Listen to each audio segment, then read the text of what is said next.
Ladies है ना दमाने में पागल है वॉकिंग करते अरे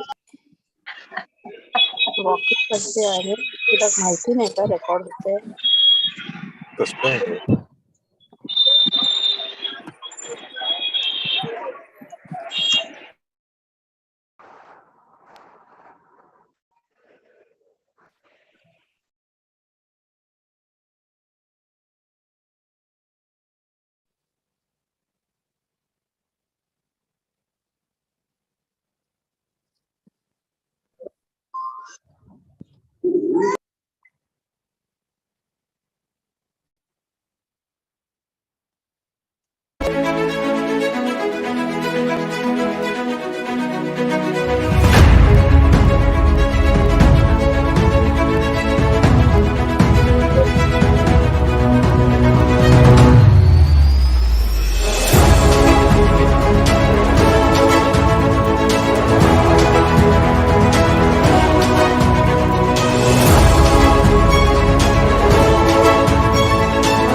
हॅलो.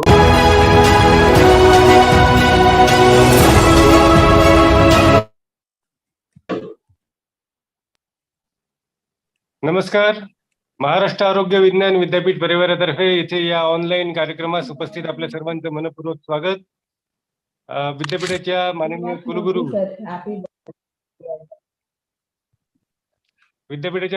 माननीय डॉक्टर माधुरी कानिटकर मॅडम, लेफ्टनंट जनरल या कार्यक्रमाला जॉईन झालेला आहे. कृपया आपल्या सर्वांना विनंती आहे की आपले म्यूट करावेत. जे नव्याने जॉईन होत आहेत त्यांना विनंती आहे की त्यांनी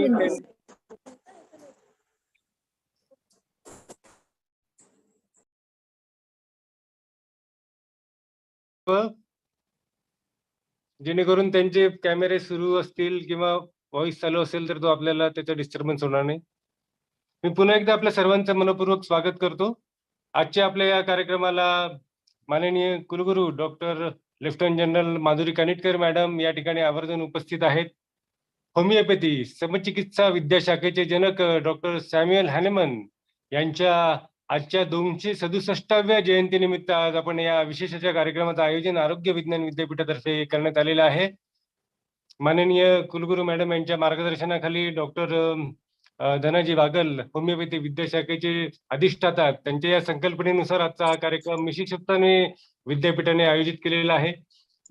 गेले काही दिवस सर्वच होमिओपॅथी शाखेच्या महाविद्यालयांमधून या डॉक्टर हॅनेमन यांच्या जयंतीनिमित्त विविध उपक्रम सुरू होते आणि या स्पर्धेच्या निमित्तानं आज आपण ऑनलाईन या उपस्थित झालेलो आहोत.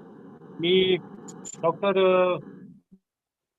उर्मिला पवार मॅडम यांना विनंती करतो की त्यांनी डॉक्टर हॅनेमन यांच्या संक्षिप्त जीवनपट आपल्या समोर शेअर करावा, जेणेकरून आपल्या सर्वांना याची त्यांच्या कार्याची त्यांच्या एकूणच संपूर्ण चरित्राची आपल्या सर्वांना कल्पना येऊ शकेल. डॉक्टर पवार मॅडम यांना विनंती आहे की त्यांनी स्क्रीन शेअर करावी.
धन्यवाद.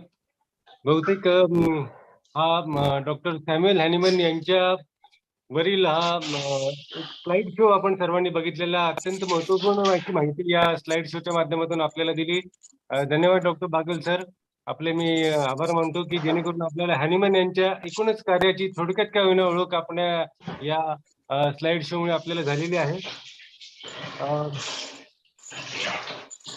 आजच्या या कार्यक्रमानिमित्त doctor Boenninghausen life history या नावाचं पुस्तक आज प्रकाशित होणार आहे आणि त्याचे लेखक आपले होमिओपॅथी विद्याशाखेचे अधिष्ठाता डॉक्टर बागल आहेत, डी.जी. बागल सर, आणि डॉक्टर उर्मिला पवार या पुस्तकाच्या लेखिका आहेत.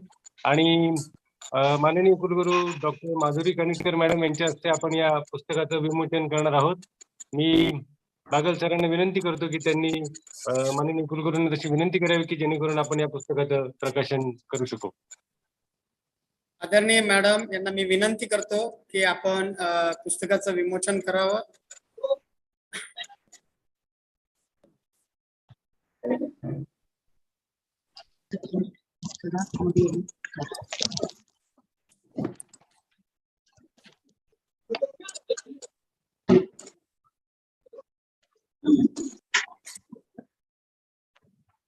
Thank you madam. Thank you, ma'am. Congratulations, Dr. Bagal sir and Urmila Pawar. Thank you, sir. Me doctor Urmila Pawar यांना विनंती करेल की त्यांनी या पुस्तकाचा थोडक्यात आपल्याला संक्षिप्त असा परिचय करून द्यावा. Thank you, Dr. Swapnil.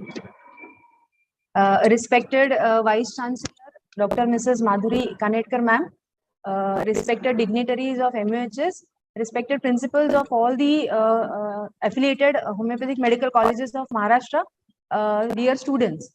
I would like to brief about our textbook and its referencing and its use to the homeopaths basically. I will rise after every fall. After every fall, I will rise. With Almighty's grace, we take this opportunity to thank our chairman, sir, respected Dr. G.D. Paul, sir, for his support and guidance in our life. Sir has always inspired us to work in focused direction.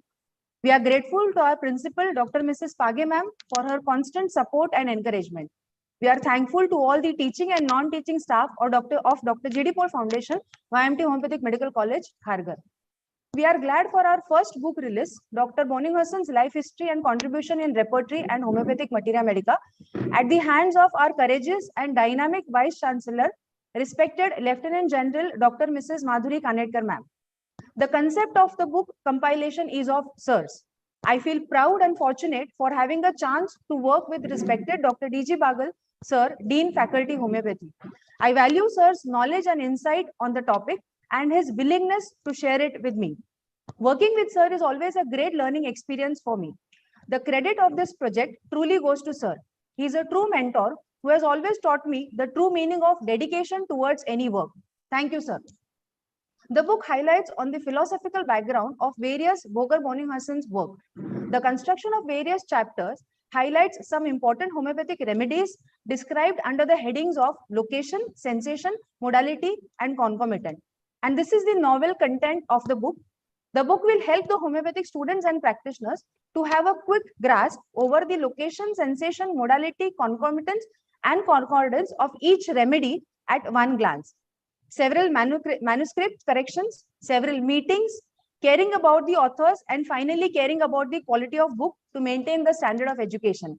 We are very much thankful to Indian Books and Periodical Publishers, New Delhi, India, for publishing our book wholeheartedly, believing in our work. We look forward for similar good work in future. Last but not the least, we are thankful to our family members for their constant support and encouragement. Thank you so much. Thank you very much, Dr. Urmila Pawar, madam, for introducing this book, Dr. Boning Hussein's Life History, written by Dr. Dhanaji Bagal sir and Dr. Urmila Pawar, madam. Now I request Dean of the Homeopathy Faculty of Maharashtra University of Health Sciences, Dr. D.G. Bagal sir, to kindly guide us on this occasion. Dr. Bagal sir.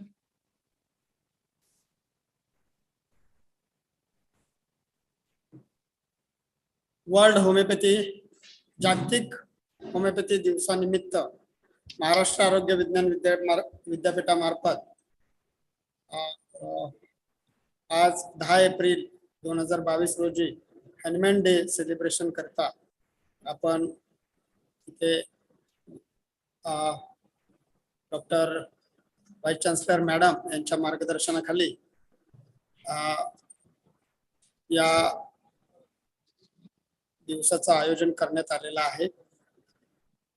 प्रथमतः मी मॅडमचे खूप खूप आभार व्यक्त करतो, कारण ज्यावेळी ही मी संकल्पना मॅडमकडे घेऊन आलो त्यावेळी मॅडमनी क्षणाचाही विलंब न लावता या संकल्पनेसाठी त्यांचा एक शब्द मला खूप आवडला की विद्यार्थ्यांसाठी विद्यापीठामार्फत कोणत्याही संकल्पना जर असतील तर त्याला माझं नक्कीच प्रोत्साहन असेल। आणि मॅडमनी विदिन अ सेकंद या कार्यक्रमास मंजुरी दिली आणि याच्या मागचा उद्देश असाच होता की फक्त हॅनीमॅन दिवस सेलिब्रेट करत असताना ठराविक पॉकेटमध्ये हा दिवस साजरा केला जायचा, परंतु आमचे जे BOS मेंबर्स आहेत, आमचे जे बोर्डाचे चेअरमन्स आहेत, या सर्वांच्या संकल्पनेतून त्यांची मागणी होती की हा दिवस विद्यापीठामार्फत आयोजित केल्यानंतर प्रत्येक महाविद्यालयामार्फत प्रत्येक विद्यार्थ्यापर्यंत हा दिवस पोहोचवता येईल अशी संकल्पना त्यांची होती आणि त्या संकल्पनेतून आम्ही हा निर्णय घेतला आणि मॅडमने उत्स्फूर्तपणे त्यांना प्रतिसाद दिला। हे करत असताना आम्ही वेगवेगळ्या प्रकारच्या कॉम्पिटिशन्स आयोजित केल्या। विद्यापीठामार्फत महाविद्यालयाला आवाहन करण्यात आलं की आपण इलोक्युशन, पोस्टर प्रेझेंटेशन आणि एसे रायटिंग अशा स्पर्धा महाविद्यालयामार्फत 1 ते 5 तारखेच्या दरम्यान आयोजित कराव्यात। त्यातले बेस्ट ऑफ बेस्ट परफॉर्मन्सेस असतील त्यांची निवड करून ती विद्यापीठात पाठवावी आणि विद्यापीठामार्फत एक आपण प्लॅटफॉर्म तयार करून देऊ की ही स्पर्धा आयोजित करण्यात येईल। त्यातून उद्देश हाच होता, जे आम्ही टॉपिक सुद्धा जे काही सिलेक्ट केलेले आहेत त्या टॉपिक मध्ये सुद्धा आपले जे होमिओपॅथीचे जे जनक आहेत डॉक्टर सॅम्युअल हॅनीमन यांच्या विचारातून, यांच्या कष्टातून आणि यांच्या संकल्पनेतून जी होमिओपॅथी सायन्स प्रकट झालेला आहे तेच विषय आम्ही निवडले, कारण इतर विषयावरती बऱ्याच विद्यार्थ्यांकडून वेगवेगळ्या संकल्पना होतात, पण जनक जे डॉक्टर हॅनीमॅन आहेत यांची पूर्ण माहिती ही विद्यार्थ्यापर्यंत पोहोचवण्याचा हा एक मूळ उद्देश होता।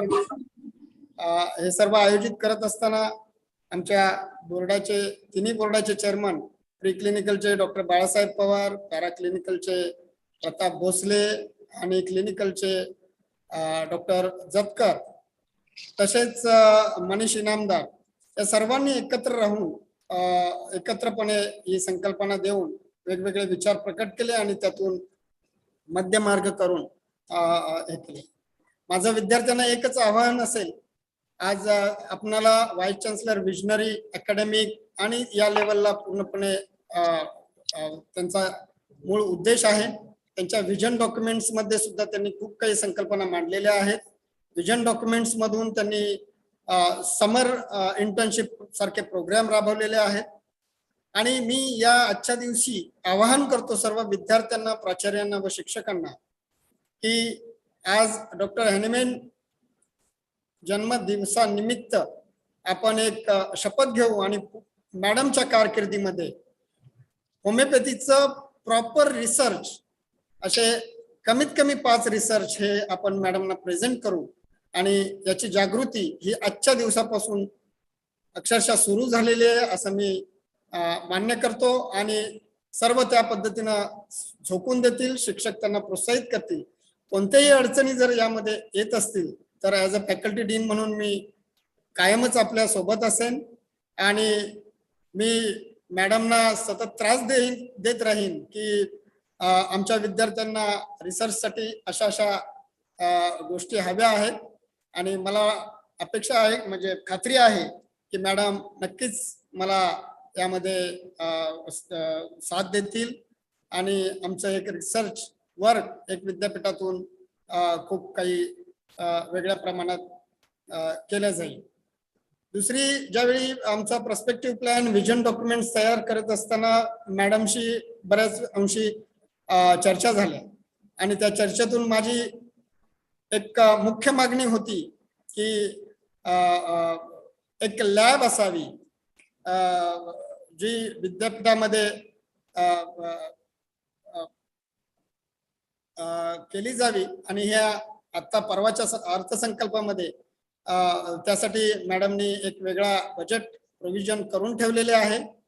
नंतर एक म्युझियम मध्ये आपल्या होमिओपॅथीसाठी एक स्थान असावं, हर्बल गार्डन असावं, अशा पद्धतीच्या मी या संकल्पना मॅडमकडे मांडलेल्या होत्या आणि मॅडमनी त्यांना मंजुरी दिलेली आहे आणि येत्या 2 ते 3 वर्षामध्ये नक्कीच या पद्धतीनं होमिओपॅथीचं एक विश्व विद्यापीठामध्ये तयार होईल अशी मला खात्री आहे. आपण सर्वांनी उत्स्फूर्तपणे प्रतिसाद दिला या स्पर्धेसाठी, याबद्दल मी आपला सर्वांचा आभारी आहे. धन्यवाद. थँक्यू. धन्यवाद डॉक्टर बागल सर. आपण जे प्रास्ताविक केलं ते त्याच्याबद्दल आपले मनपूर्वक आभार.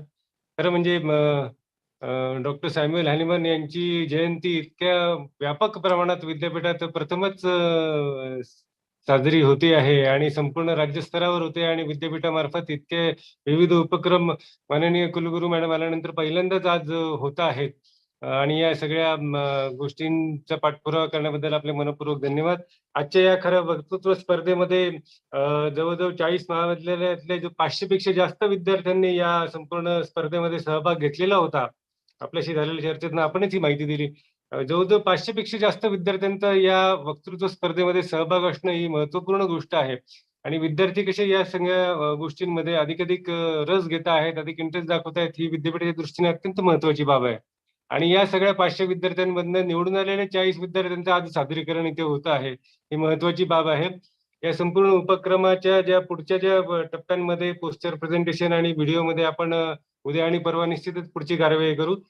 आजच्या या कार्यक्रमाच्या हॅनिमन जयंती निमित्त माननीय कुलगुरू महाराष्ट्र आरोग्य विज्ञान विद्यापीठ लेफ्टनंट जनरल डॉक्टर माधुरी कानिटकर मॅडम इथे आवर्जून उपस्थित आहेत. त्यांनी डॉक्टर बोनिंग हुसेन लाईफ हिस्ट्रीचं प्रकाशन देखील केलेलं आहे.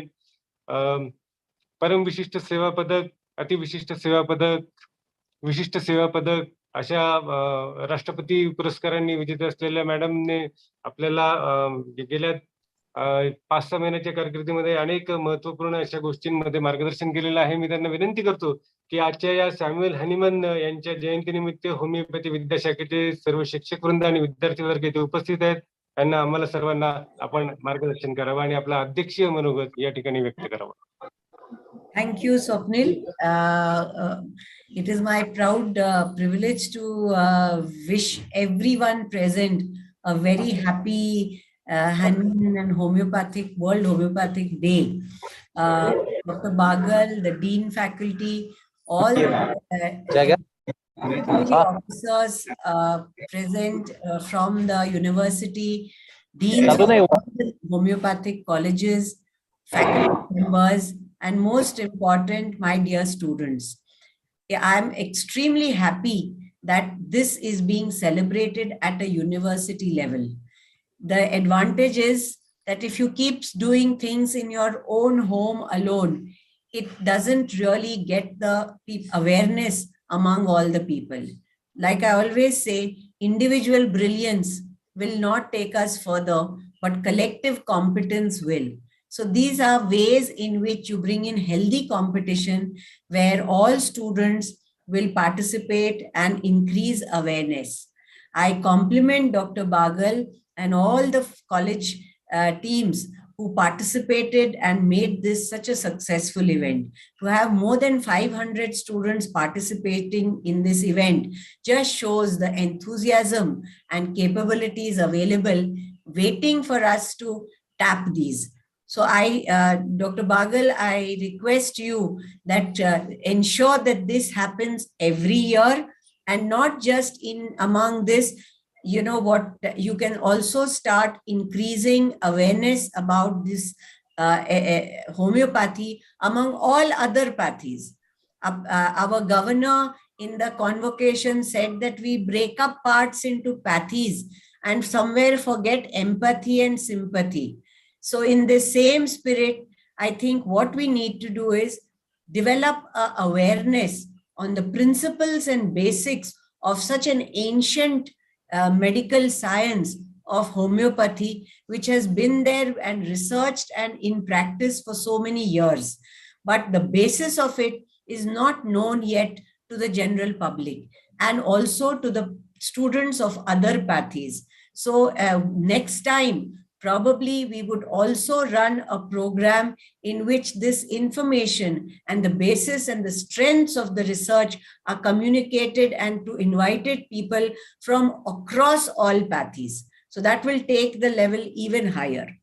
The second thing is I compliment both you and Dr. Urmila Pawar for the book that we have released today. And I urge all students to please make the most of it, read it, because the more you read, the more is your awareness.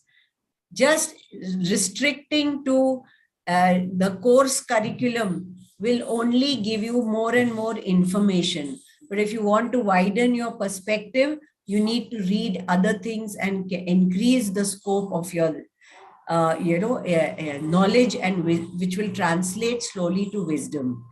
The third thing is what Dr. Bagal said, that I really wish that all of you will be very, very proactive in the students' internship program. And I'm also happy to say that in the next few months, we are going to have some other courses which would be open to fields of this, wherein the strength of your homeopathy can be further strengthened by learning basics of molecular methods, genetics. So all these courses henceforth that the university will start will be on the National Education Policy 2020, where all students will be able to increase their knowledge and their competencies.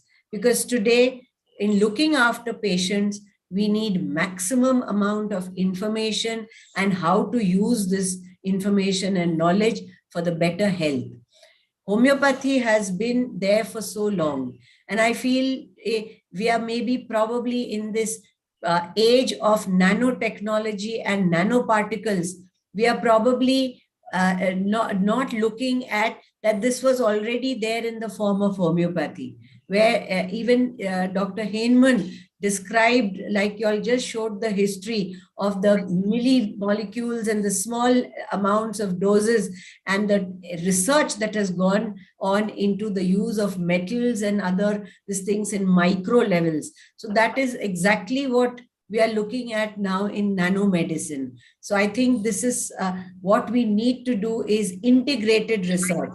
And I compliment Dr. Bagal for calling out to everyone to take in 5 commonest most diseases that have established good results in homeopathy. In, like you mentioned, preventive has been an excellent, epidemics have been an excellent phenomena. So you can pick such 5 which are of national relevance today. And we can use, I'd be very happy to mentor and attend such sessions where how to look at and use the new technology, the omics model, to show that we have excellent results and then put them into practice as an integrated medicine. So the scope is tremendous.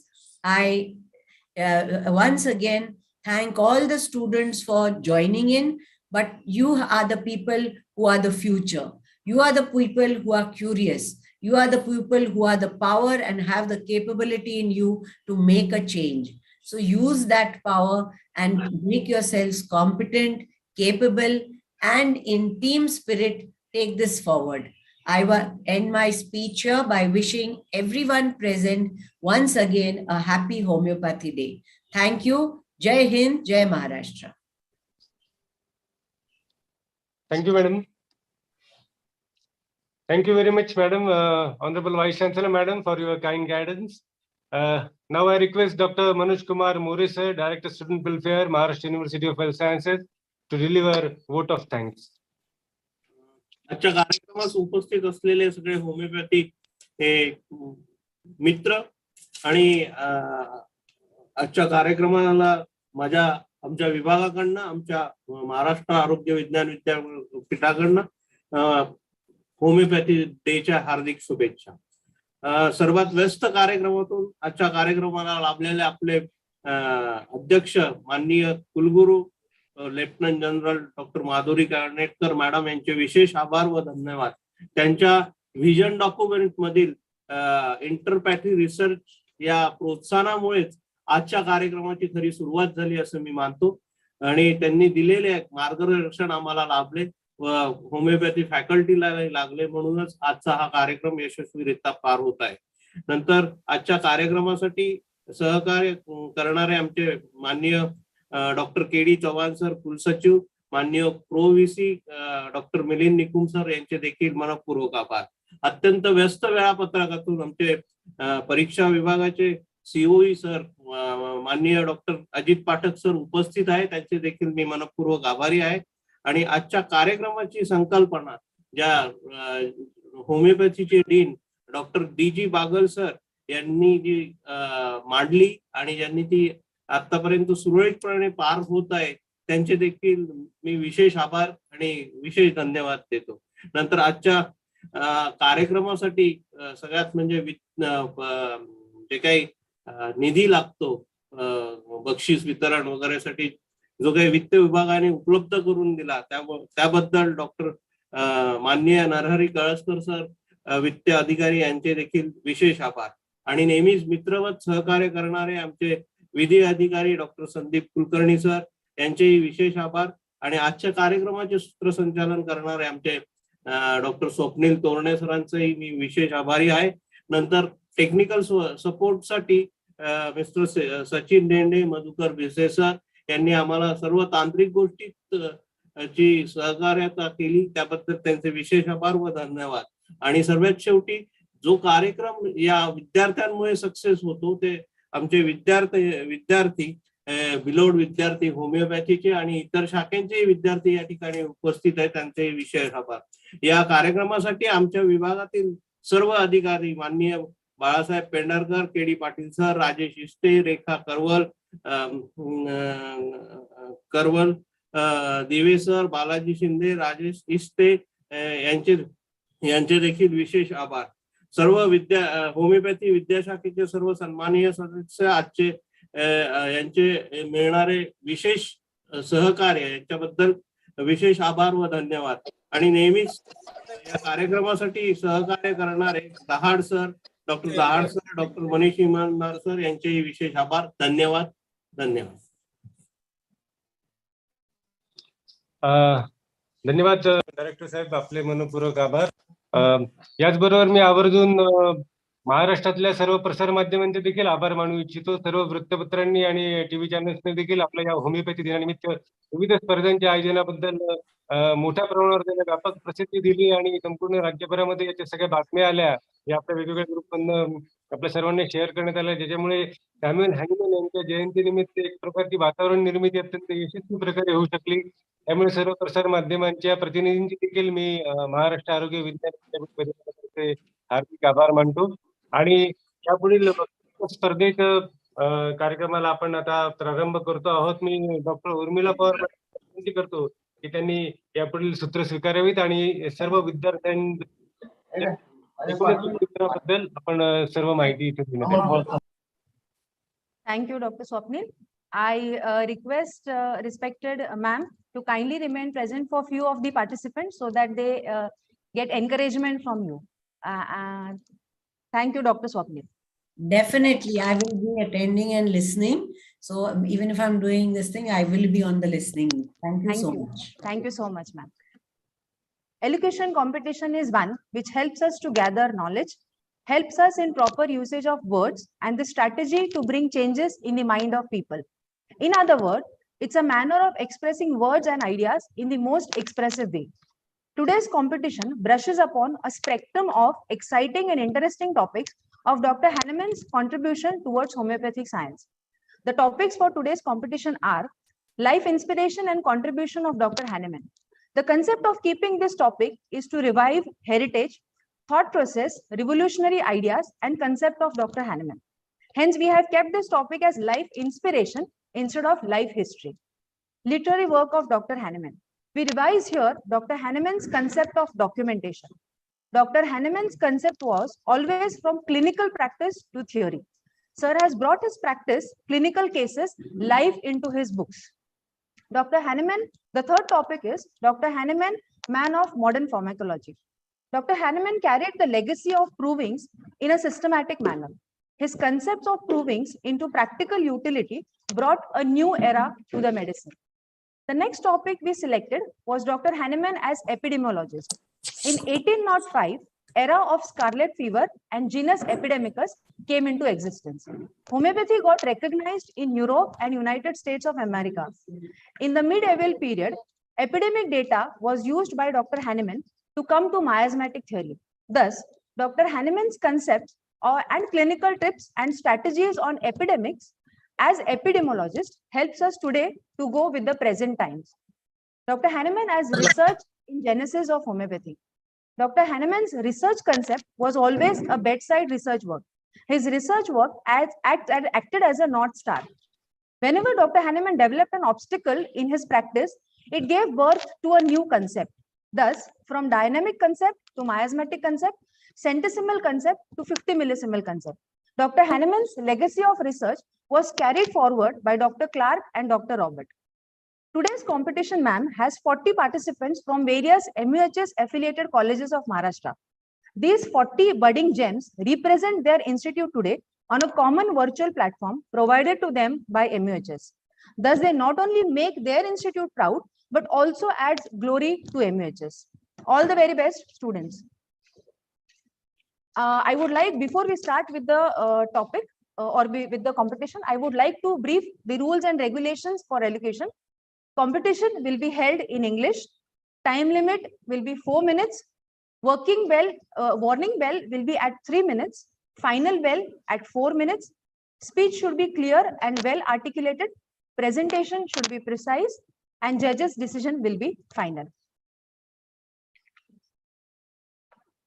The judges for today's competition are Dr. Mangesh Jatkar sir. Sir is professor and HOD in the Department of Homeopathic Materia Medica, Dapoli Homeopathic Medical College, Dapoli. Sir is also member of Academic Council, MUHS. Sir is chairman, Board of Study, Clinical Board. Our next judge for the competition is Dr. Anant Kapse sir, professor and HOD in the Department of Organon of Medicine at ML Dhavle Homeopathic Medical College, Palghar. He is also a member of Board of Studies, Paraclinical Board and faculty member.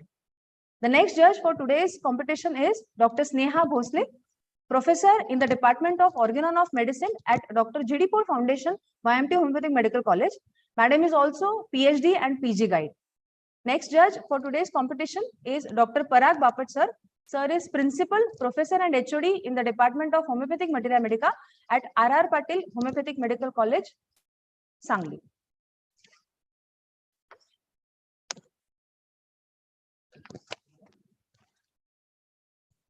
So to begin with the competition, I suggest. नमस्कार, माझी सर्व जजेसना एक request आहे, विनंती आहे, तसेच director student welfare आपण ज्यावेळी SOP finalise केली, या एसओपी नंतर मला 2 महाविद्यालयातून रात्री फोन आले की त्यांनी 4 तारखेला एका महाविद्यालयाने ईमेल केलेला होता आणि त्या पार्टिसिपेंटचं नाव या एसओपी मध्ये आलेलं नाही. दुसऱ्या महाविद्यालयाने 5 तारखेला ईमेल केलेला होता, कदाचित त्यांचे ईमेल बाउन्स बॅक झाले असतील किंवा काय अडचणी असतील, परंतु त्यांची रिक्वेस्ट होती की त्या विद्यार्थ्यांनी खूप मेहनत घेतलेली आहे. तर मी आजच्या या इव्हेंटचे जे जजेस आहेत त्या अध्यक्ष डॉक्टर जतकर सर, तसेच doctor Parag Bapat, doctor Sneha Bhosale madam आणि डॉक्टर कापसे सर यांना मी विनंती करतो की या 2 विद्यार्थ्यांना आपण आपल्या नियमानुसार आपण ऍडमिट करून घ्यायचं, त्यांना प्रेझेंट करण्यास अलाव करायचं की नाही हा आपण निर्णय घ्यावा. आणि त्याबाबत मी अध्यक्ष या जजचे जे आहेत जतकर सर यांना विनंती करतो की आपण निर्णय घेऊन म्हणजे तसं त्या विद्यार्थ्यांना हजर राहण्याकरता आपण करावं. ही ज्यावेळी संकल्पना उभी केली त्यावेळी प्रत्येक विद्यार्थ्यांनी मेहनत घेतलेली आहे, माझं सेईंग असं आहे. आणि सर्वांनाच इनकॉर्पोरेट करण्याचा आपला प्रयत्न राहिलेला आहे. कोणीही यातून नाराज होणार नाही ही सुद्धा आपली आपण कारण त्यांचं एक इन्स्पिरेशन एन्थुझियाझम वेगळ्या पद्धतीनं असतं आणि असं राहू नये असं मला वाटतं. तर त्या विद्यार्थ्यांबाबत आम्ही जजेसना रिक्वेस्ट करतो की आपण योग्य तो निर्णय घ्यावा आणि तसं आता डॉक्टर उर्मिला मॅडम यांना सांगावं. Doctor Jatkar sir. माझ्यामध्ये त्यांना घ्यायला हरकत नाहीये कारण this is basically a student centered event, and as they have already sent their entries in previously, so I think we should definitely give them an opportunity so that they also get the benefit of participating at the right platform which has been given to them. Thank you sir. बाकी तिन्ही जजेसना हे निर्णय मान्य आहे?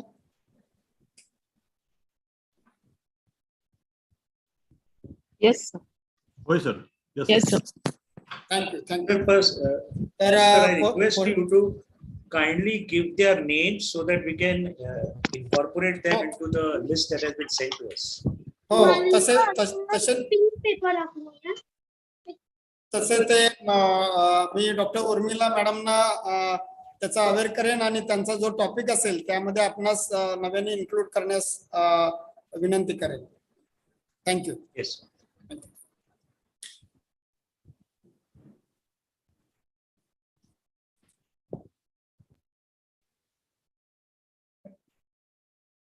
Before we start with the event, I would like to talk about the buzzer system. Okay, we'll ring the buzzer. So students kindly note whether it is audible or not. If it is audible, just one of the representative from the student will say that yes, ma'am, it is audible. So this buzzer would be played at 3 minutes interval first as a warning buzzer, and the final buzzer would be played at 4 minutes interval. Okay. Yes, ma'am, it is audible. Yes, ma'am. Yes, ma'am. Okay, fine. Thank you so much. So, so today, not only we have a total 42 participants. Okay, so participants, please note your identity, your name, and college name with topic details will be announced by me as a host. Once I ask you to speak, your 4 minutes time will start from that same moment. Hence, kindly do not repeat your personal details directly. Start with the topic. Warning bell will be raised at 3 minutes, final bell at 4 minutes. Do not exclude the time limit. Okay. The first participant for the event is Siddiqui. One more thing is you will have to keep your videos on when you give your speech. So the first participant for the event, judges, please note it is Siddiqui Simi Mabrur from PD Jain Homeopathic Medical College, Parbhani, and her topic is life inspiration and contributions of Dr. Hahnemann. Judges, speaker. I request all the other participants and the delegates to kindly keep their speaker on mute mode. Siddiqui Simi Mabrur. Can you please put your video on, Beta? Yes, ma'am, it is on. It is on. Okay. All the best, Siddiqui. So your time starts now. He hoped, he visualized, he dreamed, which led him to the achievement of homeopathy. Homeopathy, a treatment of medical system, which led him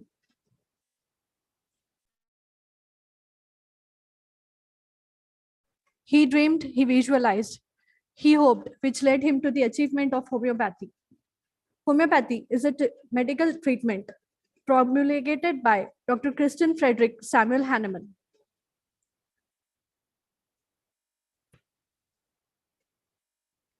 The contributions of Dr. Christian Frederick Samuel Hahnemann in the field of homeopathy. At firstly, he was the founder of fundamental principles of the art and science of homeopathy.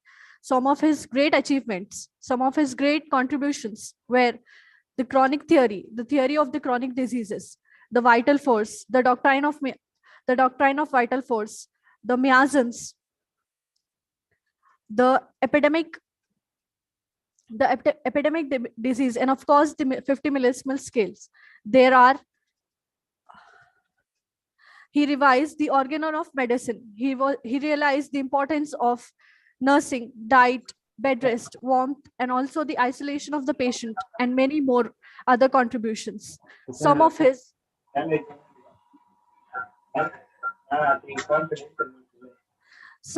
masterpieces were the drug action, the action of medicines, chronic diseases, nature of acute and chronic diseases. He introduced the primary action of remedies, primary and the secondary action of the remedies. He was also known as the father of the experimental pharmacology, as he was the first physician to prepare the medicine in a special way and prove it to the healthy human beings. The inspiration of Dr. Samuel Hahnemann, the life of the Samuel Hahnemann was an inspiration to all of us. His whole life was an inspiration for all of us. Like in the Cinchona bark theory, prove everything that you get, which says us that prove everything what you get. The organ of medicine, in which he says that aude sapere, dare to be wise. He says that dare to be wise in our lives also. The third one we can say, that is the criticism that he faced during the upcoming years of the homeopathy. Stay and survive. Stay and survive.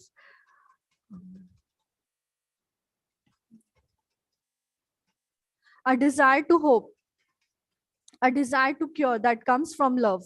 So trust that our intentions will always remain the same. Our valuable medicines, forever, powerful and pure. Our high and only mission is to restore the sick to health, to bring humanity a medicine of cure.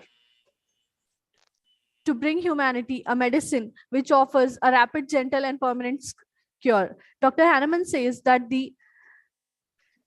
not only just the medical treatment, but also the counseling can treat a patient from sick to health.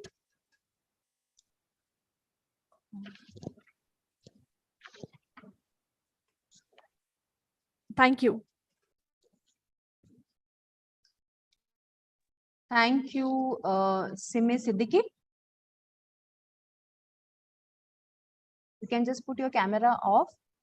The next participant for today's competition is Jayashri Gajanan Busari from Dr. Ullas Patil Homeopathic Medical College and Hospital, Jalgaon. And her topic is Life Inspiration and Contributions of Dr. Hahnemann. Jayashri, are you there? Yes, ma'am. Yeah. Yes. Very good. Chalo, Jayashri. Your time starts now. Hello, everyone. My topic is Life Inspiration and Contribution of Dr. Hahnemann in Homeopathy. Dr. Samuel Christian Frederick Hahnemann was born on 10th April 1755 in Meissen, Saxony, near Dresden. He was a German physician. Also, he was the founder of homeopathy.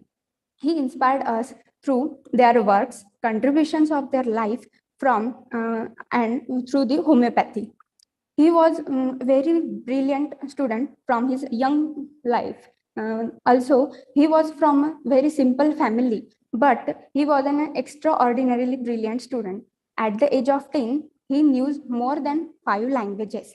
In the 20 years of his lifespan, he changed 20 different places in the period of his practice and was able to write more than 550 pages of his writings. So this shows that how much he was focused and intent in his work. There are so much things that inspired us from the life of Dr. Hahnemann. He was a good observer because he couldn't consider the truth to the saying of others until he verified it by himself. Then also whatever may be the adverse condition, he never whatever may be the adverse condition, he never compromised in their works when he was practicing research and publishing. He never stopped his work. The principle become an approach to the medicine, which Hahnemann used the name homeopathy in 1976. The word homeopathy is of two words. Homeo means similar and pathy means suffering. He established the fundamental principles of science and art of homeopathy. It was a great achievement that he developed a new medical system which based on logical laws and principles completely within his lifetime. Also, the contribution of Dr. Hahnemann in our homeopathy was absolutely marvelous. He discovered the remedial processes of drugs and inert substances such as gold, platinum, silica, vegetables, charcoals, lycopodium, etc. Dr. Hahnemann espoused the law of cure known as similia similibus curantur, or like cures like. He discovered the primary and secondary actions of remedies, and these remedies led them to the curvature or curative powers of poisonous substances. He was the progenitor of several modern medicine or modern medical approaches. He cured many insane patients through his homeopathy and became famous from their success. Sir Hahnemann described the noxious substances through the precursor of his curative substances or diseases states.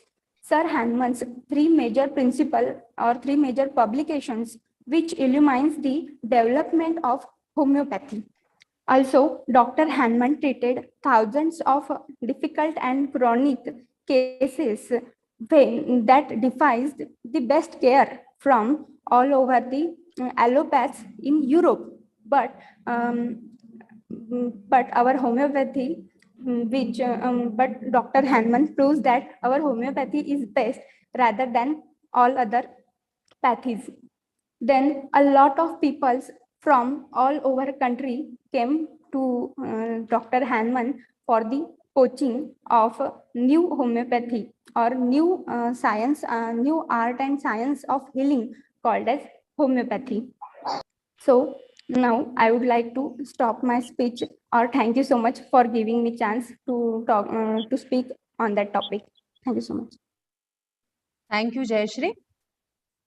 The next participant for today's event is Ganesh Hanmant Jagdale from Sharad Chandraji Pawar Homeopathic Medical College and Hospital, Ahmednagar.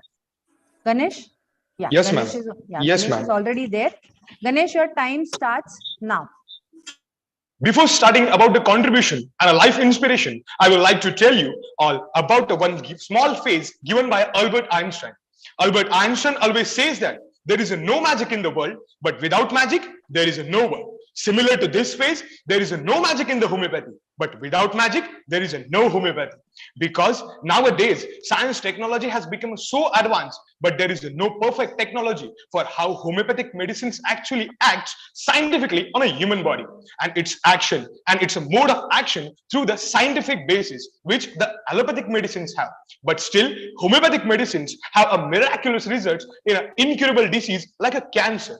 We all know that the science is being updated day by day, and it is also aware of the nanotechnology. No doubt about its proving, but I would like to tell you all that this is a 2022. By so much advanced technology and techniques, we found the nanotechnology. But Dr. Samuel Hahnemann founded it a long time ago, 200 years back, in his aphorism number 28, 29, 148, in how homeopathic cure are take place.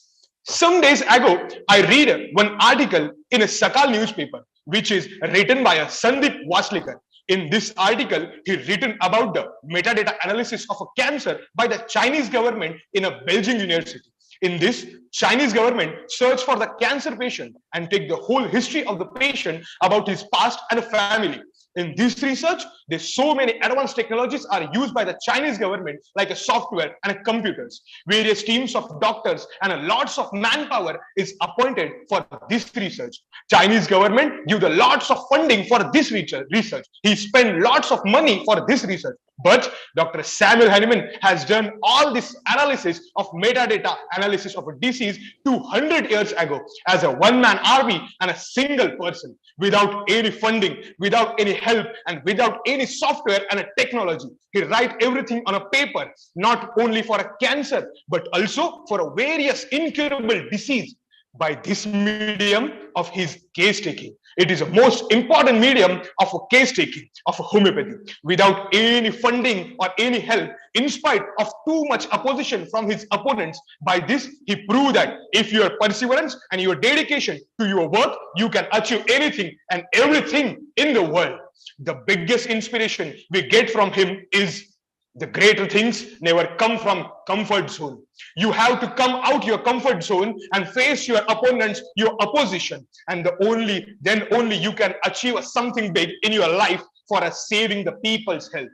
From 1896 to 1910 of his life, Dr. Hahnemann sir changed the place and his house 20 times in a different cities due to the opposition to his view of homeopathy.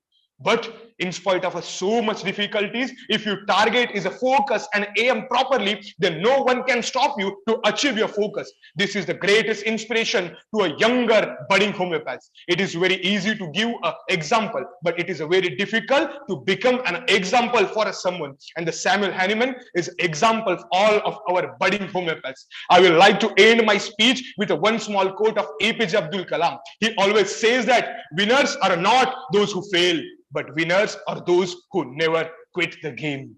Please continue your homeopathy practice. Thank you so much.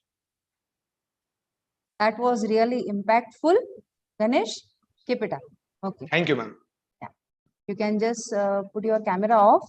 Next participant for the day is Miss Sania Sajjan, 4th BHMS student of Dr. D.Y. Patil Homeopathic Medical College and Research Center, Pimpri, Pune.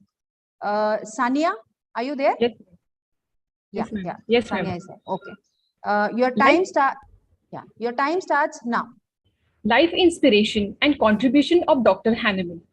Christian Frederick Samuel Hahnemann was the founder of the new system of medicine, which he evolved through his extensive efforts.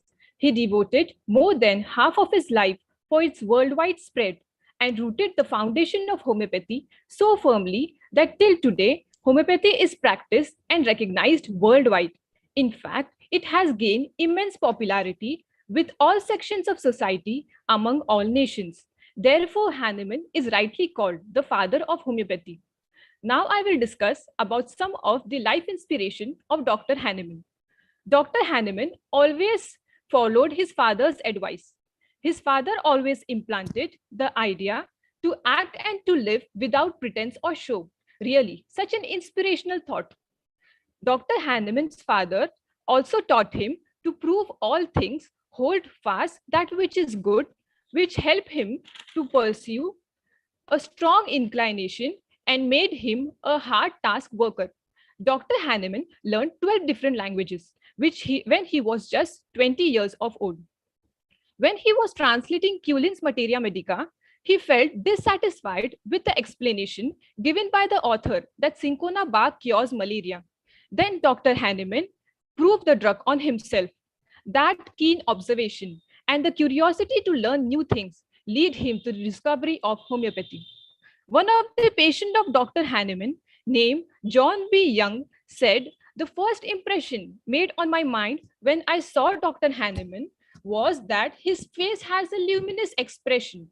He was a good man, undoubtedly, and I was informed that when he used to give his medicine to his patient, he used to say that he was just an instrument, that he did the best he could, and then they must look to the God for the blessings." While studying the second edition of Organon of Medicine, we came across the special word, audio sapper, which means dare to be wise.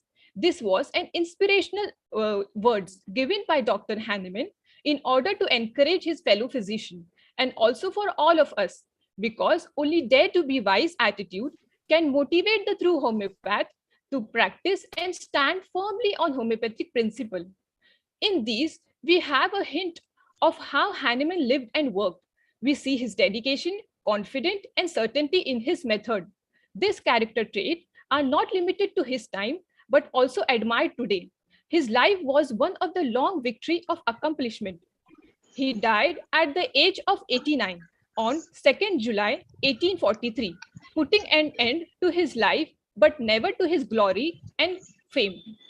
Some of the contribution of Dr. Hahnemann. He propounded the fundamental principle of science and homeopathy, science and art of homeopathy. He published 6 editions of Organon, which is a guide for us to practice homeopathy. The doctrine of vital force was introduced by him. He published Materia Medica Pura in the year 1805. One of his masterpieces was The Chronic Disease, the Peculiar Nature and Their Homeopathic Cure. Now I will conclude by saying that Dr. Hahnemann has contributed half of his life in developing the system of homeopathy. So it is duty of every homeopath to make the homeopathic system more stronger and stronger. Thank you. Thank you, Sania. That was a wonderful gist of Dr. Hahnemann's contribution towards homeopathy.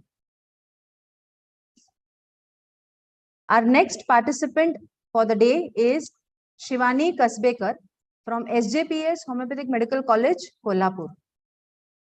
Shivani, are you there? Am I audible? Shivani, am I audible? Yeah, you are audible to me. Am I audible to you? Shivani, you are not audible. Yes, yes. Am I audible to you? Yeah. Yes, now you are audible. So she's she's Shivani Kasbekar from SJPS Homeopathic Medical College, Kolhapur. Shivani, your time starts now. Good morning, everyone.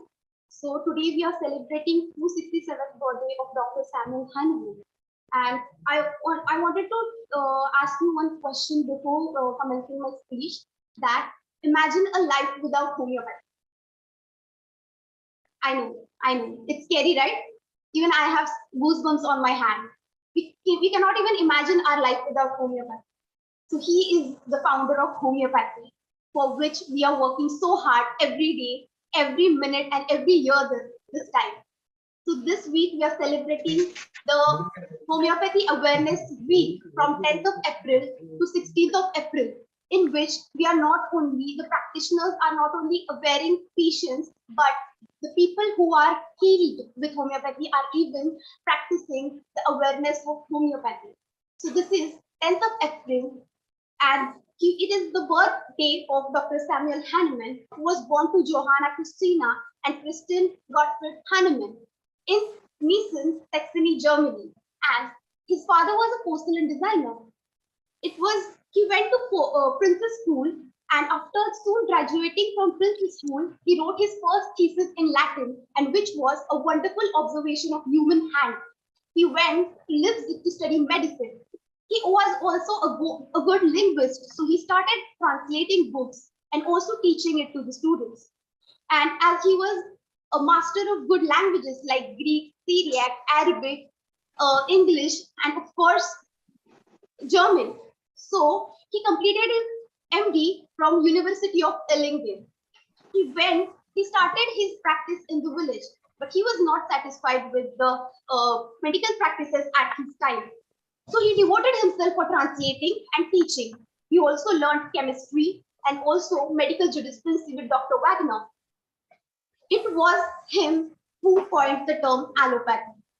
He was also called as a father of experimental pharmacology because he is the one who thought to experiment the medicines, the herbs, on human beings, and to see how it acts on human beings so that it can cure the human beings, right?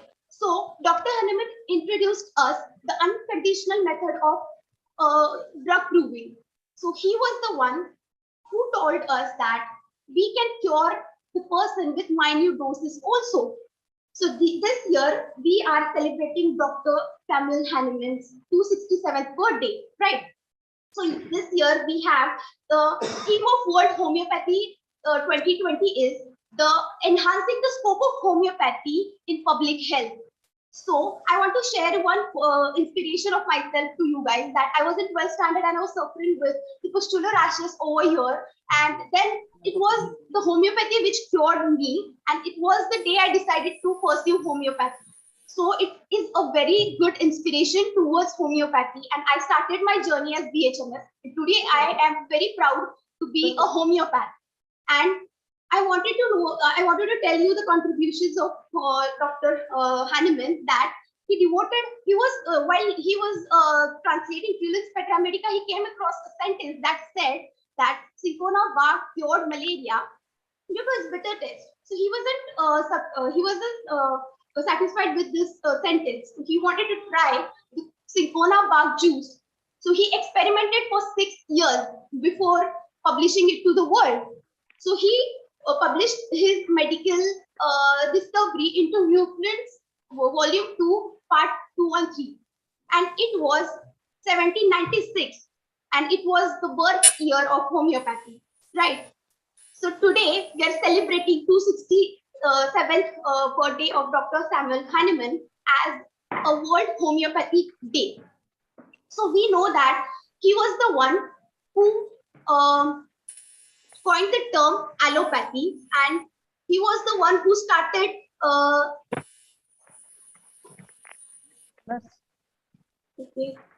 Continue. He explained us about the results of small doses in the morbid state. He was the one who wrote the arsenical poisoning, its treatment and medical management, made a era in that particular year, and it was whom which and the experiences. He was the one who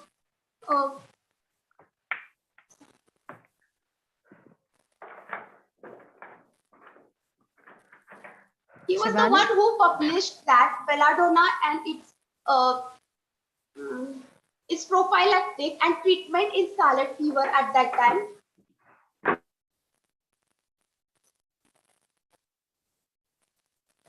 Are you done, Shivani?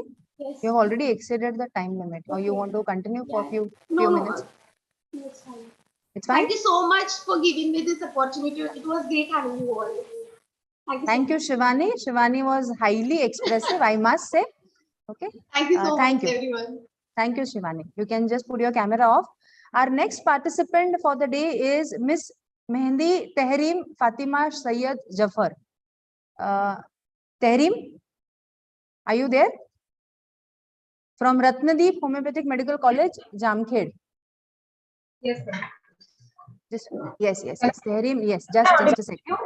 Yeah. You are audible, very much audible, Tehreem. You can just be little loud. So Mehendi Tehreem Fatima Sayyed Zafar from Ratnadeep Homeopathic Medical College, and her topic is life inspiration and contributions of Dr. Hahnemann. Tehreem, your time starts now. Opportunity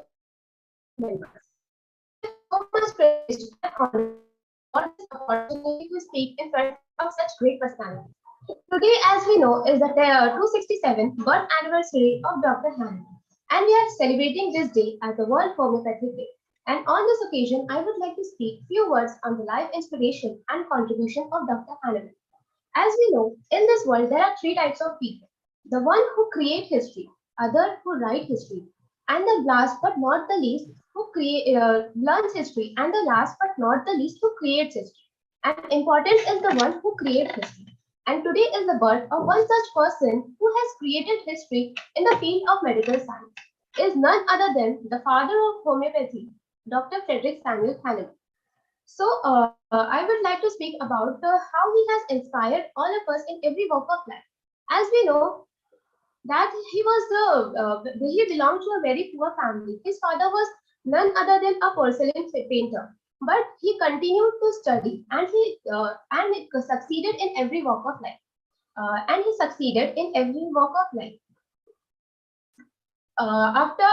he started practicing as allopathic practitioner. But he was not convinced with the way of treatment. It was very harsh. Then practicing homeopathy. But it was not accepted by the people. It was this, but it made him to live lazy. He lived lazy, but never lived happily. And this inspires us in such a way. Whatever may be the situation, we should always believe himself. 2 centuries ago, he believed himself, and today is we are seeing the result that homeopathy is practiced so widely all over the world. And he is a perfect example of how a perfect ideal should be. So, on speaking about the contribution of the Dr. Samuel Hahnemann, which cannot be expressed in words, but I would like to speak about few of his contributions. Those are he had given such a fundamental principle of about art and science of homeopathy. And after that, Organon of Medicine, which is written in the form of aphorisms and many more, which gives us the directions of how we should treat the people. And after that, the Materia Medica Pura and many more contributions he has given in this field. So I would like to conclude and thank you for your precious time and attention. Thank you, Terim. It was really a concise speech within the time limit. Okay. Our next participant for the day is Gokvi Rachna from Gandhinatha Homeopathic Medical College, Solapur. Yes, ma'am. Am I Rachna. audible? Yes, dear. You are very much audible. So Gokvi Rachna from Gandhinatha Homeopathic Medical College, Solapur, and her topic for the day is Life Inspiration and Contributions of Dr. Hahnemann. Rachna, your time starts now. Good morning. So, the dark times of medicine, where amputation and leeching was the routine, God sent him on 1755, 10th of April midnight, where to give the treatment a complete new insight. Christian Frederick Samuel Hahnemann was his name, just in 20s, who got his fame by the presentation of human hand and its wonderful construction.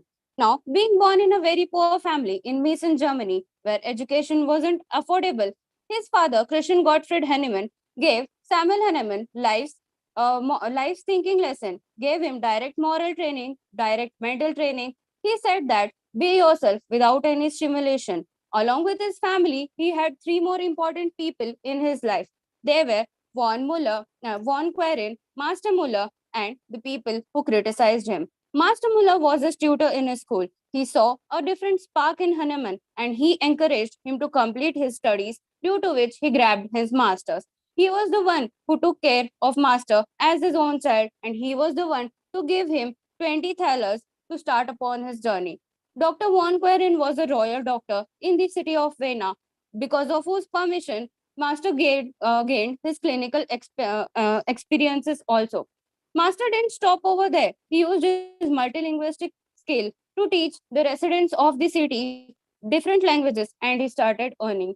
Days passed by, and then he realized that his treatment wasn't curing the patients, instead, it was harming them. So he made a very bitter decision that he stopped his practice and he started translating many different books. So, many different books in many different languages. We as homeopaths know that during translating William Cullen's Materia Medica, he came across the reference of cinchona bark. And by many researchers and many provings, he came across and discovered the rational art of healing, which is homeopathy, running on the principle similibus curantur. Who in this world thought that such a reference of a medicine would lead to completely new discovery of the homeopathy? Now, during that time, he faced many different hardships. He wasn't allowed to stay in a place. He was criticized. He was called as a quack. Homeopathy was called as illogical. He was migrated place to place. And during that time, he even lost his son. And he used to wash his clothes using potatoes. There is so endless list of struggles which Hahnemann faced during his lifetime. But did he surrender? The answer is all among us, and we are here because of that answer. Now, Hahnemann has many different roles in his life, from being a renowned allopath, chemist, philanthropist, translator, father of modern pharmacologist, being a chemist also, and in the end, being a father of homeopathy. Now, for the contributions, there is an endless list again, but some of the striking contributions are Materia Medica Pura, Theory of Chronic Diseases, Organon of Medicine, Index of 27 remedies called as Fragmenta Viribus Medicamentora Positivis, and lesser writings, which we have many different lessons to read, and lastly, using saving many lives using the genus Epidemicus. In the end, Hahnemann said that he didn't live in vain. Yes, because in such a lifetime with so many hardships, it is hardly impossible to serve the mankind and give the mankind such a art of healing. And he used the term ode sapere, which is dare to be wise. So, what is stopping us? We should be proud that homeopathy has chosen us and Hahnemann had chosen us. He didn't leave his obstinacy over his vision and mission. So, we should also be obstinate and we should know our worth. We should imbibe, inculcate, we should realize and analyze our worth of being an homeopath. And we should also be dare to be wise. Thank you. Thank you, Rachna.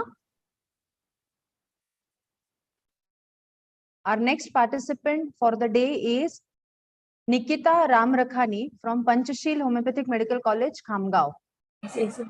Yeah, ma'am. Am I audible? Yes, very much, dear. So she is Nikita Ramrakhani from Panchashil Homeopathic Medical College, Khamgaon, and her topic for the day is Life Inspiration and Contributions of Dr. Hahnemann. And Nikita, your time starts now. The highest idol of cure is a speedy, gentle, and enduring restoration of health by the most trustful and the least harmful way. This is a beautiful saying said by Dr. Samuel Hahnemann. Good morning, one and all present here. Myself, Ms. Nikita Ramrakhani, student of Panchashil Homeopathy Medical College, Khamgaon, studying in first year BHMS, is here to express my views on the topic Life Inspiration and Contributions of Dr. Samuel Hahnemann. In the 18th century, when the medical field was in a chaotic condition, Germany presented to the world Dr. Christian Friedrich Samuel Hahnemann, the man with a mission to cure. His life history itself is an origin and development of homeopathy. Hahnemann belonged to the group of fighters who achieved great heights in their respective fields in spite of the most discouraging and unfavorable circumstances. Samuel Christian Friedrich Hahnemann, the founder and the father of homeopathy, was born on 10th April 1755 in the small town of Germany called Meissen in the state of Saxony. His father, Christian Gottfried Hahnemann, was a poor man and therefore could not afford to send him to school. Although Hahnemann did not spend his early days in the school, but it did not stop him from getting his education. He got his early education at home from his father. His father taught him to lead a straightforward life with a true one without any pretense. At the age of 13, he was admitted to a school. He turned out to be intelligent and a brilliant student. He worked his way into the hearts of all his teachers by showing interest in mathematics and botany. His love for botany was so great that he made his own herbarium. He was a linguistic, and seeing his great command over the languages, he was asked by his teachers to teach his fellow students Greek and Latin. His life has inspired various great personalities and still inspiring all the youngsters from the desire to work and the knowledge he had gained in his own life. Various inspirations we get from different stages of life, such as when his father was not capable to provide him education, still he was dedicated towards education and completed his MD degree from the University of Helnagen. He earned money by teaching his students Greek and Latin. After this, when he wrote this first volume of Friends of Health, he was too much depressed and unsatisfied with the system of medicine. But he fought and found out the better techniques. So he inspired us that we should keep the courage to fight against all the odds and work for the betterment of people. Because he believed if we are fair, then we should skip the dare to speak the truth. His great innovative ideas, his dedication, his teachings, his quality of a good listener, his great work and improvements in medical science has inspired us a lot. Talking about his contributions, we came to know that he was translating William Cullen's Metra Medica. He found out that the effect of cinchona juice on a person has same as that of malaria. He tried this drug out on himself and saw that it produces symptoms of malaria. It was one of the quality of good observer as a physician. This was the birth of homeopathy. A great new branch of medicine was born. There are various other contributions done by Dr. Hahnemann, such as Organon of Medicine, Metra Medica, Single Simple Remedy, etc. During the publication of his first edition of Organon of Medicine, he was in a great trouble. But he didn't lose his hope and continued his work. Hahnemann's greatest contribution was the method of human provings to apply the similar principle. He then started experimenting with more and more drugs on himself first and then on members of his family, close friends, relatives, etc. He noted the effect of each drug and carefully and came to conclusion that these drugs can produce diseases and at the same time can cure the diseases with manifested symptoms similar to those of drug. The tremendous contributions of this great man are of everlasting benefit to humanity. Thus, humanity owes an everlasting debt to Hahnemann as a father of curative pharmacotherapeutics. So on this occasion, we salute to this great personality. Thank you. Thank you, Nikita. Thank you for a very concise speech. Our next participant for the day is Miss Ashwini Teli from late Hausabai Homeopathic Medical College, Nim Shirgaon. Ashwini? Yes, ma'am. Are you there? Yeah. Yes, ma'am. Very good. So, Miss Ashwini Teli, and her topic for the day is Life Inspiration and Contribution of Dr. Hahnemann. Ashwini, your time starts now. Hello, everyone. Today we all are gathered here on the occasion of birth anniversary of our master, Dr. Samuel Hahnemann. Dr. Christian Frederick Samuel Hahnemann. He is a genius. He is a master. He is a philosopher and he is a scientist. He had best qualities in his life. And I am inspired from that. What are these qualities? Courage. He left allopathic practice because he was dissatisfied with that line of treatment. Apart from that, he was a well-known allopathic physician of that time. Even then, he left his practice. That was the biggest dare of his life. We all know the term ode sapere, means dare to be wise, which he followed. Then, consistency. In 1790, while translating Quillin's Matra Medica, he read a line that was, Cinchona cures malaria, its bitter taste. But he was dissatisfied with that line. In 1796, he found our basic principle, that is, similia similibus curentur, means he maintained a consistency for 6 years in his hard work. Not only for 6 years, he maintained a consistency throughout life because he never stopped after Cinchona bark experimentation. He proved many drugs. Then, patience. When we see the history of Dr. Hahnemann, we realize that there is no any shortcuts to become successful in a life. He did hard work and he kept patience. He was an optimistic. After the discovery of homeopathy, there was a much opposition to homeopathy. But he proved that being a positive in a negative situation is not name. It's leadership. His attitude was just like, I'm not going to continue knocking that old door. It does not open for me. I'm going to create my own door and I will go through that. These are the best qualities of Dr. Hahnemann. There are various contributions of Dr. Hahnemann.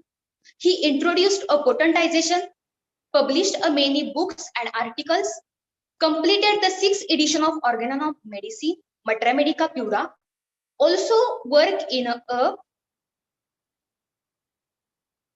scarlet fever and cure and prevention of a cholera. These are the various contributions of Dr. Hahnemann. On 2nd July 1843, he took his last breath with the memories, not the dreams. Before dying, he wrote some words as a suitable inscription for his own monument, and that was non inutilis vixi, means I have not lived in vain. Thank you so much. Thank you, Ashwini. Thank you so much. Thank you. So, Ashwini's body language was excellent. Thank you, ma'am. Next is, I hope you all are enjoying, students. Yes, ma'am. Yes, ma'am. Yes, ma'am. Yes. ma'am. Next is Iftisha. Yes, ma'am. Next is Iftisha Muazzam Lambe from Gulabrao Patil Homeopathic Medical College, Miraz. Hello, Iftisha. ma'am. Hi, Am I Iftisha. Yes, dear. You are very much audible. So the next participant is Iftisha Muazzam Lambe from Gulabrao Patil Homeopathic Medical College, Miras, and her topic for the day is life inspiration and contribution of Dr. Hahnemann. So all the best, Iftisha, and your time starts now. Yes. Starting from Eve to Adam, what everyone is very much concerned about is their health. And to keep this health in a preserved state, the only material here on earth is medicine. The Samuel Hahnemann, the father of homeopathy, discovered homeopathy on the basis of principle similia similibus curator. That means likes treats likes cure likes. I am a Maharashtrian girl, so in my layman language, we call it as Katyane Kata Kadle. Master Hahnemann was a poor guy coming from a low socio-economic background. His father was a poor porcelain painter. He somehow completed his studies and then entered into the field of medicine. But somewhere now, he was not satisfied with the current state of medicine like blood reading. So he decided to give up. Master Hahnemann, he was masters in number of languages. So he decided translating books for his living. So while translating Cullen's Materia Medica, where the experiment of Syncona was done and a powerful, miraculous homeopathy was discovered. Master Hahnemann proved 27 drugs on himself and his families and his friends. Yes, all on the basis of cardinal principles and on healthy human beings.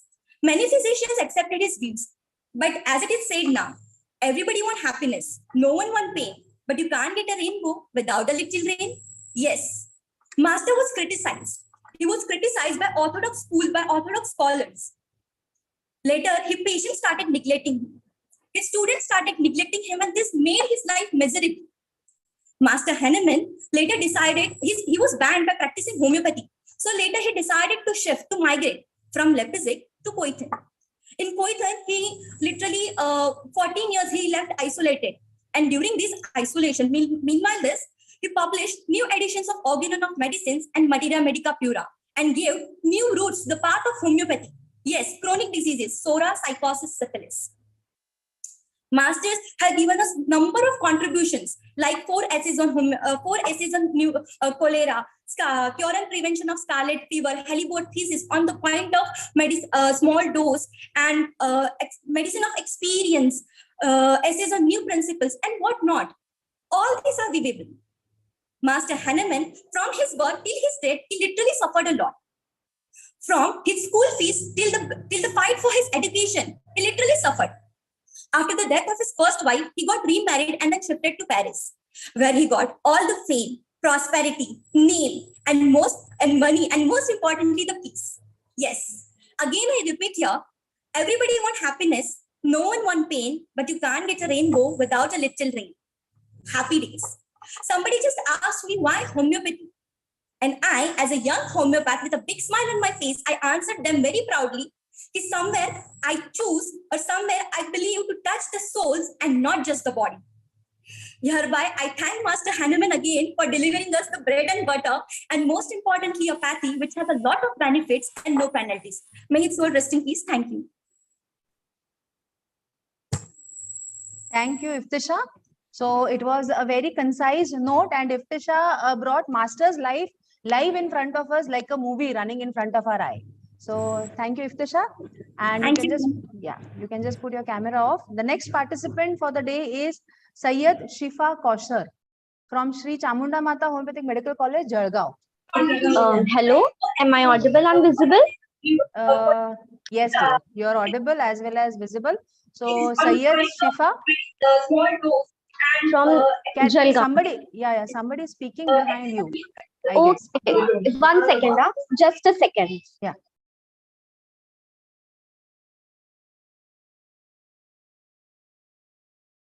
Okay, Shifa? Yeah. Now, am I audible? The voice is clear? Yes, dear. You are clear. So, she is Sayyid Shifa Kausar from Sri Chamunda Mata Homeopathic Medical College, Jalgaon.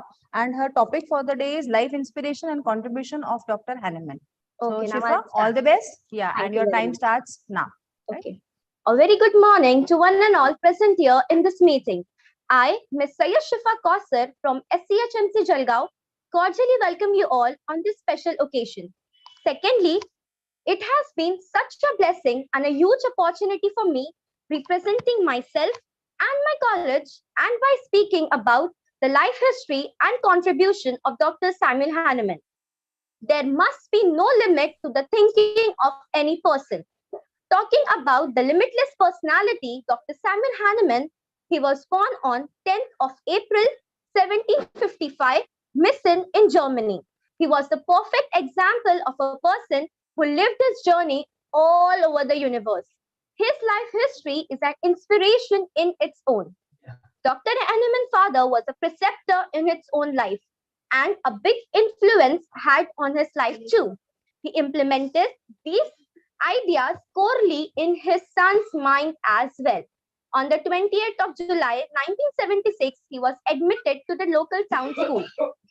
Later, in 1775, on the school living ceremony, he presented a Latin oration called The Wonderful Construction of the Human Hand. Life at Leipzig started in the year 1775. He earned his living simply by teaching Germany and French and also by translating books. He became a master of dozens of languages. Life at Vienna, moving from Leipzig to Vienna in 1777. He finally received his graduation degree from Erlangen University in 1777. His thesis was published on the August of 1789. Firstly, he started to practice as a local village doctor in a town called Hattstad. But sooner he had to move from there because of lack of scope. He moved to Dessau. 17th of November 1782 marks an important date because he got married to Johanna Henrietta. Hahnemann proved to be a blend of successful family man too. Due to his sounding ideas, he was greatly dissatisfied with the cruel methods of treatment at those days. To express his agony, he wrote a letter to his friend Hofland. Discovery of homeopathy was all due to curiosity. It was the time in 1780 when Dr. Hahnemann was busy translating Dr. William Scullin Materia Medica from English to German. He came across a line which dissatisfied him, leading to experimenting himself with 4 grams of cinchona bark tree extract. To his surprise, he observed malaria symptoms as mentioned in the book. After many such experiments, he finally came into a conclusion and law of similia similibus curanter came into existence. The divine homeopathy took birth in the year 1796. In 1812, he moved back to Leipzig with a new system of healing. But things didn't went right here. Allopaths of that time started to criticize him, mocked him, and even produced pamphlets and magazines against him. He moved to Cotton for further practice. He didn't let the flag of homeopathy turn down by being Odysseus. Life gives you second chance if you know how to grab it. His second wife, Miss Mary Melina, joined shoulder to shoulder on 28th of January 1835. After that, they both moved to Paris. Yes, I'm proud to be homeopath, one of the lifelong saying of Dr. Hahnemann. But now it should be us.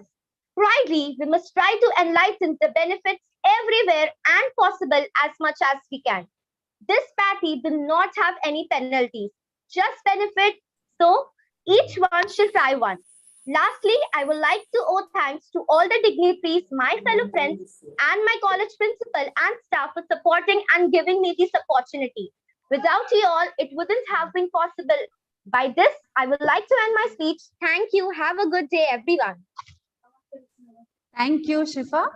Extremely, I really appreciate your spirit, and thank you so much. It was really awesome to listen you, basically. Thank you so much. Thank you. Yeah, you can just unmute yourself. The next participant for the day is Momin Taiba Niaz Ahmed. Momin Taiba Niaz Ahmed from KDMG Homeopathic Medical College and Hospital, Shirpur. Hello, ma'am. Yes, Momin. Am I audible, ma'am? Yes, dear, you are very much audible. So we have Momin Taiba Niaz from KDMG Homeopathic Medical College and Hospital, Shirpur, and her topic for the day is life inspiration and contribution of Dr. Hahnemann. So Taiba, your time starts now. Okay. Good morning to one and all. Myself, Momin Taiba Niaz Ahmed, currently 3rd year BHMS student. A man of quest and logic, a man of experiences and courage, And all above, a man with great humanity who was none other than our master, our leader, the great thinker, the philosopher, and the philanthropist, Dr. Christian Friedrich Samuel Hahnemann. Let us put some focus on the life inspiration.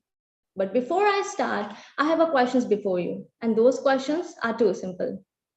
Who told you that only a rich person can do better for mankind? And the answer is absolutely no.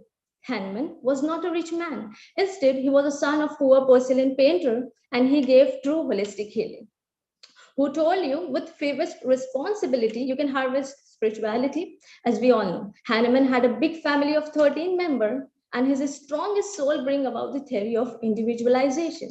Who told you with the support of authorities you can accomplish never principle? Hahnemann had to face great criticism, but his moralities accomplishes universal principle. Hahnemann had to face great hurdles and troubles that were produced by the other system of medicine those times, but he didn't give up. Instead, he said, yes, dare to be wise. And this inspires us a lot. Dr. Hahnemann was the very first physician who first gave importance to the sick person before sickness. He was the very first physician who could see the unseen about delicate human machine. He was the very first physician who had a great desire to heal the suffering humanity and thus led to the discovery of homeopathy. Not only we as homeopaths, but the father of our nation, Mahatma Gandhi, emphasizes homeopathy, discovered by Hahnemann, is the latest and refined method of treating the patients economically and non-violently. Let us see the contributions. Contributions of Hahnemann's are endless. The work of Hahnemann's are known as foundation of homeopathy. The top three important foundations or the work of homeopathy or the work of Hahnemann I like the most is the Organon of Medicine, which is in the 6th edition, and the Materia Medica Pura, which include 12 pharmacology, which include 12 remedies also, and the chronic disease, the peculiar nature, and homeopathic cure. This is the contribution and this is the inspiration of Hahnemann, which I like the most. I hope you liked it. Thank you very much for giving me this opportunity. Thank you so much. Thank you, Taiba, for sticking to the time. Thank you so much. Deepak Raj Bahadur Yadav. Our next participant for the day is Deepak Raj Bahadur Yadav from Venutai Chavan Homeopathic Medical College, Kolhapur. Deepak. Hello. Yeah. Good morning, ma'am. Good morning, everyone. Good morning, Deepak. Myself Deepak Yadav, student of Venutai Yashwantrao Chavan. One sec, Deepak. One sec. Just let me introduce you, and then you can introduce yourself very nicely. So he's Deepak Raj Bahadur Yadav from Venutai Chavan Homeopathic Medical College, Kolhapur, and his topic for the day is life inspiration and contributions of Dr. Hahnemann. So Deepak, your time starts now. Good morning, everyone. Myself Deepak Yadav, student of Venutai Yashwantrao Chavan Homeopathic Medical College and Hospital, Kolhapur. Today, on behalf of World Homeopathy Day, I would like to share my views on this auspicious day. Every year on 10th of April, we celebrate World Homeopathy Day to honor in the memory of our doctor and master, Dr. Samuel Hahnemann, the founder of our pathy, that is homeopathy. This day also challenges and understands the strategies that will further enhance and develop our homeopathy. Dr. Samuel Hahnemann is a life inspiration for all of us. He has tackled many difficulties from his childhood, adulthood, during his practice, and even up to his last breath.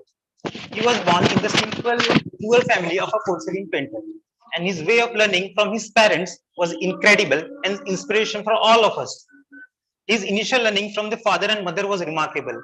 As we all know, charity begins from home. Dr. Hahnemann was very keen of his personality. His teachers, his parents, all the fellow friends, all were very nice to him. As he was very keen student of his teachers and favorite of everyone, he had always followed the path of humanity, goodness, and morals which was taught to him. As a young man, Dr. Hahnemann became proficient in a number of languages, including English, French, Italian, Greek, and Latin. It was not easy for him to read this much of languages, but he was having a spirit, a determination, which we all should inspire from him. Because of the continuous reading and writing of Dr. Samuel Hahnemann, he came to this conclusion. It was not very easy for him. He was self-dependent at that time for earning and was not reliable on his family for his bread and butter, because he has seen his family was suffering from. His father was a simple man. All we should learn from him is about the literary work, which made him self-confident and a way of obtaining different method of learning the books.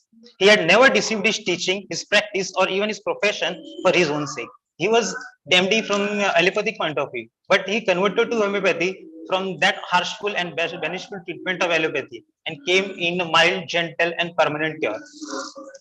How can we forget the day of rise of homeopathy, which made the whole world in surprise and the era of homeopathy began? In the year 1970, from translation of Cullen's Materia Medica, no one was ever having any guts to question Dr. Cullen.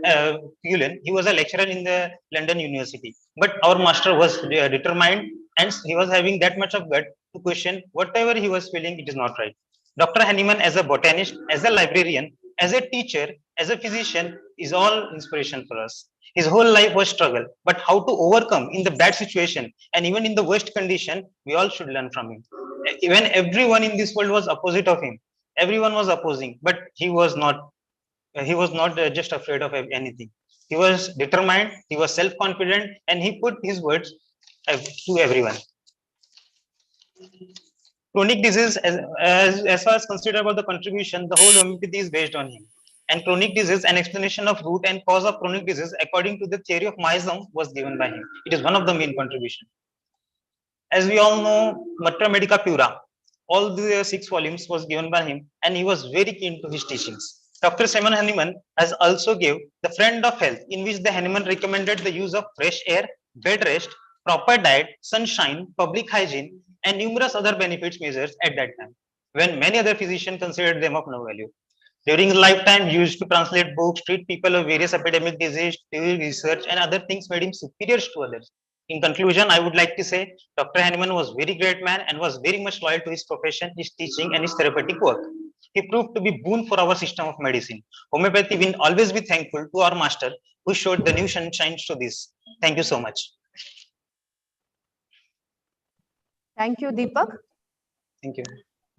I think the tempo is getting generated amongst the students, and it is going to be very tough for the judges as well.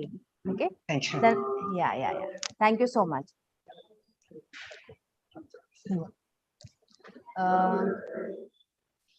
We have a message from respected VC ma'am as enthusiasm with the enthusiasm. Okay.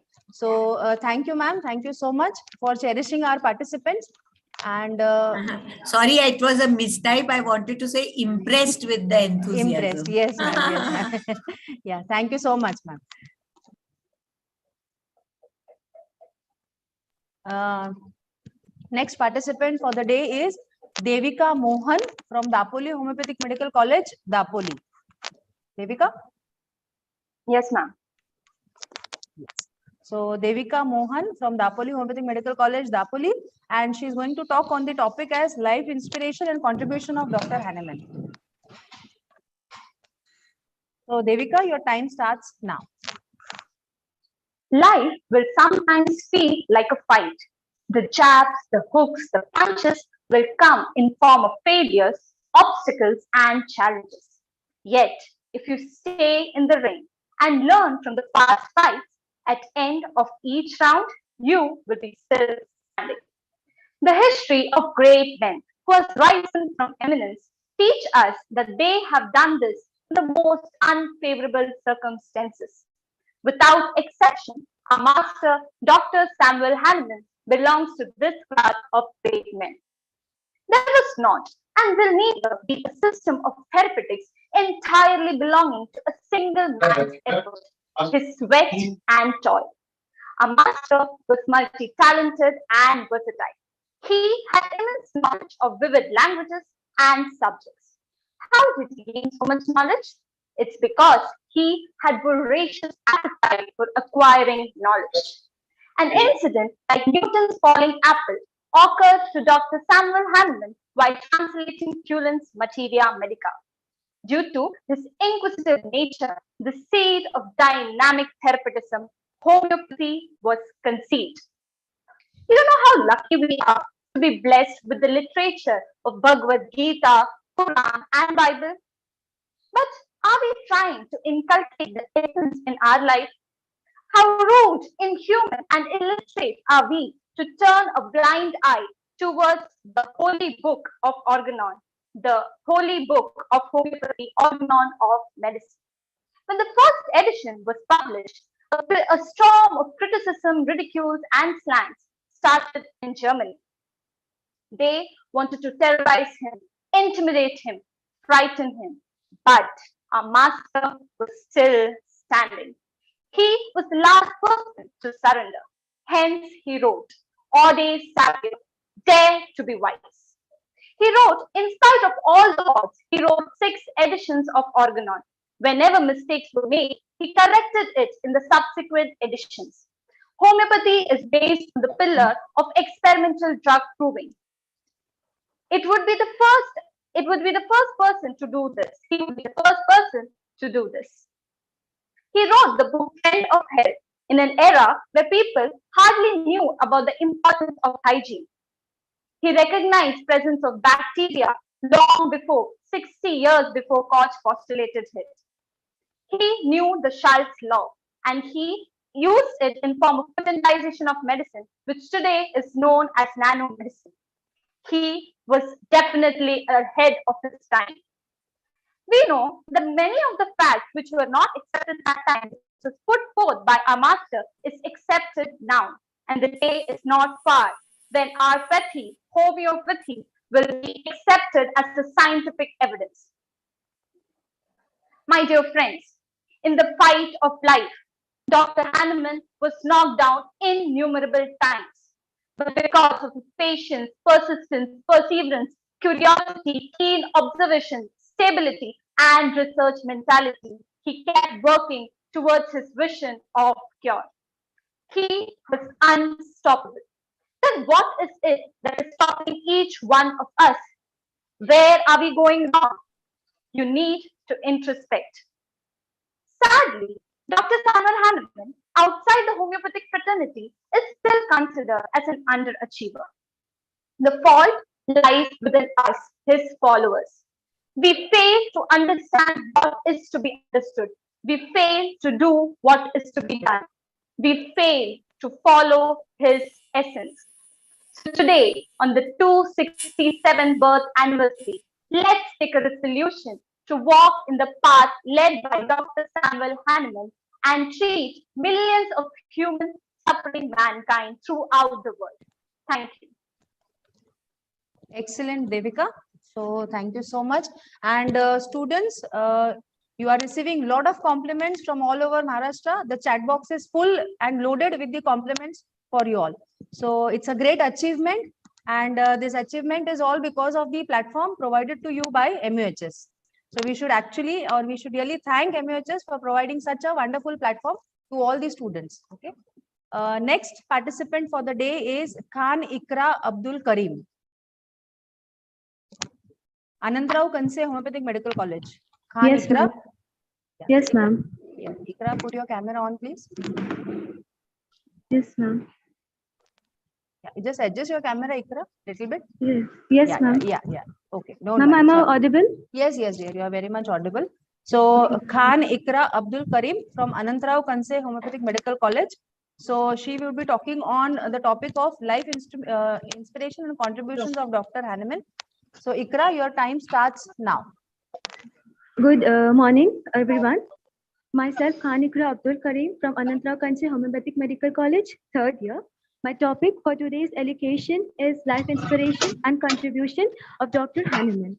Dr. Samuel Hahnemann was born on 10th April 1755, and he is known as the founder and the father of homeopathy. He always worked on his father's notion of esteeming more highly the real than the apparent. With 20 thalers in his pocket and with his father's blessing, he left to Leipzig from Lausanne in an intention to study medicine, where he was allowed to attend classes for freely. Now, then, the era in which Dr. Hahnemann was born was dark, where treatment consisted of gruesome and unimaginable practices such as bloodletting. The following were the words of Dr. Hahnemann, that my sense of duty will not easily allow me to treat the unknown pathological conditions of my suffering brethren with these unknown medicines. Thus,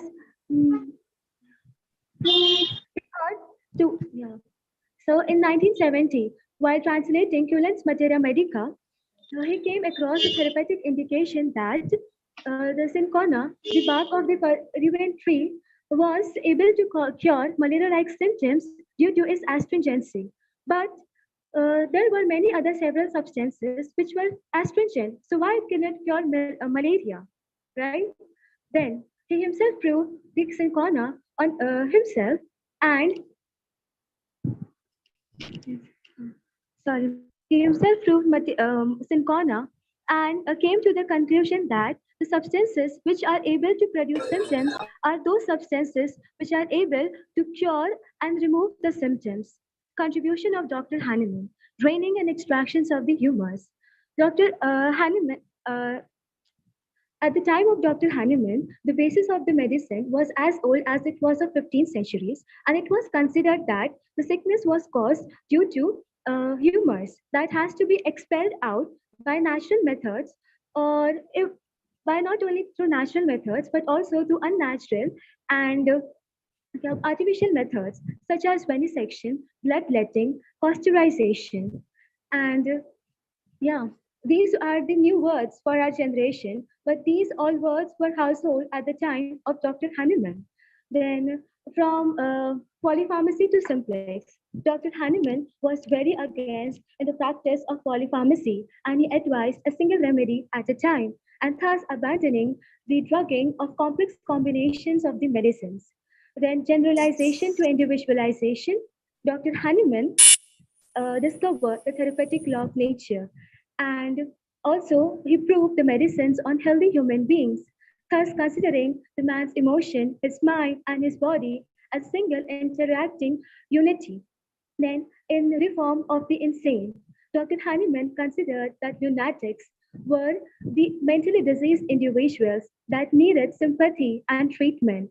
And it is not something which are possessed by something like, and it has to be removed out by torture. Then, in classification of the diseases, Dr. Hahnemann classified the diseases as acute and chronic on the basis of clinical experiences, and he considered every case as an individual case and gave medicine as on totality of the symptoms and not on bacteria and microorganisms. And in chemistry, Dr. Hahnemann also was very pure in his chemistry work, as it is said by his opponents that even if Dr. Hahnemann will not have endangered so much of his life in founding the system of homeopathy, he will have been acknowledged as a great chemist. Thank you. Thank you, Ikra. Thank you so much. The next participant for the day is Abrar Mulani. Yes, ma'am. Am I audible? Yes, Abrar, very much audible. We had a tough time in contacting you, Abrar. So, Abrar Mulani is from Vaman Rao Ithape Homeopathic Medical College, Sangamner, and he would be talking on the topic as life inspiration and contributions of Dr. Hahnemann. So, Abrar, your time starts now. A very good afternoon to all of you. I, Abrar Mulani, pursuing my graduation in homeopathy at VIHMC, Sangamner. Honorable guests, judges, ladies and gentlemen, with a great sincerity, I'm here to put across my views about the life inspiration and contribution of Dr. Hahnemann. Dr. Christian Frederick Samuel Hahnemann, the father and the founder of homeopathy, was born on 10th of April, 1755 at Meissen in Saxony. His father was a porcelain painter who did not want his son to stay long at school. His education started at a very young age, when his mother and father taught him to read and write while he's playing. He studied at the town school for several years and then went to the Princess School at the age of 16. At the age of 20, he knew 3 foreign languages. In the year 1775, he got his permission from his father to study at the University of Leipzig. In the year 1779, he got his MD degree from the University of Erlangen. Dr. Hahnemann was an allopathic physician But in the year 1784, he stopped his medical practice because he was dissatisfied with the allopathic mode of treatment. He found that the patients were not getting cured. In fact, they came back same symptoms with increased intensity. So Dr. Hahnemann took the hobby of translating the books. In the year 1790, while translating the Culens Materia Medica, he came across the sentence, "Cinchona bark cures malaria because of its bitter taste." Dr. Hahnemann was dissatisfied with this statement, so he himself experimented by taking few grams of tincture on himself. To his surprise, he found that the malaria-like symptoms was produced in his body. He thought it was a coincidence, so he experimented with different drugs on his family and friends and found a similar result.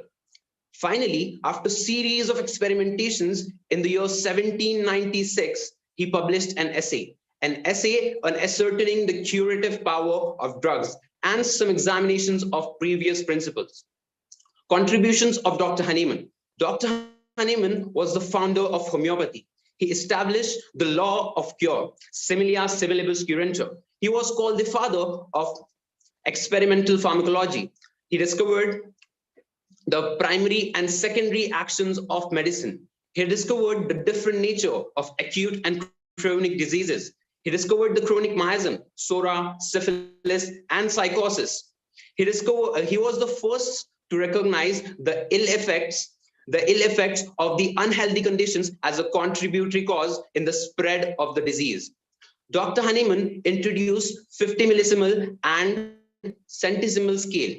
Dr. Hahnemann discovered indisposition, idiosyncrasy, one-sided diseases, investigations of epidemic diseases, and he was the master of homeopathy. I sum up my speech with the message that it's been a tremendous pleasure to talk here about Dr. Hahnemann in front of you all. Thank you so much for listening to me with the great patience, and have a wonderful day. Thank you so much, Abrar. Abrar has a lot of wishes in the chat box. So very good, Abrar, and thank you so much. The next participant for the day is Janvi Malvankar from Vaman Rao Ithape Homeopathic Medical College, Sangamner. Janvi? Yes, ma'am. Very good. Nice to see you, Janvi. So Janvi Thank is you, our ma'am. ex-student Same here. also of YMT Homeopathic Medical College. She completed her graduation from YMT and presently doing her post-graduation from Vaman Rao Ithape Homeopathic Medical College, Sangamner. So her topic for the day is life inspiration and contributions of Dr. Hahnemann. So Janvi, your time starts now. Yeah, thank you very much, ma'am. A very good afternoon to one and all, respected judges and my dear friends. Born on 10th April 1755, Hahnemann's father always implanted an idea never to be a passive listener or a learner. The 18th century was marked by a plethora of theories and hypotheses regarding the nature of diseases, the causations, and therapeutics, but all these theories being partial and incomplete. In Hahnemann's time, the disease was considered to be a definite entity resulting from structural alterations in an organ. But it was Hahnemann who raised his voice against this restricted local view of diseases, and he revolutionized the practice of medicine by systematically developing an entirely new frame of reference. The revolutionary nature and the far-reaching consequences of the reforms brought about by Dr. Hahnemann can be accessed if we try to visualize the state of medical thoughts and practices in the 18th century. Hahnemann was the first man who called blood as the fluid of life, and he forbid the exsanguinatory procedures. He raised his voice against polypharmacy. He gave special emphasis upon individualizing and individualization of diseases. He gave the fundamental principles of cure in his organon, the law of similia similibus curantur. It was given ages ago, but he was the one who brought it to light. The law of simplex, the law of minimums, the doctrine of drug proving not on animals, but on healthy human beings. He gave the theory of chronic diseases, the theory of vital force, wherein as in before, the main focus was bacteria or the disease part, but he was the one who laid emphasis on the mind and on the spirit. He was the father of experimental pharmacology. He gave the doctrine of drug dynamization, potentizing, activating the inert power of the drug. Hahnemann dared to be wise, and he established homeopathy as a medicine of pure experience. He was not able to assume anything which was not justified by a sense experience. He revolutionizes the field of medicine with requisite perseverance to persist in study, his desire for more, a better understanding of diseases and that of the medicine. We need to be perseverant in our learning and in our practice. The adaptability, the striving for more, the unpressurized. Hahnemann has given us a gift of how to reach the cure with the help of a simillimum. He gave us all possible tools at our hands, the organon, the materia medica. Other pioneers gave us wonderful repertory. All we have to do is make the best possible use of it. Study, hard work, learn, get the simillimum and cure the patient. After all, that's what he always aimed at. Cure of the sick in rapid, gentle, and permanent restoration of health, or removal and annihilation of disease in its whole extent, in the shortest, most reliable, and most harmless way. Coming to an end, I would like to add, how am I inspired from our master Hahnemann? I learned that no speculations, no hypothesis, pure logic, following his fundamental laws in an unprejudiced way, reaching the simillimum and curing the patient will be the best way to honor our master Hahnemann. Have the courage of your convictions and dare to be wise. Thank you so much. So you nailed it, Jahnavi, as always. And Jahnavi has, I guess, many fan followers. Many best wishes to you in the chat box. Very good. Keep it up, Jahnavi. So the next participant for the day is Namrata Ahuja from Guru Mishri Homeopathic Medical College, Jalna. Yes, ma'am. Am I audible and visible? Yes, beta, you are very much audible. So Namrata Ahuja from Guru Mishri Homeopathic Medical College, Jalna, and her topic for the day is life inspiration and contributions of Dr. Hahnemann. Namrata, your time starts now. A very good afternoon to one and all. A person conversant enough with the flawed methods of treating the ill. A person conscientious enough to give them up and pave a way for himself. A person observant enough to grasp the workings of the micro-universe around him. A true experimenter and never a passive learner. And finally, a person courageous enough to stand by his convictions in spite of the incessant opposition. I think this would do some justice to describe the persona of our Reverend Dr. Hahnemann sir, the 267th birth anniversary of whom we are here to celebrate today. I feel privileged and grateful to all the dignitaries, our university and college authorities for this opportunity to speak. The life history of Dr. Hahnemann sir has always left me in awe. And this is not just because of their discovery of homeopathy, but because there is so much more to learn and imbibe from it in our own lives. I personally believe it was Dr. Hahnemann sir's father who implanted the seed of inquisitiveness in him, who taught him right from a very young age never to be a passive learner, but to prove everything and to hold fast only that which is good. Once implanted, the seed never stopped growing. It is clearly evident from our master's unquenchable thirst to learn, right from boyhood, where he had his own herbarium of plants. Our master's determination to never give up his love for medicine, where he studied all day and translated all night to support himself. Our master's strong sense of conscience to openly reject the medical science, which instead of curing, just added much more suffering. Our master's accurate observation, logical reasoning, and scientific experimentation finally brought the dawn of homeopathy to the darkest era of the medical practice. And how can we forget our master's fearless attitude, who once convinced of the law of similars, stood headstrong in the practice and propagation of the same. It is also noteworthy how our master, in spite of enjoying the success that homeopathy brought to him, always stayed humble and always in attempts to take homeopathy towards more and more perfection. This is clearly evident through his works even during the last years of his life. Such a person with such an amalgamation of so many positive qualities is definitely a gift from heaven, who left us with so many jewels, the most precious one being the science of homeopathy, that which we all are blessed to practice even today. Nevertheless, organon of medicine, chronic diseases, materia medica pura, all these are just guiding lights and best friends to every homeopath. Lastly, our masters' unending translations in the field of chemistry, medicine, toxicology, and even romance have added so much more value to each of the respective faculties. They say it is better to light a candle than to curse the darkness. Our master has been a living example of this quote. He transformed the medicine of speculation into the medicine of experience. He taught us how each one of us is worthy of an individualized, of a scientific and a gentle means of curing our ailments, and only homeopathy is the ultimate tool to achieve that. Our master has touched the lives of so many people during his lifetime, and through his teachings, he still continues to do so. He remains alive in the hearts of all of us. Lastly, I wish everyone watching a very happy World Homeopathy Day. Ode Sapayati. Thank you. Thank you, Namrata. Thank you so much. Next participant for the day is Sheikhe Krishna from SKHMC Beed. Sonajirao Shirsagar Homeopathic Medical College Beed. Sheikhe Krishna. Myself, Sheikhe Krishna Bala Sahib from SKH Medical College Beed. Yeah. Just a second. Krishna, just a second, Krishna. So, Sheikhe Krishna from Sonajirao Shirsagar Homeopathic Medical College Beed, and his topic for the day is Life Inspiration and Contributions of Dr. Hahnemann. Krishna, your time starts now.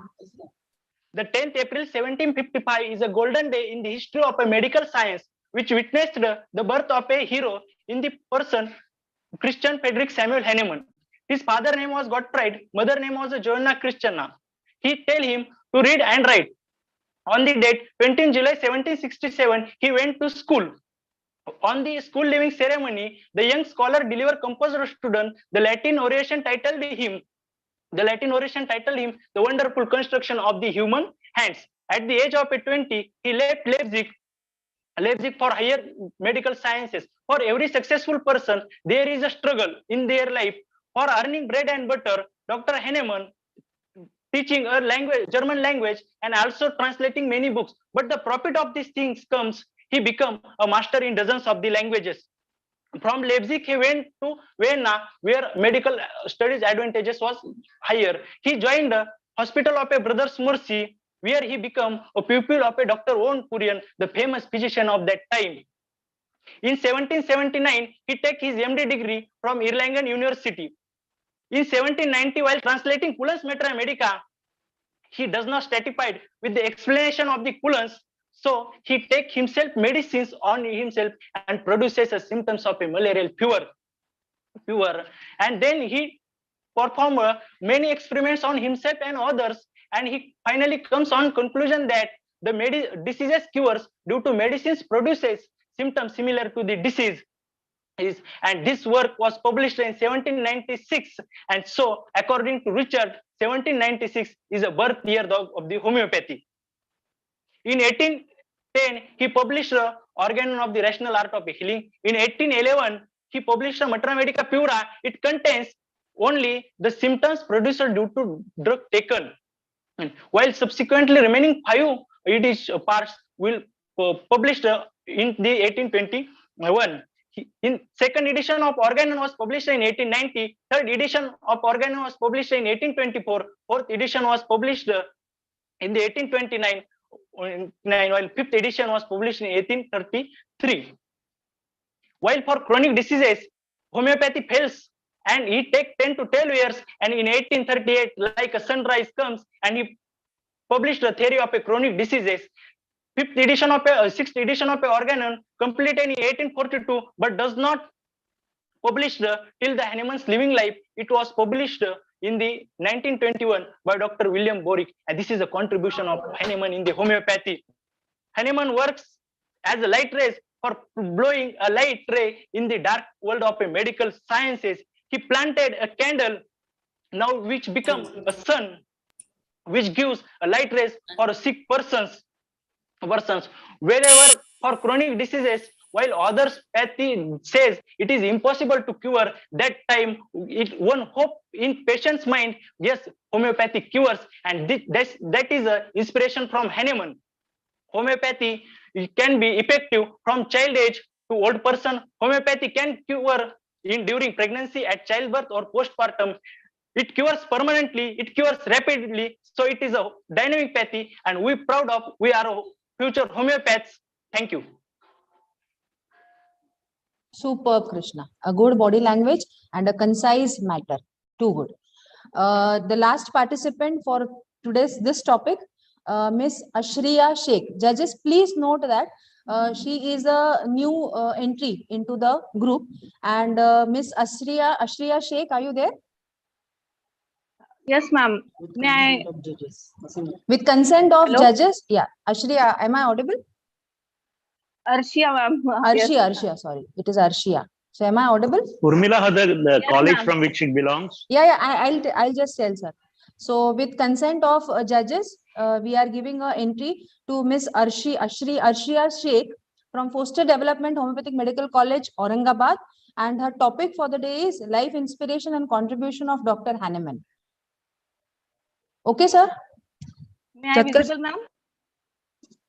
Yes. So judges, please note the new entry. So Arshia, your time starts now. Hello, everyone. done. Happy World Homeopathic Day. Thank you for having me here. My name is Arshia Sheikh, and I am going to speak about on life inspiration and contribution of Dr. Hahnemann. The basic law of homeopathy is similia similibus curantur, which means like is cured by like. Homeopathy is a system of medical treatment promulgated by Dr. Christian Frederick Samuel Hahnemann, a German physician.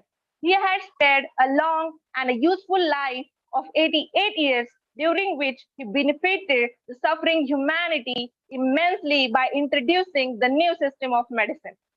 As Dr. Hahnemann says, the physician's high and only mission is to restore the sick to health, to cure as it is termed. The physician's highest and only calling is to make the sick healthy and to cure as it is called. The science of homeopathy is so pure, so precious. To me, when I think about it, it is a tree which is so big. Even when I glance around it from left to right, I can't see it as a whole.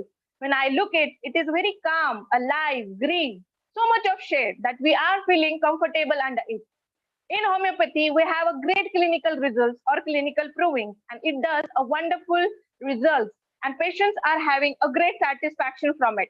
We avoid surgeries on our levels with our remedies by giving a gentle treatment. Two greatest hallmarks of homeopathy is passion and compassion. Passion for science and compassion for its patients. Every disease is curable. What we learn from Dr. Hahnemann is every disease is addressable in homeopathy. Physician should be a keen observer. Physician should be unprejudiced. Every patient is not curable because of conviction and compliance. Patient is the part of process. Every homeopath is not a healer. According to Dr. Herring, the golden rules of practice is to learn to observe, learn to prove, learn to examine sick, learn to select remedy, learn how to repeat, learn how to wait, learn how to profit by experience. There are 8 basic principles of homeopathy given by Dr. Hahnemann. That is, first, individualization.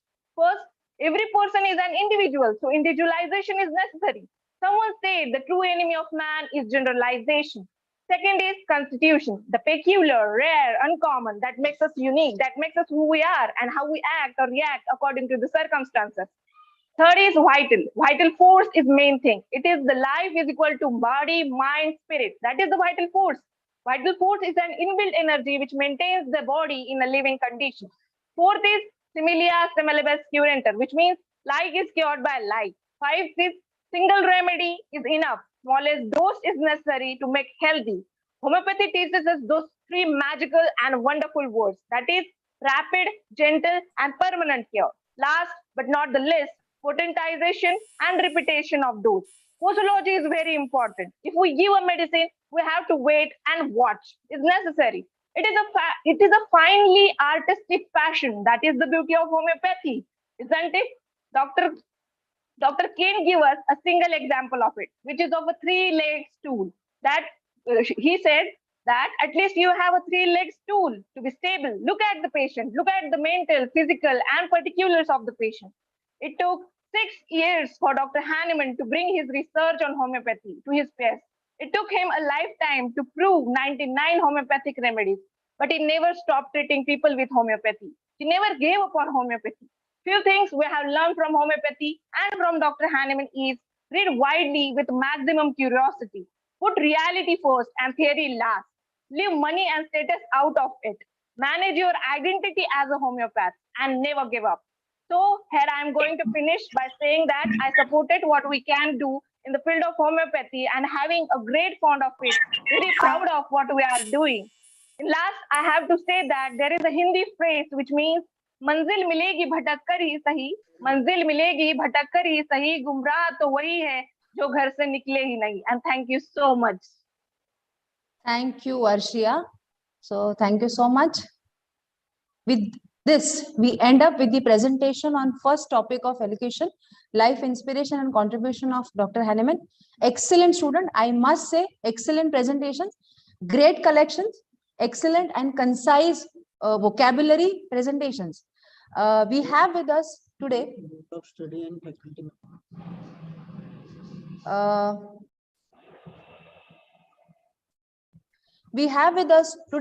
Dr. Parimal Joshi sir, professor and HOD in the Department of Pharmacy at Dhundumama Sate Homeopathic Medical College, Pune, and sir is also board of study member at MUHS.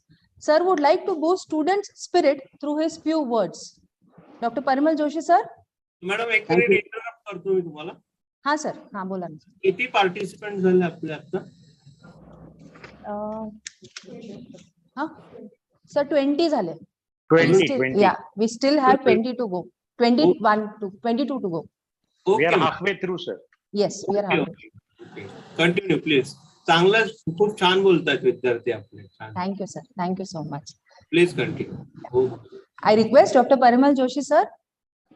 Thank you, Dr. Urmila. I'm just feeling nostalgic. Hahnemann's birth anniversary and homeopathy. All students have charged everyone here. It was a great, satisfying experience to listen to the students coming up with their ideas, kind of research which they have done. It was a great experience, no doubt. One of the participants, Arshia, who talked last, talked about all the basic principles of homeopathy. It is extremely proud to know that as on today, even if so many years have passed, not a single principle in homeopathy is needed to be changed, even in perspective of modern science.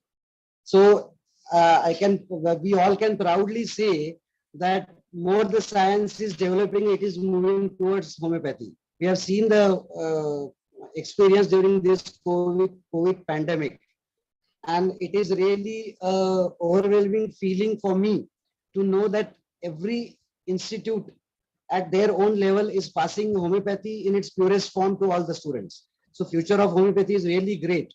I have no words to express attitude of gratitude for Vice Chancellor, Madam. Thank you very much. Bagal sir, another dynamic part of homeopathy, where he is restless unless he does something creative and curative. That is what I have experienced him for last so many years. Congratulations, Bagal sir, to start such a beautiful activity where all colleges are linked together and knowledge sharing is going on. It is great for the students to know. Thank you, Urmila. Judges, thank you very much for all the efforts which you are taking. And great, I am really very happy, a very satisfying day for me. I wish Ram Navami Shubhecha to everyone. Thank you very much. Thank you very much. Thank you so much, sir. We move ahead. Just a second. I'll do this. Yes.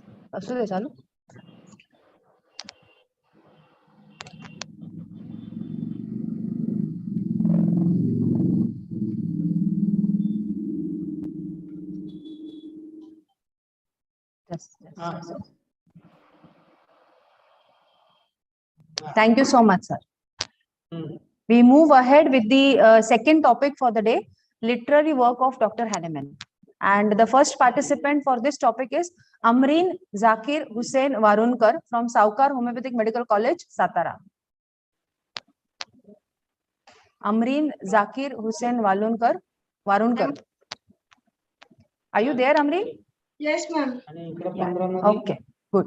So she's Amreen Zakir Hussain Warunkar from Saukar Homeopathic Medical College, Satara, and her topic for the day is literary work of Dr. Hahnemann. Amreen, your time starts now. Good afternoon, everyone. I, Miss Amreen Zakir Hussain Warungar from Saukar Homeopathic Medical College, Satara. Today, I am going to speak few words on literary works of Dr. Hahnemann. The study of historical background of Hahnemann's time explains much more of his reform work in homeopathy. And it is interesting that the present day changes in medical life were foreshadowed a century ago by Dr. Samuel Hahnemann. He was born in Saxony on 10th of April 1755. Many talents and strong urgings went to his makeup, including the glorious gospel of discontent. He was a great linguist and a master in many languages at very early age. His knowledge was voluminous, as was his memory. Hahnemann studied for 2 years in Leipzig, and then he went to Vienna, where he studied for 10 months. His title was thesis as Conspectus Edifectum Spasmodicorum Etiologicus is Therapeuticus.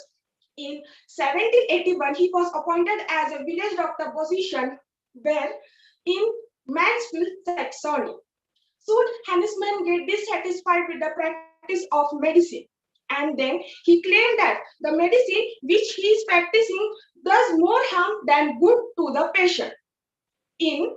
After giving his medical life in 1784, he chiefly guided as a writer and translator. While translating the William Cullen's a treatise on materia medica, he noted that the cinchona, the bark of Peruvian, has the effect to cure malaria. He began to research on the cinchona, and he get to know that the drug in this malaria-like symptom in himself. The principle likes cure likes become the basis which he known as the homeopathy. In 1792, he advised the human treatment of insane. He never given any insane person a painful bodily chastisement. In 1793, he was mentioned as the famous analytical chemist. In 1801 to 1801, on the basis of law of similar, he began to give ipecac for cough and belladonna for scarlet fever. In 1807, he used the term homeopathy in his essay, Indication of Homeopathic Development of Medicine in Hofland Journal. Following his further essay, he published Organon of Rational Art of Healing in 1810.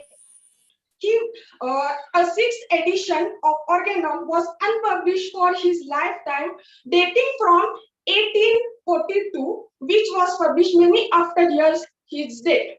The chronic disease was published in 1828. Materia Medica Pura Volume 1 to Volume 6 was published in 1811 to 1821. Second edition from Volume 1 to Volume 2 was published in 1822 to 1827. He was a great man with a great ideas, and his works was literally great. Thank you.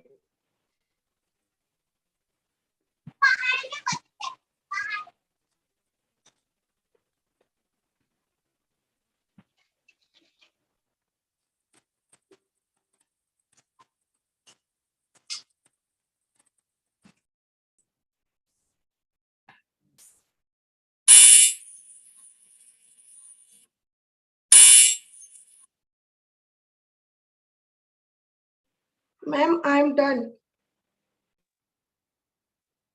Urmila, she has finished.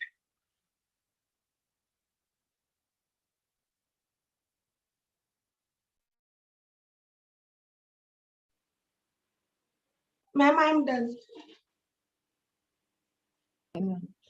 Yes, dear. Too good. Great body language and a concise literature. Okay. So the next is Miss Snehal Mehta from Sai Homeopathic Medical College, Dugadpata. Ma'am, am I audible? You're audible, beta, but just go a little behind.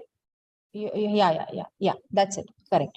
So she is Miss Snehal Mehta from Sai Homeopathic Medical College, Dugadpata, and her topic for the day is literary work of Dr. Hahnemann. Snehal, your time starts now. What shall I say of an art discovered with the aid of our hand and clothing manufactured by them? What for the building constructed for our comfort, usefulness, and protection? Moreover, what law would we possess, what records of genius if worked without our hands? Good afternoon, everyone. My name is Snehal Mehta, and I'm third year student of Sai Homeopathic Medical College. And on this auspicious day, I'm going to speak on the literary work of Dr. Hahnemann.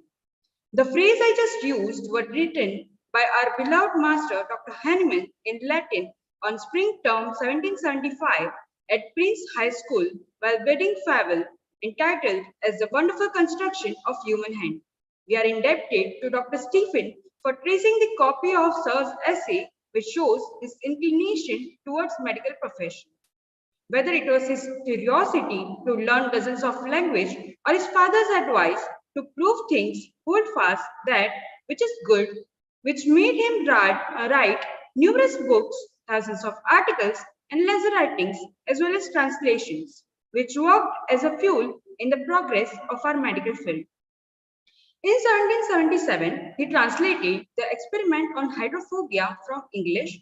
In 1779, a consideration of etiology and therapeutic of spasmodic affection. In 1782, he wrote an essay in Krebs' medical observation, and in 84, article on direction for curing the old sore. In 1788, the article concerning bile and gallstone and remedy for checking putrefaction. In 1789, the article regarding instruction for the surgeon on venereal disease. This year, he also wrote a book named as The Friends of Health, where he says that my calling gives me no right to deal with ennobling of mind. My duties lies to pointing out the greatest of physical assets of health.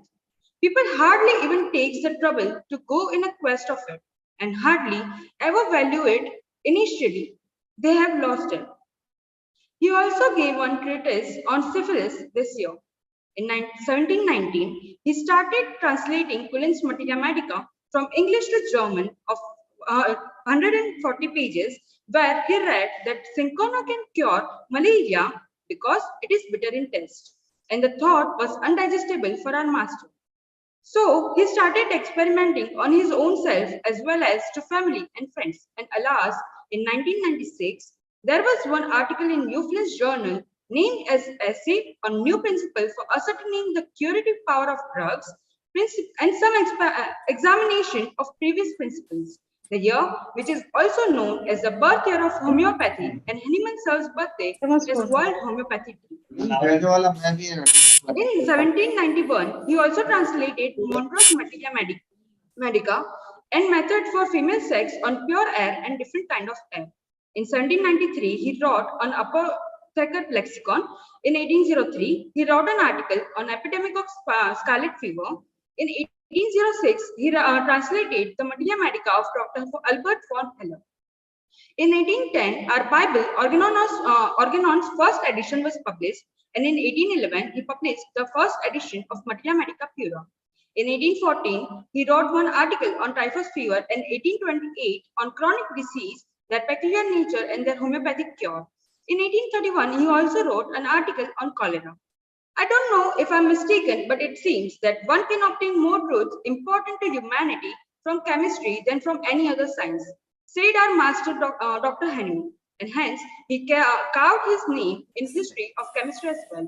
In 1777, he translated an experiment on copper and Falconi experiment with mineral water and warm water baths. In 1785, he translated the art of distilling the liquor, and in 1786, he wrote an article on arsenic poisoning. In 1787, he translated the article on art of manufacturing the vinegar and science of purity and administration of drug. And so on. There were few more experiments regarding wine liquor, arsenic, as well as copper and mercury, which he wrote in his lifespan. No wonder Dr. Charles said if he weren't to be a great quack, he would have been a great chemist. But according to me, why only chemist? He was a great dietist and hygienist, a great epidemiologist, and a great researcher of modern pharmacology as well. Because what he did, as Dr. Sir William Osler said, has not been done by anyone till now. And his life itself is an inspiration for all of us. His life was not the bed of roses, but moreover, like a bed of thorns. And still, he never once thought of giving up. There was so much obstacle while he started the whole new art of healing, and yet he remained firm on his decision, due to which we are now able to cure the patient and restoring their to health. If we have to learn anything from his life, then first thing should be never give up attitude of his. And second, to prove things, hold fast that which are good. Good for us, good for mankind, and good for humanity. That is all from my side. I'm Snell Mehta, and thank you for hearing me out. Thank you, Snehal. I guess you have collected almost all the literary work of our master. Thank you so much. And we are with this, we finish with the second topic for the day. Snehal, just put your camera off. With this, we finish with the second topic for the day as literary work of Dr. Hahnemann. We are blessed to have with us today respected Dr. Mrs. P.P. Page ma'am to encourage all our students with her words of wisdom. Ma'am is principal at Dr. G.D. Paul Foundation, YMT Homeopathic Medical College since the inception of college, and ma'am has a vast experience of 30 years as an administrator. Ma'am is member Senate MUHS and ex-president MCH. I request ma'am to kindly encourage the students with her words of wisdom. Dr. Mrs. Page ma'am.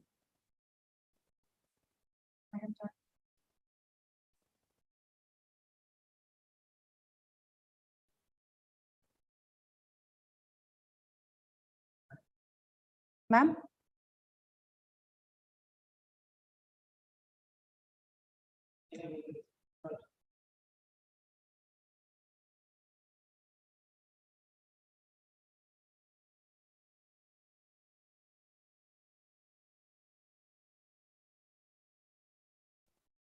I guess due to some technical reasons, ma'am is unable to join.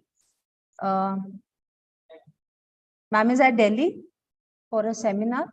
So ma'am would join in future coming time. Till then, we have Dr. Raj Milind Kudale, Professor and HOD in the Department of Medicine at Guru Mishri Homeopathic Medical College, Jalna. Sir would like to encourage the students with his words of wisdom.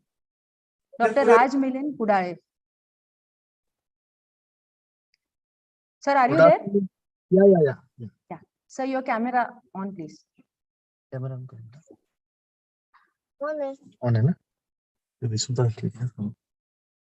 Good afternoon to all dignitaries, all my seniors, my juniors and students.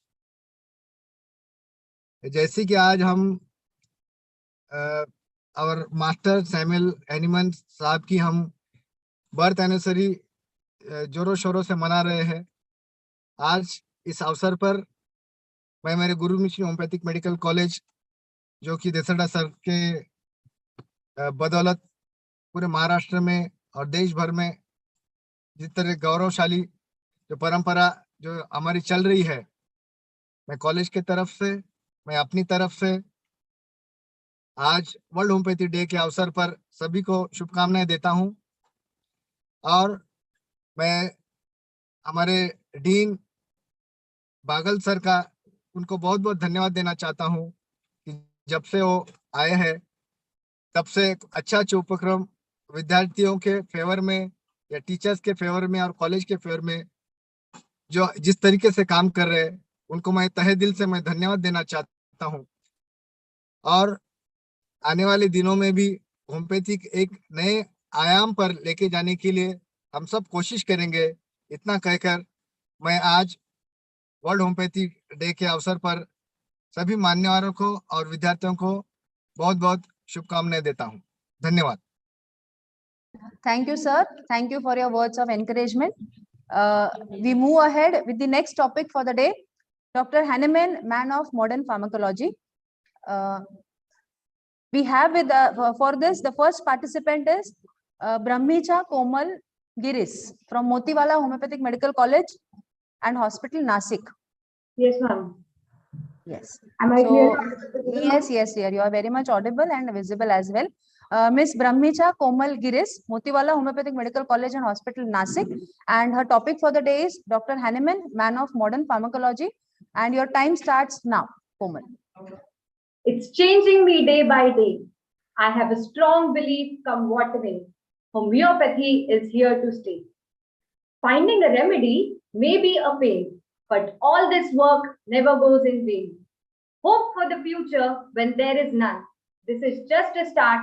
I'm so not done. I'm so not done. Wishing all the dignitaries a blissful afternoon. I, Miss Komal Brahmecha from Motiwala National Homeopathic Medical College, Nasik, is present here to speak on my topic, Dr. Hahnemann, Man of Modern Pharmacology. The revolutionary nature and the far-reaching consequences of the reforms our master Dr. Hahnemann brought about in medicine can be accessed at their true value only if we try and visualize the state of medical practice today. The medical world has in many ways accepted Hahnemann's concept of similia, simplex, and even minimum. This is more apparent in the practice of allergy and vaccine therapy. Von Behring said of vaccine, by what technical term could we more speak of an influence excited by a virus than by Hahnemann's term homeopathy? Dr. Hahnemann put greatest emphasis on individuality. The enlightened school of modern science has started to appreciate it. Just to quote in favor of same, I would like to say, today we speak of gastric ulcer types, that is, individuals with a temperament and mode of living bring on such a condition. We have moved far from those times, from bloodletting to blood banks, without the professional acknowledging of its step to the first reformer in this direction, our master, Dr. Hahnemann. Dr. Hahnemann, by his conception of disease, put greatest emphasis on the host reaction rather than microorganism. And this gave us the tools to tackle the new disease so effectively, demonstrated in the cholera pandemic of the last century and the COVID-19 pandemic recently. Also, Hahnemann's ground on his countless observations made in his clinical practice made him anticipate about the rebound phenomena of the modern pharmacology, which he explains in the aphorism 59 in the 6th edition of Organon of Medicine, where he explains about the primary action of the medicine and the secondary curative action. Also, in aphorism 60, he explains about the drug tolerance, which is being frequently reported by the modern pharmacology. Thus, Hahnemann's teaching have acted and are still acting as a ferment in the medical practice, dissolving, reconstructing, and remolding the traditional ideas, concepts, and methods. The tremendous contribution of this great man are an everlasting debt to humanity, and thus he is rightly known as the father of curative pharmacotherapeutics. Swadeshi pujite Raja, Vidwan Sarvatra pujte. That means a king is worshipped only in his empire, but a scholar is worshipped around the globe. Our master, Dr. Hahnemann, was one such scholar. We, as the budding homeopaths, as the stakeholders of the principle, similia, similibus, curantur, shoulder this responsibility to take our science to great heights. Thank you. Salute to our master, Dr. Hahnemann, and salute to homeopathy. Thank you. Thank you, Komal. Thank you so much. लगेच बघते ऐकवायला तर ठेवा दिसतोय का बोधच्या ह्याच्यावर तुला बघ okay ठीक आहे चल We just take a 2 minutes break here. We are blessed to have with us respected Dr. Mrs. P.P. Page ma'am, Principal Dr. G.D. Paul Foundation, IMT Homeopathic Medical College. Ma'am has a vast experience of 30 years in administration. Ma'am is member Senate MUHS and ma'am is ex-president MCH, Maharashtra Council of Homeopathy. From her busy schedule, ma'am has taken out some time to encourage the students. So we hear ma'am today. Ma'am. Good afternoon all and good afternoon, welcome and wish you all the good success on the World Homeopathic Day. and on the 267th birth anniversary of our founder, Dr. Samuel Hahnemann. I wish you all the best, and we all will practice homeopathy. And I'm very happy my ex-students and staff members, including the Dean of the Faculty, Dr. Bagal and Dr. Urmila Pawar, congratulations of publication of book. And this way, I expect all other students and researchers to do the work in homeopathy, do some research and make the homeopathy known to all the world. Right now, it is the second pathy in the world. We expect them to be the first pathy and part of treatment in this world. Thank you for giving me the opportunity by MUHS and VC Madam. Thank you. And this is for the first time celebrating the Hahnemann Day in University. Congratulations to all the MUHS members and the team committee. Thank you so much for inviting me for this. Thank you, dear. Thank you so much, ma'am, for taking out the time from your busy schedule and encouraging the students. It means a lot to them, ma'am. Thank you so much. Good day, ma'am. Thank you, Urmila. We move ahead with the elocution. The next participant for the day is Nimjia Aishwarya from Dhondumama Sate Homeopathic Medical College, Pune. Yes. Nimjia Aishwarya. Am I visible and audible? Yes, dear, you are very much visible and audible. And her topic for the day is Dr. Hahnemann, Man of Modern Pharmacology. Nimjia Aishwarya. Okay, your time starts now. Okay. A very good afternoon to one and all. Firstly, I would begin to thank to the fraternity of MUHS for giving us this historic moment of World Homeopathy Day. And on this special occasion, I would like to begin with an ode to our master, Dr. Hahnemann. Those were the days with dark, dusky hues. He brought bright light to the suffering of human blues. Years passed, and his method of treating sustained. The laws and principles remained firm, and yet nothing's changed. This is an ode to an immortal soul who brought gentle and a noble approach, which has healed and cured for decades in spite of the reproach. Dr. Hahnemann, the man of modern pharmacology. Finally, after decades of irrelevant debates, we've proved ourselves and come up with such proud topic today. So firstly, congratulations. And let's be thankful to pandemic, where people got aware of the versatile beauty of homeopathy through the preventive medicine. What is our medicine? During human testing of medicinal substances, in Hahnemann's time, he proposed and stated that universal mechanism of action or pharmacodynamics of medicine, which is now described as the rebound effect by modern pharmacology, which was earlier mentioned by Hahnemann in para 112 of Organon. Not just that, modern theories like the modern allergic treatments, radiation for cancer, etc., are too based on the principal law of homeopathy, the similia similibus curenta. Adding to that, several iatrogenic theories which were based on the principle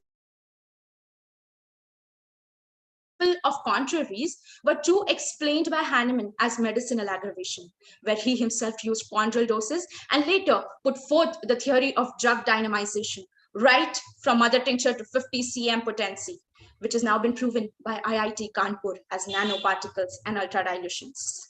Even the quantum field theory, which proposes or demonstrates that the quantum properties can be physical without being observable, clearly underlines the similarity between quantum physics and homeopathy.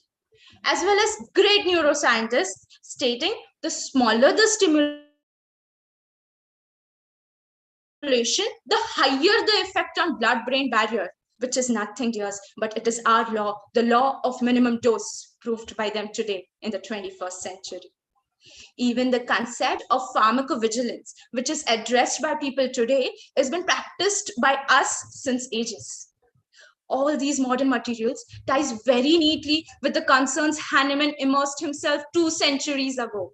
Dr. Hahnemann is the actual man of modern pharmacology, as his art of medicine still holds ground with the natural laws, along with tailor-made approach without any side effects, which has been proven day in and day out in the form of similitude in pharmacology. We love to quote the saying, each medicine is a poison unless taken under supervision. But we ourselves fail to remember that holistic individual approach amongst us is the need of time. With this, would like to conclude on what Hahnemann has always taught. Odd, sapere, dare to be wise. Thank you. Thank you, Aishwarya. Thank you. The next participant for the day is Sheikh Numan Nisar.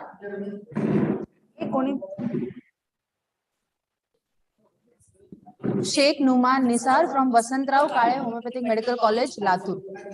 Yes, ma'am. Am I audible and visible? Yes, beta, you are very much audible and visible.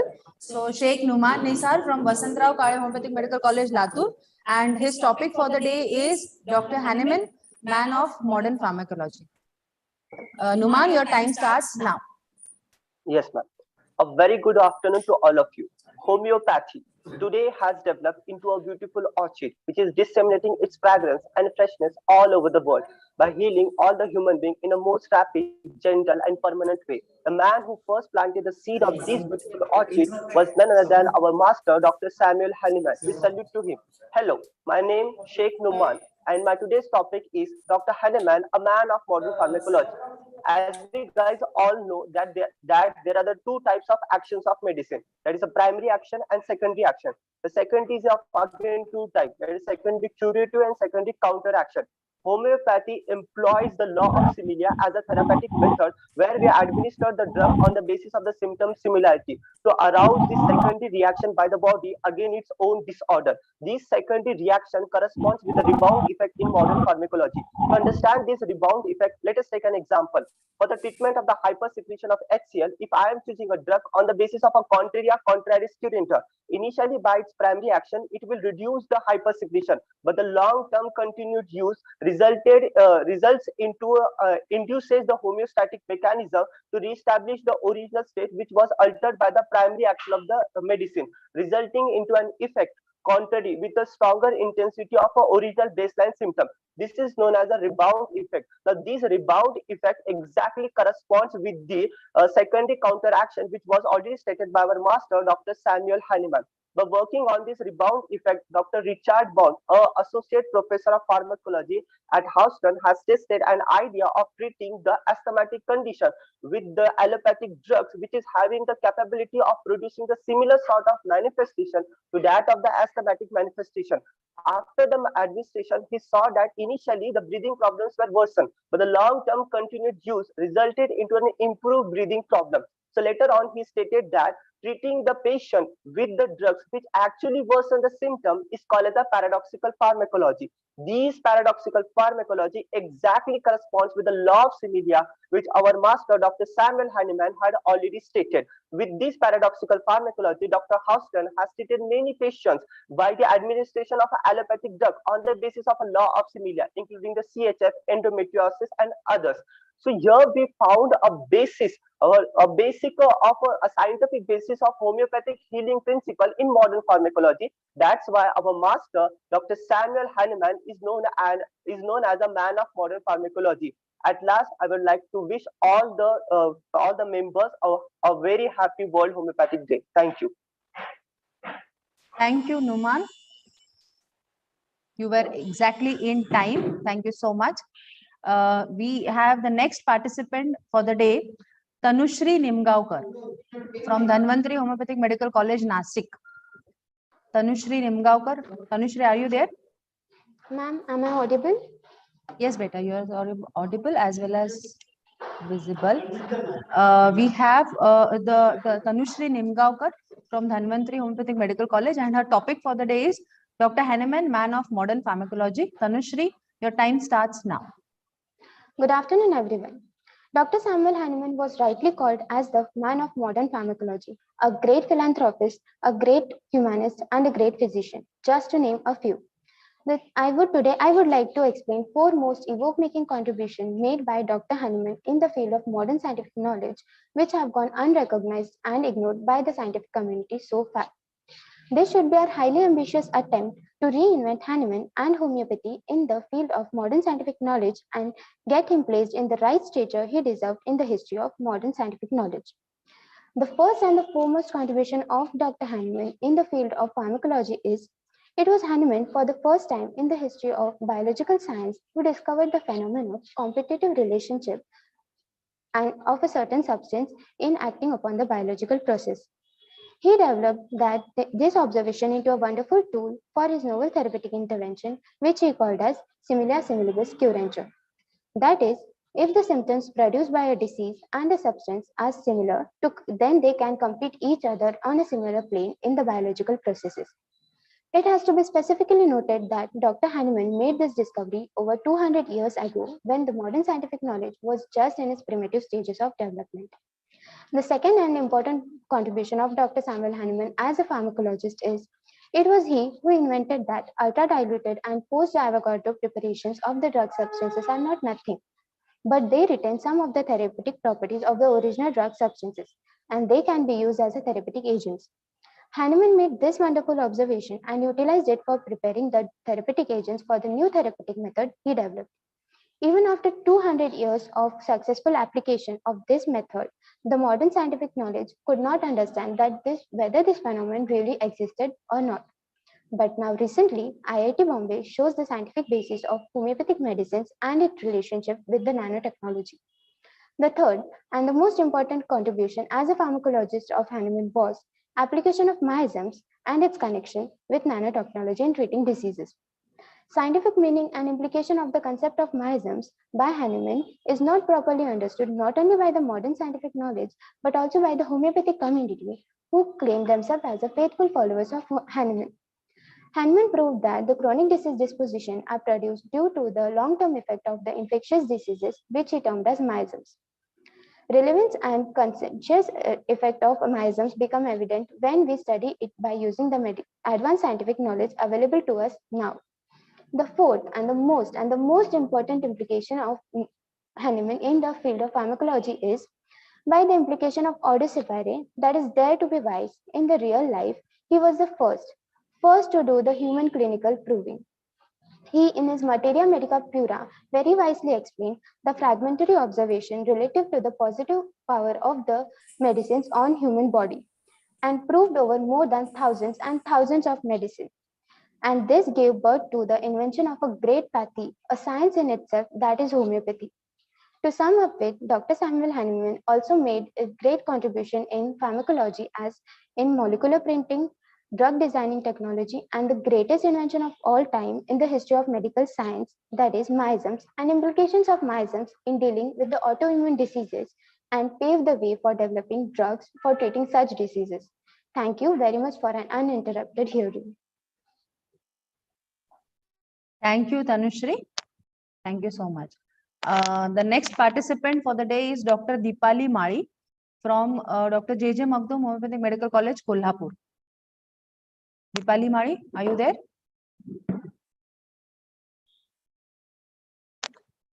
Dr. Deepali Mari from Dr. J.J. Magdum Homeopathic Medical College, Kolhapur.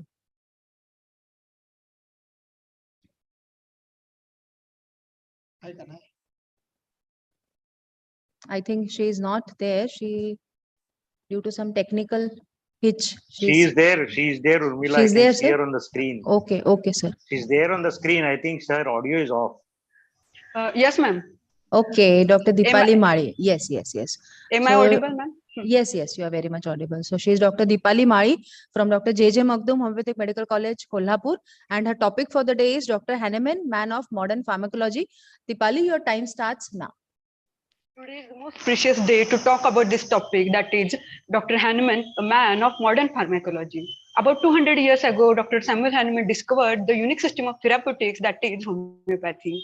He tested about 99 drugs on himself, on his family, on his colleagues, in order to discover the effects of drugs on healthy human beings. There were many pioneers before the time of Hahnemann, like Anton Stork, A.V. Haller, who were aware regarding the concept of human drug proving. But it was Dr. Samuel Hahnemann who built homeopathy on the pillars of experimental human drug proving and brought this concept concept into practice of medicine. And that's why we also call Dr. Hahnemann as a father of experimental pharmacology.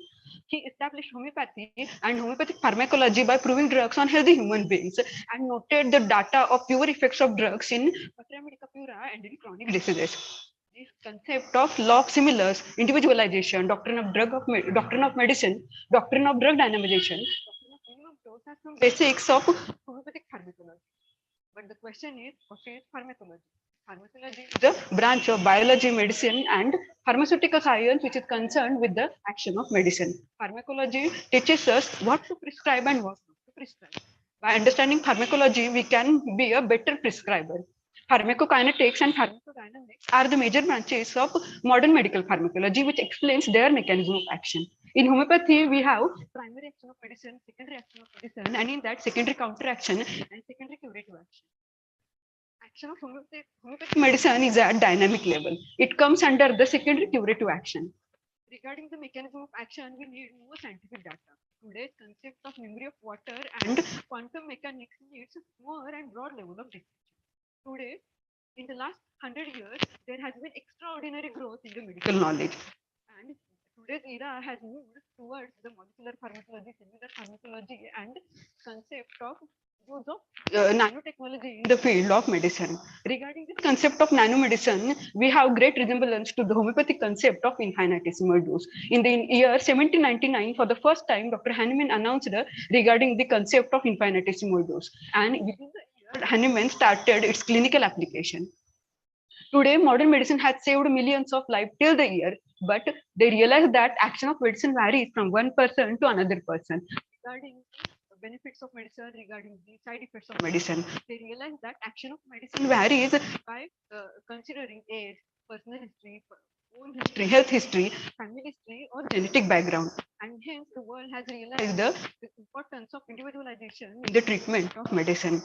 Today, the pharmacogenomics and pharmacogenetics are ongoing research topics, which has examples of importance of concept of individualization in the treatment of medicine. But ages ago, Dr. Samuel Hahnemann described regarding the concept of individualization.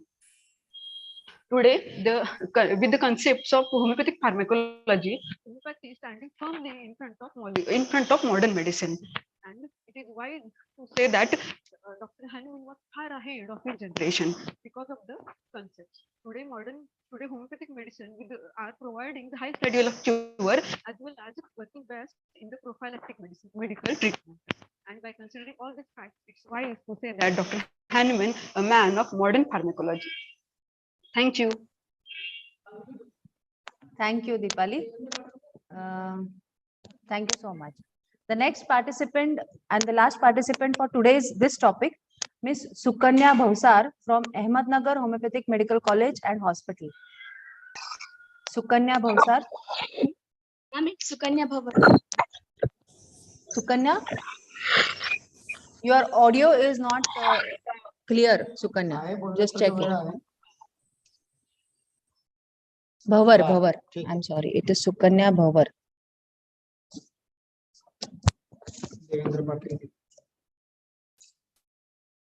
फाल्गुनीच्या बरोबर ठीक आहे. Sukanya, you're audible but not clearly audible, and you're not visible also. Now, ma'am. Yes, now it is clear. Okay. So she is Miss Sukanya Bhavar from Ahmednagar Homeopathic Medical College and Hospital, Ahmednagar. And her topic for the day is Dr. Hahnemann, man of modern pharmacology. Sukanya, there is a lot of disturbance in the voice. How can it be cleared? Just a minute. Yeah.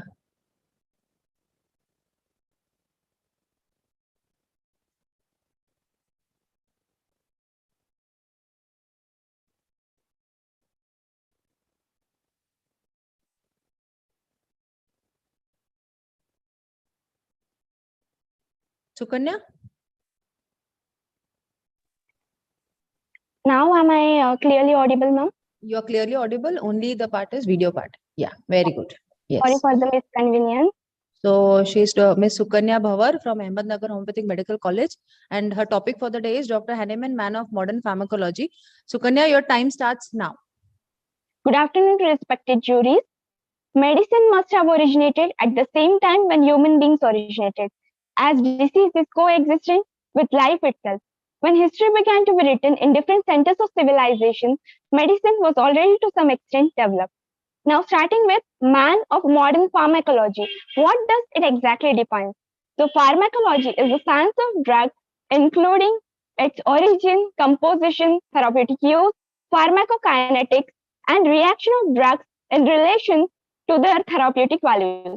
And pharmacologists are the scientists who study how new medicine works. Hence, Dr. Hahnemann invented medicine. So, he was a pharmacologist. He worked upon it as to ensure to help that everyone should get an opportunity to live healthy life for longer. An old term of proving experiment on men and women in good health called prover was used before. When Dr. Hahnemann introduced this method of drug testing, he laughed at. But same fact is slowly being accepted now by the scientific men of today under the name human pharmacology. The modern medicine classifies all the drugs depending upon their genuine action on individuals and group them under one head, such as the diuretic, febrifuge, etc. The concept of human pharmacology is slowly being developed, but there's no doubt that Hahnemann valued this idea more than 175 years ago. So the term pharmacodynamic is more suitable to the homeopathic drug action than pharmacology. Since our ancient Hippocrates had taught us about the two ways of treatment, by the principle of contrary and by the principle of similar. The treatment based on the principle of contrary is used by allopathy, and the treatment based on principle of similar is employed by homeopathy, that is the similia similibus curenta. Little publicized by modern pharmacology, as it contradicts the conventional treatment, the secondary action of organism is studied and described after the use of several modern classes of palliative drugs under the term rebound effect of drugs. Bridging that between the homeopathic pharmacology and modern pharmacology, we found a multitude of scientific reports, both pharmacological and experiments in clinical trials, published in Impact Scientific Journal confirming the Hahnemann theory. Dr. Hahnemann himself worked with sustained doses in human experimentation and therapeutic uses. The modern pharmacology is concerned with the rules of trituration, succussion, and drug dynamization, where trituration is the first process of manufacturing remedies, succussion is the process of potentization, vigorously shaking diluted remedy, and the point of drug dynamization in the modern pharmacology is a system of treatment of disease based on the administration of minute doses in which the massive amount can cause symptoms similar to that of disease in a good individual. Dr. Hahnemann had said that medicine is a science of experience. Its object is to eradicate the disease, which means the remedy. The knowledge of disease, the knowledge of remedy, the knowledge of their employment constitute a medicine. Lastly, I would say homeopathy is a lifeline to health, where good health comes naturally. This topic is very vast to explain, but I'm very thankful to Honorable Dr. Bagal sir and Dr. Kanetkar ma'am for giving me a chance to speak and represent my college. Thank you. Thank you, Sukanya. Thank you so much. It was a very concise note by Sukanya. With this, we complete the third topic for the day, that is Dr. Hahnemann, man of modern pharmacology. We have with us today Dr. Devendra Patil sir, Principal Vaman Rao Ithape Medical College, Sangamner. Sir has a vast teaching experience of 25 years in the subject of materia medica. Sir wish to encourage all the participants with his pearls of wisdom. Devendra Patil sir. सर्वांनाच नमस्कार. इच्छाशक्ती आणि कार्यतत्परता ही प्रोत्साहनाने आणि प्रतिसादाने कशी आत्मसात करू शकते किंवा कार्यकल्पना जी आहे ही संकल्पना कुलगुरू मॅडमनी आणि बागल सरांनी मिळून वास्तवात आणली आहे आणि विद्यार्थी कल्याणाचा भाग म्हणून विद्यार्थ्यांना एक चांगला प्लॅटफॉर्म इथे उपलब्ध करून दिला आणि आज एक प्रचंड प्रतिसाद जो विद्यार्थ्यांनी दिलेला आहे हा नक्कीच वाखाणण्याजोगा आहे. याही पुढच्या काळामध्ये बागल सर असेच विविध उपक्रम आणून कानेटकर मॅडम त्याला चांगला प्रतिसाद देतील आणि विद्यार्थ्यांची क्षमता जी आहे, जी आपण कधी ओळखू शकत नाहीये, ती या त्या रूपाने बाहेर येत असते आणि आज आपल्याला त्याचा परिचय आलेला आहे. नक्कीच बागल सरांनाही धन्यवाद, सर्व विद्यार्थ्यांनाही धन्यवाद आणि असेच कार्यक्रमामध्ये याही नंतर तुम्ही पार्टिसिपेट होत राहा आणि नक्कीच आता मंगेशाचा प्रसाद कोणाच्या पारड्यात पडतो याची उत्सुकता लागलेली आहे. धन्यवाद.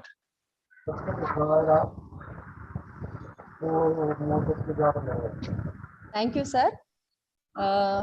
Many doctors and many teachers from across Maharashtra wish to encourage all the students, but since there is a time constraint, we cannot give chance to everyone. But next we have with us today Dr. Falguni Joshi, Professor and HOD in the Department of Pathology at Dr. G.D. Paul Foundation, YMT Homeopathic Medical College. She has a vast teaching experience of 22 years in the department or in the subject of pathology. Since Dr. Pratap Bhosle sir, Chairman Paraclinical Board, has a busy schedule today, sir is unable to join the session. So the responsibility is shared by Dr. Falguni Joshi, who is the youngest Board of Study member at MUHS. And Dr. Falguni Joshi would be encouraging the students. She always keeps on encouraging. So this time she would do it live. Dr. Falguni Joshi. Thank you, Dr. Urmila. Hello, everyone. Good afternoon to everyone. And it regards to everyone on the World Homeopathic Day and on the 26th to 67th birth anniversary of Dr. Hahnemann. It's really, I take a pride in being on this platform. Curiosity, what became for the Hahnemann to bring the homeopathy in the world. I will express to all the students that bring that curiosity for the further development of homeopathy further. So again, I appreciate the participation and encourage all the students that well done, you have done today. I've been listening to all the students, and really all the students have done a real hard work. And it's nice to hear you all. And keep doing that, keep working hard, and bring homeopathy to its further development. We need more study, more research in this homeopathy. And this, from seeing today, I think all the students, you are doing really good, and we have a better future again. I will take this platform to give a congratulations to my mentor and guide, Dr. Bagal sir, and my dear friend, Dr. Urmila Pawar, for their book. Proud of you, buddy. And I express my gratitude to Dr. Bagal sir for bringing this big platform at the MUHS level for all the students and teachers. And I extend my thanks to Dr. Kanetkar madam for her support and positive encouragement in this endeavor. Thank you all. Thank you, everyone. Thank you, Dr. Falguni. We move ahead with the next topic for the day, Dr. Hahnemann as epidemiologist. We have the participant for it is Saraswat Amol Shivangi from KB Abad Homeopathic Medical College, Chandwad. Yes, ma'am, am I audible? Yes, beta, you are audible as well as you are visible. Okay. So she is Saraswat Amol Shivangi from KB Abad Homeopathic Medical College, Chandwad, and her topic for the day is Dr. Hahnemann as epidemiologist. Your topic starts now, Shivangi. Your time starts now. Good afternoon, everyone present over here. My topic is Dr. Hahnemann as epidemiologist. As we all know, today's epidemiology is based upon 5 basic principles: health promotion, specific protection, early diagnosis and treatment, disability limitation, and rehabilitation.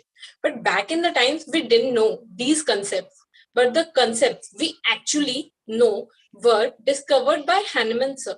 He called microorganisms as minute living beings, which were the original cause behind cholera and diphtheria kind of epidemics. Even the word infection was unknown, but Hahnemann sir speculated that these were the causes behind all the diseases. He named those pollutants as miasms. Miasm is the very basic theory behind the causes of disease. They travel from superficial to deep organs, which states again about metastasis of disease. He was a true genius. He make our theory upon the rational art of healing, which consists of facts, logics, and the principles which could be demonstrably true. Here, if we read in Organon of Medicine, the 6th edition, we would come to know that in aphorism 4th and 5th, he basically talked about health promotion, protection. In moving ahead, he talked in 100th aphorism about genus epidemicus. Many of us know at the time of corona pandemic, the arsenic album was genus epidemicus, which was based upon totality of many patients. And hence, he speculated that epidemic could be the disease which would harm many, and he guided us and prevented our health in this time, even when he is not present between us. Moving ahead, when we know the influenza was killing millions of people in US and mortality rate was up to 30% at that time, only 50,000 cases were recorded to be treated by homeopathy, and mortality rate surprisingly was just 1%. This is the magic and logic behind our pathy. Many of us told regarding scarlet fever. Yes, Dr. Hahnemann worked upon that also. He talked about belladonna as prophylactic. He gave minute doses of belladonna to many of his friends and family members, so they never come in contact with those diseases. This is what we know as epidemics and its prevention in today's time. But this visionary has always speculated it at a long time back. As we all know, he even talked about health promotion through hygiene, exercise, diet, and regimen in aphorism 259 to 262. He even wrote a book about friend of health, which many of us has already told. In Friend of Health, he guided us how to live life happily and healthily based upon our day-to-day routine. In the end, I would like to say Dr. Hahnemann was the true guardian of our health. He gave us the path to treat epidemic diseases which were not in his time. He never knew that corona would come or exist, but he truly prevented my and all of our health through his path. Thank you so much. Thank you, Shivangi. The next participant for today's topic is Miss Pratiksha Chavan from Nutan Homeopathic Medical College, Sangli. Pratiksha, Kaute Mahakal. Miss Pratiksha Chavan from Nutan Homeopathic Medical College, Sangli, Kaute Mahakal. Hello. Hello, Nutan. Yeah, Is my voice clear, ma'am? Your voice is clear. Yes, Nutan. So she's Pratiksha, sorry. She's Pratiksha Chavan from Nutan Homeopathic Medical College, Sangli. And her topic for the day is Dr. Hahnemann as epidemiologist. Nutan, Pratiksha, your time starts now. Good afternoon, everyone. Nowadays, each single person is familiar with the word epidemic. But what actually it is? Earlier, people used to call it as evil of the spirits, but that's not so. According to Dr. Hahnemann, those diseases which attack many individuals at the same time, having similar kind of symptoms, are called as epidemic diseases. Over 200 years ago, he provided very clear instructions regarding the cure for the epidemic diseases in homeopathy. From scarlet fever in Germany in 1796 to leptospirosis in Cuba in 2008 to COVID-19 in 2019, homeopathy has been very successful in easing its effect on the epidemic cases. One of the best introduced concepts of Dr. Hahnemann is of the term genus epidemicus. What is it? It is actually termed by Dr. Hahnemann, which refers to the homeopathic remedies provided for the epidemic cases. So, Dr. Hahnemann says when we investigate the case of the epidemic disease, then how can we say that yes, the disease is epidemic or not? Then we have to look for the symptoms. When we note down the symptoms, when the disease is partially or wholly known to us, then it is our duty not to take the case as granted. We investigate the case more, we examine the case, we guide the case, and we treat. So, once the disease is very much clear to us, we proceed. Another question arises here is about the first person. How we will deal with the first person of the epidemic case. Then here, Dr. Hahnemann announces us to be a keen observer here. If we are a keen observer, we will highlight that particular symptom from the common symptoms, and we will step ahead towards using the remedy for the in homeopathy for the epidemic case. The question arises here is of the conformance. Dr. Hahnemann says to confirm that disease is homeopathic while we are writing down the symptoms. In that course, apart from the general symptoms like loss of appetite, increased thirst, dry cough, dry fever, dry mouth, So excluding that, you have to look for the symptoms which will highlight on its own, and they will highlight the disease also. One of the best example which I could explain here is of the disease cholera. When cholera struck up in Europe in 1831, mortality rate was 80%. So Dr. Hahnemann prescribed homeopathic remedies for that, and mortality rate actually dropped down to 9%. Another case is with the COVID-19. When observation study was performed, similar symptoms like loss of appetite, increased thirst were taken into account. And out of the 327 collected cases, 211 were selected. So based upon those, 4 homeopathic remedies were suggested, that is Gelsemium, Pulsatilla, Bryonia, and arsenic, of which arsenic caused a great cure. So it's a huge achievement in homeopathy. At last, I would like to conclude here by saying that keep going on new inventions, innovations, but follow our master's principle, and let us make apathy more beautiful and feel proud to be a homeopath. Thank you. Thank you, Pratiksha, for concising your speech and making it very much great to understand. Okay, thank you so much. Our next participant for the day is Miss Marolia Parinaz Zubin. Yes, ma'am. Yeah. So Marolia, can you just put your camera on? Am I visible and audible? Sure, sure. You are very much visible and audible. Miss Marolia Parinaz Zubin, and she is from Srimati CM Chandaben Homeopathic Medical College, Mumbai. So, and her topic for the day is Dr. Hahnemann as epidemiologist. So, Marolia, your time starts now.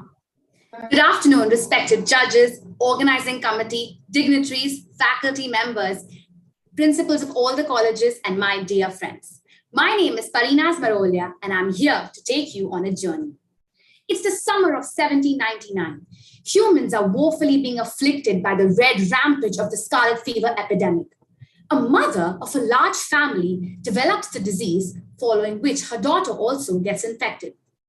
A wise old man, way ahead of his time, was called upon to treat her. He administered the remedy belladonna in small doses because it alone could fulfill all the indications of this disease, and subsequently it cured her. He then desired to preserve the health of the other 5 children of the family because he believed that a remedy that is capable of quickly checking a disease in its onset must be its best preventive. This divine remedy ensured that the other children of the family remained perfectly well throughout the entire course of the epidemic. This is precisely how the concept of genus epidemicus came into play.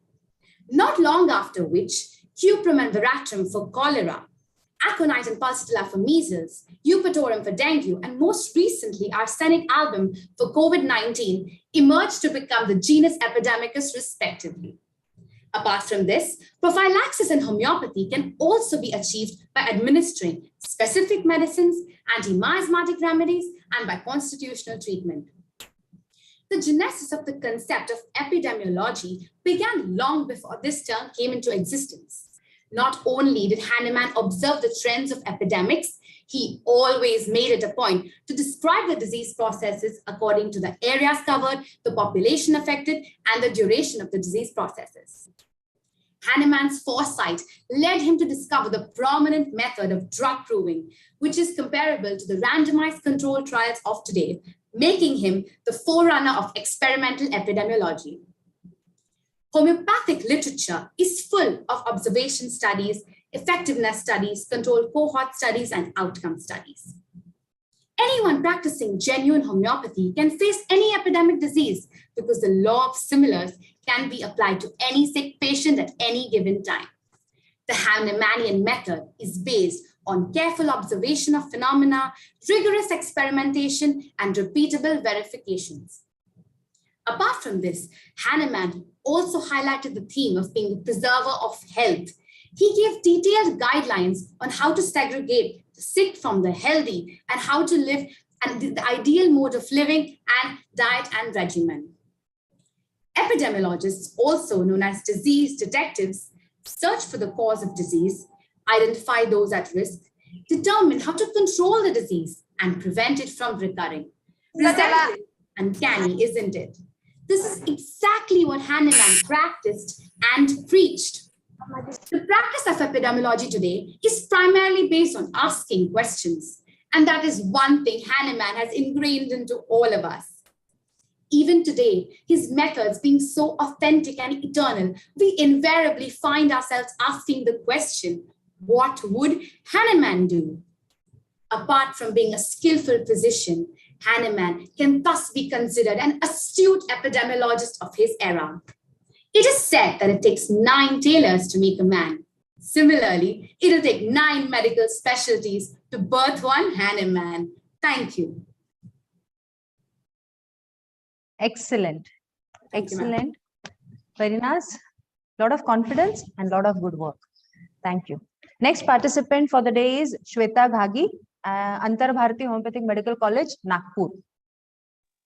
Shweta. Hello, ma'am. Am I audible? Yes, beta, you are very much audible. Okay. Yeah. So just a second. Her topic for the day is Dr. Hahnemann as epidemiologist. And Shweta, your time starts now. A very fresh good afternoon to one and all present here. Myself, Shweta Ghagi from Antar Bharati Homeopathic Medical College, Nagpur. Today, I have got this golden opportunity for giving a speech on the topic Dr. Hahnemann as an epidemiologist. So, epidemiology is the basic science of preventive and social medicine. So, the study of distribution and determinants of health-related state or event in a specified population. An application of that study in the prevention and control of health problem is called as epidemiology. Now, now the question arises, why is Dr. Hahnemann called as an epidemiologist? Because he has cured lots of epidemic diseases. In aphorisms 71 to 78, Dr. Hahnemann has given the classification of diseases. He has mentioned about that. He has also given types of acute diseases. In aphorism 73, Dr. Hahnemann has given the in aphorism 73, Dr. Hahnemann has explained about what are epidemic diseases. So epidemic diseases are those acute diseases which attack several persons, many persons with a similar sufferings, that is showing a similar symptoms, and that occurs, the reason is the same. The reason is the same. So that is epidemic diseases. It is very contagious in a highly populated mass. Dr. Hahnemann has said that in aphorism, so in 1801, what happened was scarlet fever epidemic that came. Scarlet fever prevailed in Germany. So Dr. Hahnemann prescribed to one mother and a daughter belladonna. So he found that after prescribing belladonna, within 24 hours, the both mother and her daughter they were well. Of the same family children, they again prescribed the children this medicine, that is belladonna. He found that they were prevented from being attacked by the scarlet fever, and he thus prescribed belladonna to a lot of people. Then the question that is, Dr. Hahnemann reasoned that Dr. Hahnemann reasoned that Dr. Hahnemann reasoned that the disease, it is preventing, so it is called as a homeo profile like this. Then in aphorism 71, Dr. Hahnemann Dr. Hahnemann mentions about 3 points necessary for cure. The first is to have knowledge of disease, the second is to have knowledge of medicine, and the third is application of the knowledge of medicine and disease to the for the management of the cases. In aphorism 100 to 102, Dr. Hahnemann has given about investigation of epidemic diseases. So Dr. Hahnemann says, whenever the cases comes to us, we have to treat every case as a new one and as a fresh one, and we have to take the complete totality of the symptoms of the disease and of the medicine, and on the basis of individualization we have to prescribe the remedy. Then after observing many number of cases, then we will come to then we will observe that there is one remedy which is indicated in majority of the patients. So that medicine is called as genus epidemicus. Now the genus epidemicus is the homeopathic prophylaxis, homeo prophylaxis. So in the first sentence of my speech I have told that epidemiology is the prevention, is the science of preventive and social medicine. So here comes our medicine which is preventing the disease, that is genus epidemicus. So Dr. Hahnemann again tells, okay, what is the utility of the genus epidemicus? That it is prescribed when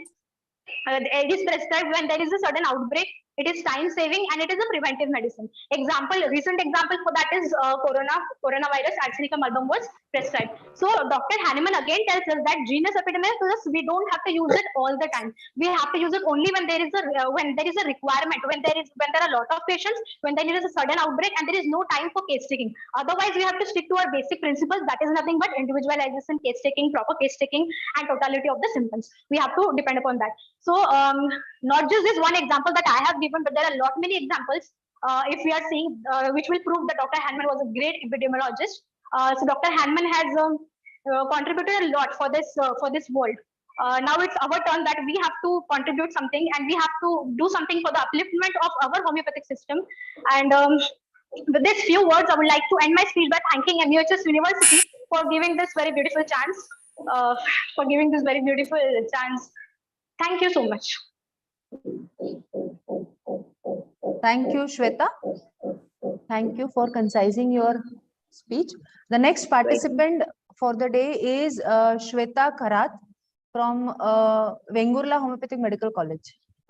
Loknete Advocate Datta Patil Homeopathic Medical College, Vengurla. Shweta Kharath. Yes, ma'am. Yes, am I audible? Yes, dear, you are very much audible. Okay. Yeah. So her topic for the day is Dr. Hahnemann as epidemiologist. Shweta, your time starts now. Good afternoon, everyone. There are three kinds of people in the world: the ones who studies the history, the ones who write the history, and the ones who make the history. Dr. Hahnemann was one of them who made the history. He got his moral of life from his father that prove all things and hold fast which is true. And this kept Hahnemann to investigate the truth, and which led to the birth of homeopathy. Likewise, he put forth his own concepts of epidemiological studies in Organon of Medicine. Coming across the aphorism 73, he explains about the individual, the sporadic, and epidemic diseases. Individual disease are the transient explosion of the latent sora and which becomes dormant after treating the exciting cause. Sporadic diseases are caused by the meteoric and telluric influences and which affect the people here and there at the same time irregularly. Talking about the epidemic diseases, they are the contagious disease and it affects many people with the similar suffering and with a similar cross. Dr. Hahnemann specifically mentions that it prevails among thickly populated and thickly congregated masses of human beings. And this is what we have seen in past few years, that COVID-19 has been prevalent or critical in those areas which are thickly populated. Now, as COVID-19 is a matter of concern and it has become a global pandemic, it recurs with new variants and new waves. This was written by Dr. Hahnemann way back in aphorism 73 that acute miasms are the causes of epidemic diseases and they are of two types, non-recurring one and recurring one. COVID-19 falls into the recurring type of it. Talking about aphorism 100 to 101, Hahnemann says that every epidemic disease are different and should be treated as a new one. In epidemic diseases. In aphorism number 102, he talks about the specific remedy which can prevent as well as treat the epidemic diseases. The example of such remedy was given in footnote to aphorism 73. The Hahnemann reads 234 to 245 has mentioned about intermittent fevers which affect the community with sporadically and endemically. Example of such endemic fever is given in the footnote to aphorism 235 as ague, which we now know it as malaria. And still, in the present time, malaria is endemically prevalent. Infinitely say that Dr. Hahnemann's thoughts were way ahead of his time. As being a young follower of Dr. Hahnemann and after seeing homeopathy giving a tough fight against COVID-19, it is definite that Dr. Hahnemann's work are still valid and yes, we can call him as an epidemiologist. Thank you for this support. Thank you, Shweta. The next participant for this topic is Chanchal Halwadia from DKMM Homeopathic Medical College, Aurangabad. Chanchal, are you there? Yes. Hello, ma'am. Am I audible? Yes, beta, you are audible as well as visible. So, Chanchal Halwadia from DKMM Homeopathic Medical College, and her topic for the day is Dr. Hahnemann as epidemiologist. Chanchal, your time starts now. Okay. Very cheerful good afternoon to all of you present here. Today, myself, Miss Chanchal Vijay Kumar Halwadia from DKMM Homeopathic Medical College, Aurangabad. Present here to express few words about Dr. Samuel Hahnemann, the founder of homeopathy. Today, on the occasion of World Homeopathy Day, I would like to express few words on the point of Master Hahnemann as epidemiologist. Okay, so basically what are epidemic diseases? Epidemic diseases are those diseases in which many people are affected simultaneously from a similar cause which become contagious in crowded area. A smallpox epidemic was found in Greece in around 430 before Christ, in which more than 30,000 people were killed. It was the first documented epidemic. Master Hahnemann, even before the discovery of homeopathy, elaborately described various principles in preventing diseases in general and specific reference to communicable diseases as well as importance of sanitization. Homeopathy is founded upon the principles which are based on basic laws of nature, which remain firm and intact even in acute cases and even in cases of panic of epidemic. Dr. Hahnemann introduced the concept of contagious principle as a vehicle capable of transmitting the epidemic diseases.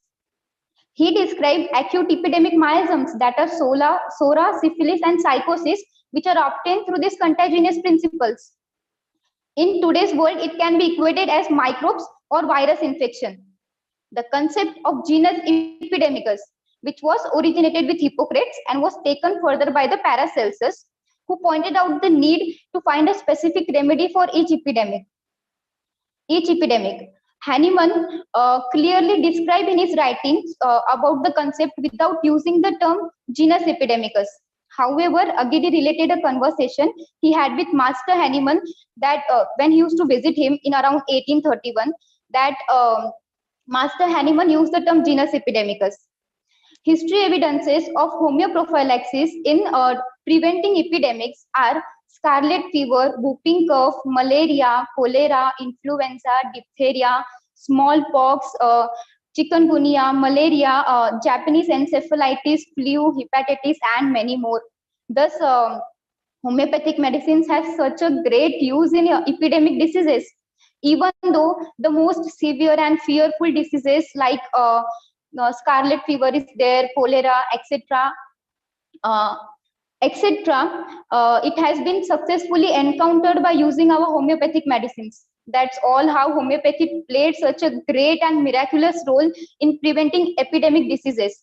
Today, on the occasion of World Homeopathy Day, I would like to thank Master Hahnemann for creating such a great pathy so that we all are part of it today. And because of all such things, we all are very proud to be the homeopath. Thank you and happy Homeopathy Day from whole the family of DKMM. Thank you so much.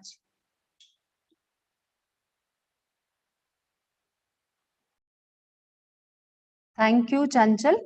The next participant for the day is Smita Patil. Yeah. The next participant for the day is Smita Patil from Guru Mishri Homeopathic Medical College, Jalna. Hello. I am visible or audible? You are visible, but you are audible but not visible. Now? My camera is on. Yeah. Okay. Yes, she is visible. Yes, sir. Yes, sir. Yeah. She is visible. And her topic for the day is Dr. Hahnemann as epidemiologist. Smita, your time starts now. So good afternoon, everyone. I think I am the oldest participant in this session, and I am very much stressed by the participants by their work and their speech. Then also I will try my best to emphasize on the topic of Dr. Hahnemann as an epidemiologist. Now, there is one saying that nothing is more important than the idea whose time has come. And today, the time has come for immunoepidemiology. I especially want to emphasize on immunoepidemiology. Now, what is immunology? Immunology fundamentally stresses on the immune system of an individual, whereas epidemiology works on the immune system of a population. But there are various challenges to this system to work. And today I want to emphasize or focus on few aspects which are answered through homeopathic line of treatment based on organon of philosophy given by Dr. Samuel Hahnemann. Now, the first challenge is the epidemiological strategy should be based to shorten the time between discovery of any line of treatment and its application. So, to answer this, we already have so much of quantity of homeopathic medicines which are approved, and so we have a complete totality of symptoms which need to be applied on the basis of symptom similarity. So the time required for homeopaths to work in an epidemiological way is just to apply these medicines through a thorough case taking and analysis. So the time required is very short, which can be answered to the challenge to epidemiology. Now, second challenge is epidemiology. Object of epidemiology should be on areas that consider human physiology and human diseases. Now, in homeopathy, all the medicines are proved on healthy human beings, and so whatever the picture or materia medica, whatever the drug picture we have, it is a pure expression of disturbed human physiology. So that is what in homeopathy is very well in case of epidemiology. Now, third point is, as immune responses are linked with genetic expression, which predisposes the individual for any illness or disease.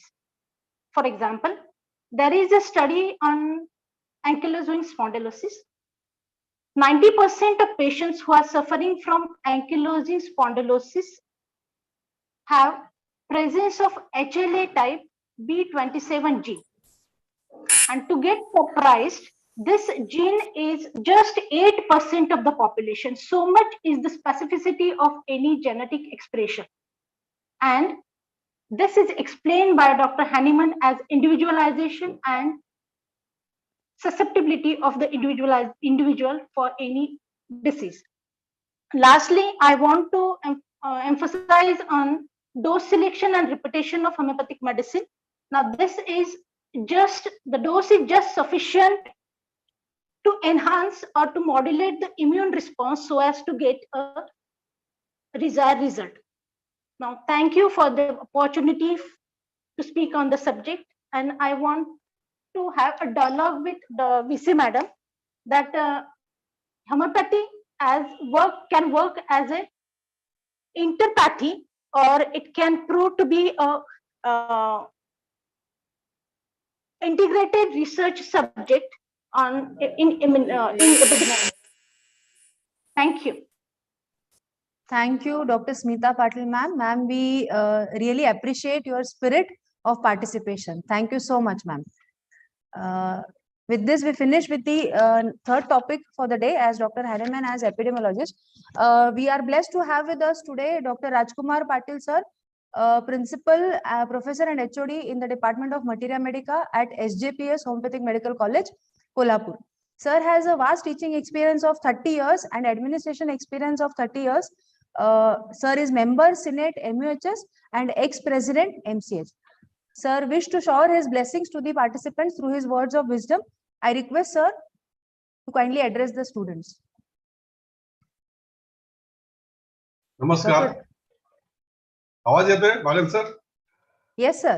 Yes, हा. महाराष्ट्र आरोग्य विज्ञान विद्यापीठामार्फत आज जे आपल्या doctor Samuel Hahnemann यांची जयंतीनिमित्त जो कार्यक्रम आयोजित केलेला आहे, त्या कार्यक्रमाचा समारोप करण्यासाठी मी येत आहे. तर पहिल्यांदाच विद्यापीठातर्फे हा आपले अधिष्ठाता बागल सरांनी कार्यक्रम अतिशय सक्षमपणे घेऊन तो राबवला आणि महाराष्ट्र आरोग्य विज्ञान विद्यापीठाच्या इतिहासामध्ये हॅनिमन जयंती इतक्या उत्कृष्ट पद्धतीने साजरी झाला हा पहिला दिवस आहे. गेली 22 वर्ष आपण विद्यापीठ स्थापनेला नंतर पहिल्यांदाच होमिओपॅथीचा इतका उत्कृष्ट कार्यक्रम राज्यातील सर्वच महाविद्यालयांनी त्यात सहभाग घेऊन उच्चांकी स्पर्धक या स्पर्धेत उतरले. त्याबद्दल सर्व स्पर्धकांचेही मी आभार मानतो, सर्व विद्यार्थ्यांचे आभार मानतो आणि अशाच प्रकारचे कार्यक्रम विद्यापीठामध्ये होमिओपॅथीच्या प्रगतीसाठी, प्रचारासाठी व प्रसारासाठी वारंवार आयोजित केले जावेत आणि हीच परंपरा अखंडपणे राबवली जावी अशी माझी इच्छा आहे आणि माझी एक मागणी पण आहे. माननीय कुलगुरू मॅडम, रजिस्ट्रार सर या सर्वांनीच होमिओपॅथीसाठी डेव्हलपमेंटसाठी प्रयत्न करायचे ठरवलेला आहे. त्यात बागा सरांचा साथ मिळणारच आहे. आता इथून पुढे सुद्धा आपल्याला होमिओपॅथी ही जगातील दुसरी औषध प्रणाली असल्यामुळे आणि जागतिक आरोग्य संघटनेचं केंद्र गांधीनगरलाच होतंय असं कालच आपल्याला समजलंय. त्यामुळे होमिओपॅथीचा प्रसार व प्रचार हा भारतातल्या लोकांनी डॉक्टरांनी खूपच प्रमाणात करावायचा आहे असं कालच आपल्याला आरोग्य मंत्र्यांनी सांगितलेलं आहे. त्यानुसार बागल सर व बागा सरांच्या सर्वच त्यांचे सहकारी बोर्ड ऑफ ट्रस्टचे मेंबर मनीष, मंगेश, बाळासाहेब पवार, प्रताप या सर्वांचे मी मनपूर्वक आभार व्यक्त करतो. धन्यवाद.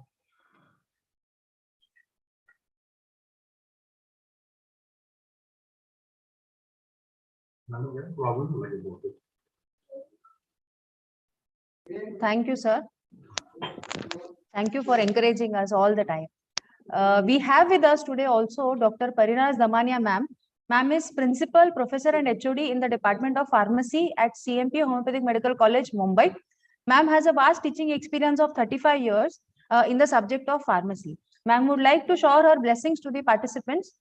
I request ma'am to address the participants, please. Thank you, Urmila, very much.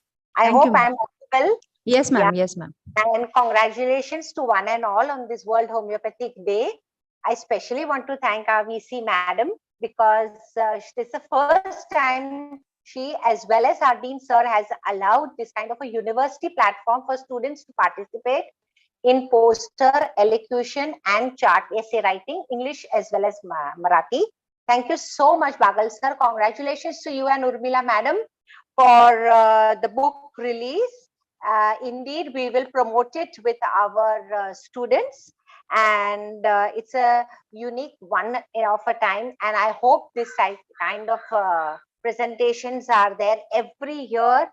Today, we salute the spirit of Hahnemann, who, in spite of battling with destiny and poverty, has given birth to a system of medicine which is globally accepted and growing overwhelmingly. Only one word would personify this man is odds sapere, dare to be wise. Thank you, Urmila. Thank you so much, ma'am.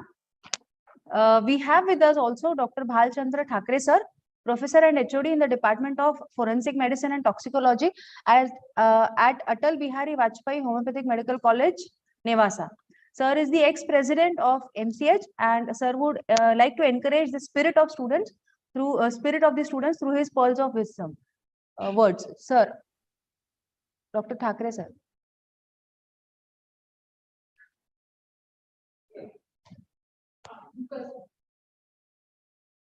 Sir, kindly unmute yourself.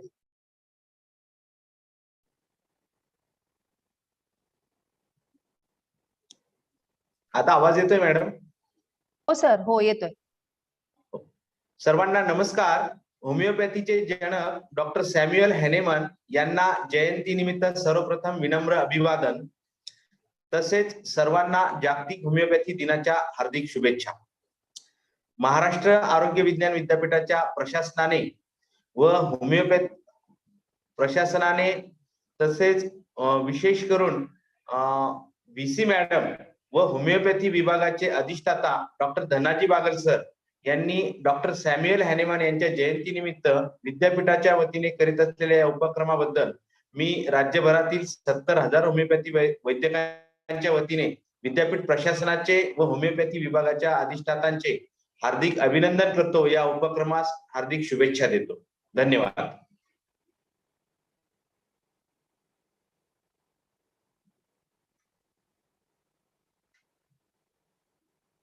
Thank you, sir. Thank you so much. We have with us today Dr. Ajinkya Kavishwar, Principal, Professor and HOD in the Department of Medicine at Panchashil Homeopathic Medical College, Khamgaon. Sir is also member Board of Studies Clinical Board at MUHS. Sir would like to share his experience and also shower his blessings to the participants. I request sir to kindly address the crowd. Hello. Yes, sir. You are audible. Good afternoon, all. सर्वप्रथम doctor Samuel हॅनेमन यांच्या जयंतीनिमित्त मी सर्व homeopathic फॅकल्टीच्या सर्व participant आणि faculty member सगळ्यांना शुभेच्छा व्यक्त करतो. आणि आज आपण जो कार्यक्रम इथे विद्यापीठामार्फत घेतलेला आहे त्या कार्यक्रमाला शुभेच्छा व्यक्त करतो. डॉक्टर बागल सर यांनी डॉक्टर कानिटकर मॅडम आपल्या VC ऑनरेबल VC यांच्या मार्गदर्शनाखाली जो कार्यक्रम आयोजित केला आहे तो खरोखर अभिनंदनास्पद आहे. या असेच कार्यक्रम आपल्या विद्यापीठामार्फत पुढेही चालू राहतील अशी अपेक्षा व्यक्त करतो आणि माझ्या शुभेच्छा सर्व कार्यक्रम आयोजकांना देतो. तसेच या कार्यक्रमामध्ये जे काही पार्टिसिपंट या स्पर्धांमध्ये विविध स्पर्धांमध्ये भाग घेतलेले आहेत त्यांची अभिनंदन करतो आणि माझे 2 शब्द संपवतो. धन्यवाद. Thank you so much, sir. We have with us Dr. Jatin Shah, Principal, Professor and HOD in the Department of Repertory at Bhagwan Homeopathic Medical College, Aurangabad. Sir would like to address the crowd with his words of wisdom. I request sir to kindly address the crowd. Yeah, Dr. Urmila, I am audible? Yes, sir, you are audible. Well, thank you. Yeah. First of all, I would like to congratulate to you because you are doing very well job over here. And Thank you so much. Convincing power and your confidence level, definite all my teachers and all the students comes to know about your confidence level, how to speak at this thing. Thank you so much, sir. Thank you so much, sir. I am highly obliged. Second thing, all the credit goes to our Vice Chancellor and homeopathic faculty, and particularly in the homeopathic faculty, our dean. He has created the new things since 2 years in the COVID-19. Lot of platform he has opened for all the students and all the principals and all the staff members of the various in Maharashtra. And everyone comes together through the Zoom meeting. I think this is not be possible if we call everyone in the physically. But this gathering is a definite very success and very well organized. And second thing, like today, the first time in the history of our university level in homeopathy, in the 267th day celebration we are celebrating right now, with all the students, they're having a lot of knowledge and what they teach them, and they are coming together in the form of the 215 near about. So it is a huge one, and very little notice. Every student and everyone is accepted the invitation. They have come together on the Zoom platform. So definitely, all the students get the confidence about all the things how we have to go ahead in the life. I think I will wait to you. Yeah. I will screen guard. Okay, I'm continuing.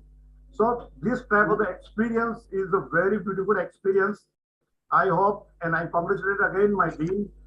Please, this type of activities you have to conduct it for everyone, teachers also, principals also, and what we are conducted right now for the student. Thank you. And all the credit goes to our Vice Chancellor that gave the permission to carry out this type of the program. And all the teachers, all the principals who had participated, they spoke very well about all the programs.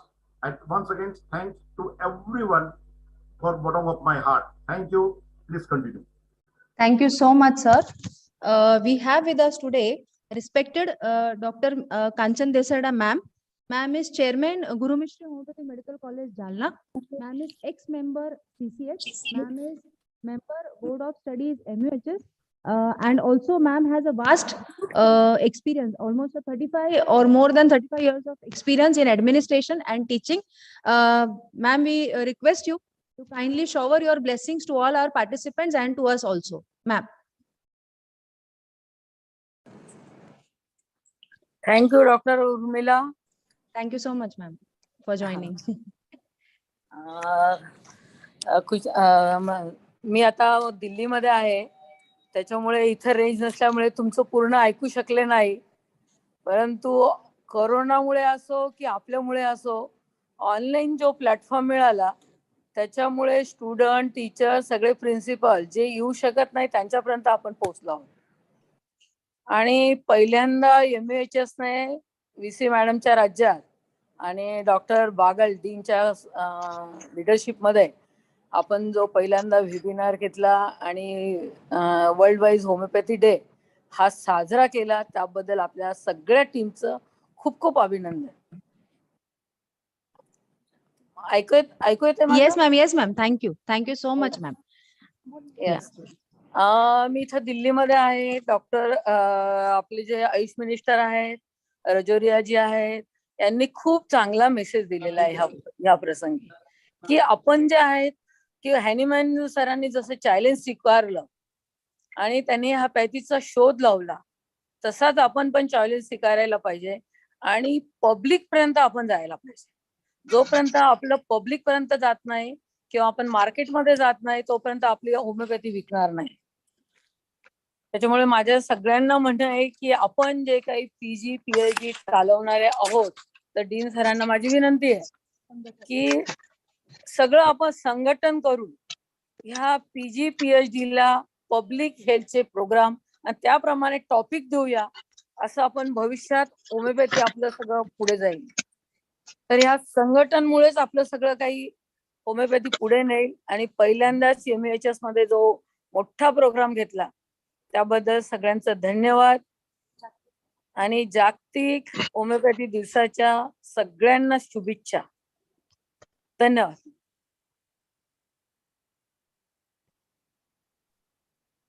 सगळ्या आयोजकांना धन्यवाद.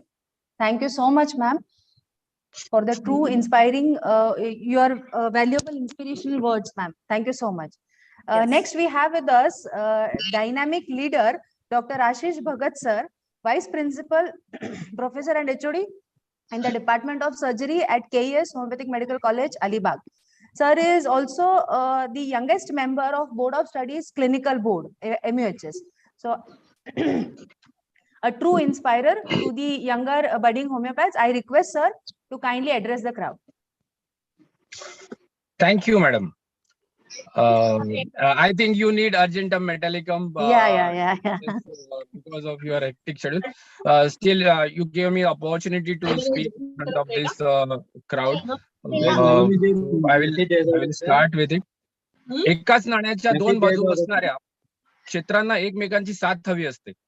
वैद्यकीय व्यवसायाबरोबर समाजकारणाची, समाज कल्याणामध्ये गरज असते ती वक्तृत्वाच्या व्यासपीठाची. आणि अशाच विचारातून कर्तृत्वाने अधिकाधिक बहरत होऊन लोककल्याणाचा वृक्ष म्हणून सर्वांना सावली देणाऱ्या या MUHS मध्ये आज होमिओपॅथीच्या वैद्यकीय इतिहासावरती त्याची मुद्रा उमटली आहे. काळाच्या पुढचं विकासाचं स्वप्न पाहू शकणारे आणि विकासाची संस्था स्तरावरती पायवट घालून देणारे, संस्थेच्या सर्व सदस्यांचा समावेश आणि त्यांचा विकास या दोन्ही घटकांना पूरक म्हणून काम करायला लावणारे आमच्या VC मॅडम, आमचे honourable dean Bagal sir, board of स्टडीजचे सर्व मेंबर्स, बोर्ड ऑफ स्टडीजचे सर्व चेअरमन, यांना माझा मानाचा मुजरा.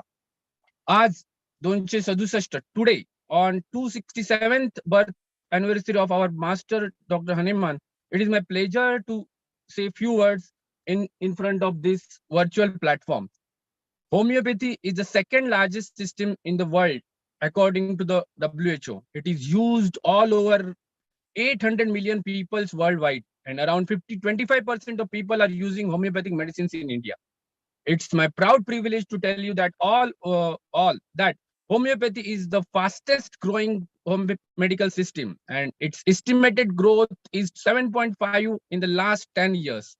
Today, homeopathy is well practiced in more than 82 countries and recognized as the safest medicine with no side effects. The patient who have not cured by allopathy has been cured with homeopathy. Homeopathy needs timely intervention for better relief. So we need to change the attitude, the view towards the homeopathy, and that will make the homeopathy first choice of medicine. That will be the best condolence to our master, Samuel Hahnemann. At the end, I will say, होमिओपॅथीचा प्रवास MUHS मध्ये 2 दशकांचा आहे. आपल्या या सर्व सदस्यांना आपल्या MUHSच्या कुटुंबात मिळालेल्या संस्कारांचा आहे. वैद्यकीय संस्थांसाठी नवीन क्षितिज निर्माण करणार आहे, नेतृत्व करणारा आहे, नेतृत्व घडवणारा आहे. हा प्रवास हाती घेतलेल्या बागल सरांच्या कार्यास नवीन उंचीवर नेऊन ठेवणार आहे. हा प्रवास झुंजणारा आहे, सर्व संकटांना पुरून उरणारा आहे. हा प्रवास राखेतून उडणाऱ्या फिनिक्स पक्षाचा आहे. हा प्रवास आहे अक्षुण्य आशावादाचा. आणि अशाच प्रवासासाठी सर्वांना जागतिक होमिओपॅथी दिवसाच्या निमित्त मी शुभेच्छा देतो. आणि आपण मला हा चान्स दिला त्याबद्दल मी बागल सर आणि VC मॅडम आणि सर्व बोर्ड ऑफ स्टडीजच्या चेअरमनचं आभार मानून माझे 2 शब्द संपतो. Thank you so much, sir. I have already said a true inspirer, and you actually proved yourself. Thank you so much, sir. Thank you. Thank you. We move ahead with the next topic for the day, and the last topic for the day as Dr. Hahnemann, a researcher in the genesis of homeopathy. The participant for this particular topic is Yadav Janvi Kashiram from Atal Bihari Vajpayee Homeopathic Medical College, Nevasa. Madam 1 minute interrupt करतो. किती राहिलेत madam आता शेवटचे? 1, 2, 3, 5, 6, 7, sir. 7. 7. Okay. 2 राहिले की मला intimate? Yes, sir. Yes, sir. I will intimate. Urmila, the list that we have, I think you have added one more participant. Is it in the same section? Yes, sir. It is in According this to the last. list we have? Yes, yes, sir. It is in this You last have section. added the only. 42nd participant. Yes, sir. I have added into this list. That participant has this topic only, sir, for presentation. Okay, fine, fine. Yeah. Okay. Okay. So Now, we have. now we'll just continue and finish with all the speakers. Yes, please. sir. Yes, sir. Yes, sir. We have Yadav Janvi Kashiram from Atal Bihari Vajpayee Homeopathic Medical College, Nevasa. Janvi, are you there? Yes, ma'am. Yeah, please put your camera on. Yeah, yes, yes. We can see Janvi here. And her topic for the day is Dr. Hahnemann, a researcher in the genesis of homeopathy. Janvi, your time starts now. Homeopathy is one of the few medical specialties which carries no health penalty. Yes, my friends, you have heard it correctly, no health penalty. A very good afternoon to all my supremacy. Dr. Christian Frederick Samuel Hahnemann, who was born on 10th of April 1755 in a common family. At the time, the people of Germany was having no idea that a rising star was born. Today's celebration of World Homeopathy Day is not only to commemorate the birth of Dr. Hahnemann, it's also a day to understand the challenges and the future strategies to develop homeopathy even further.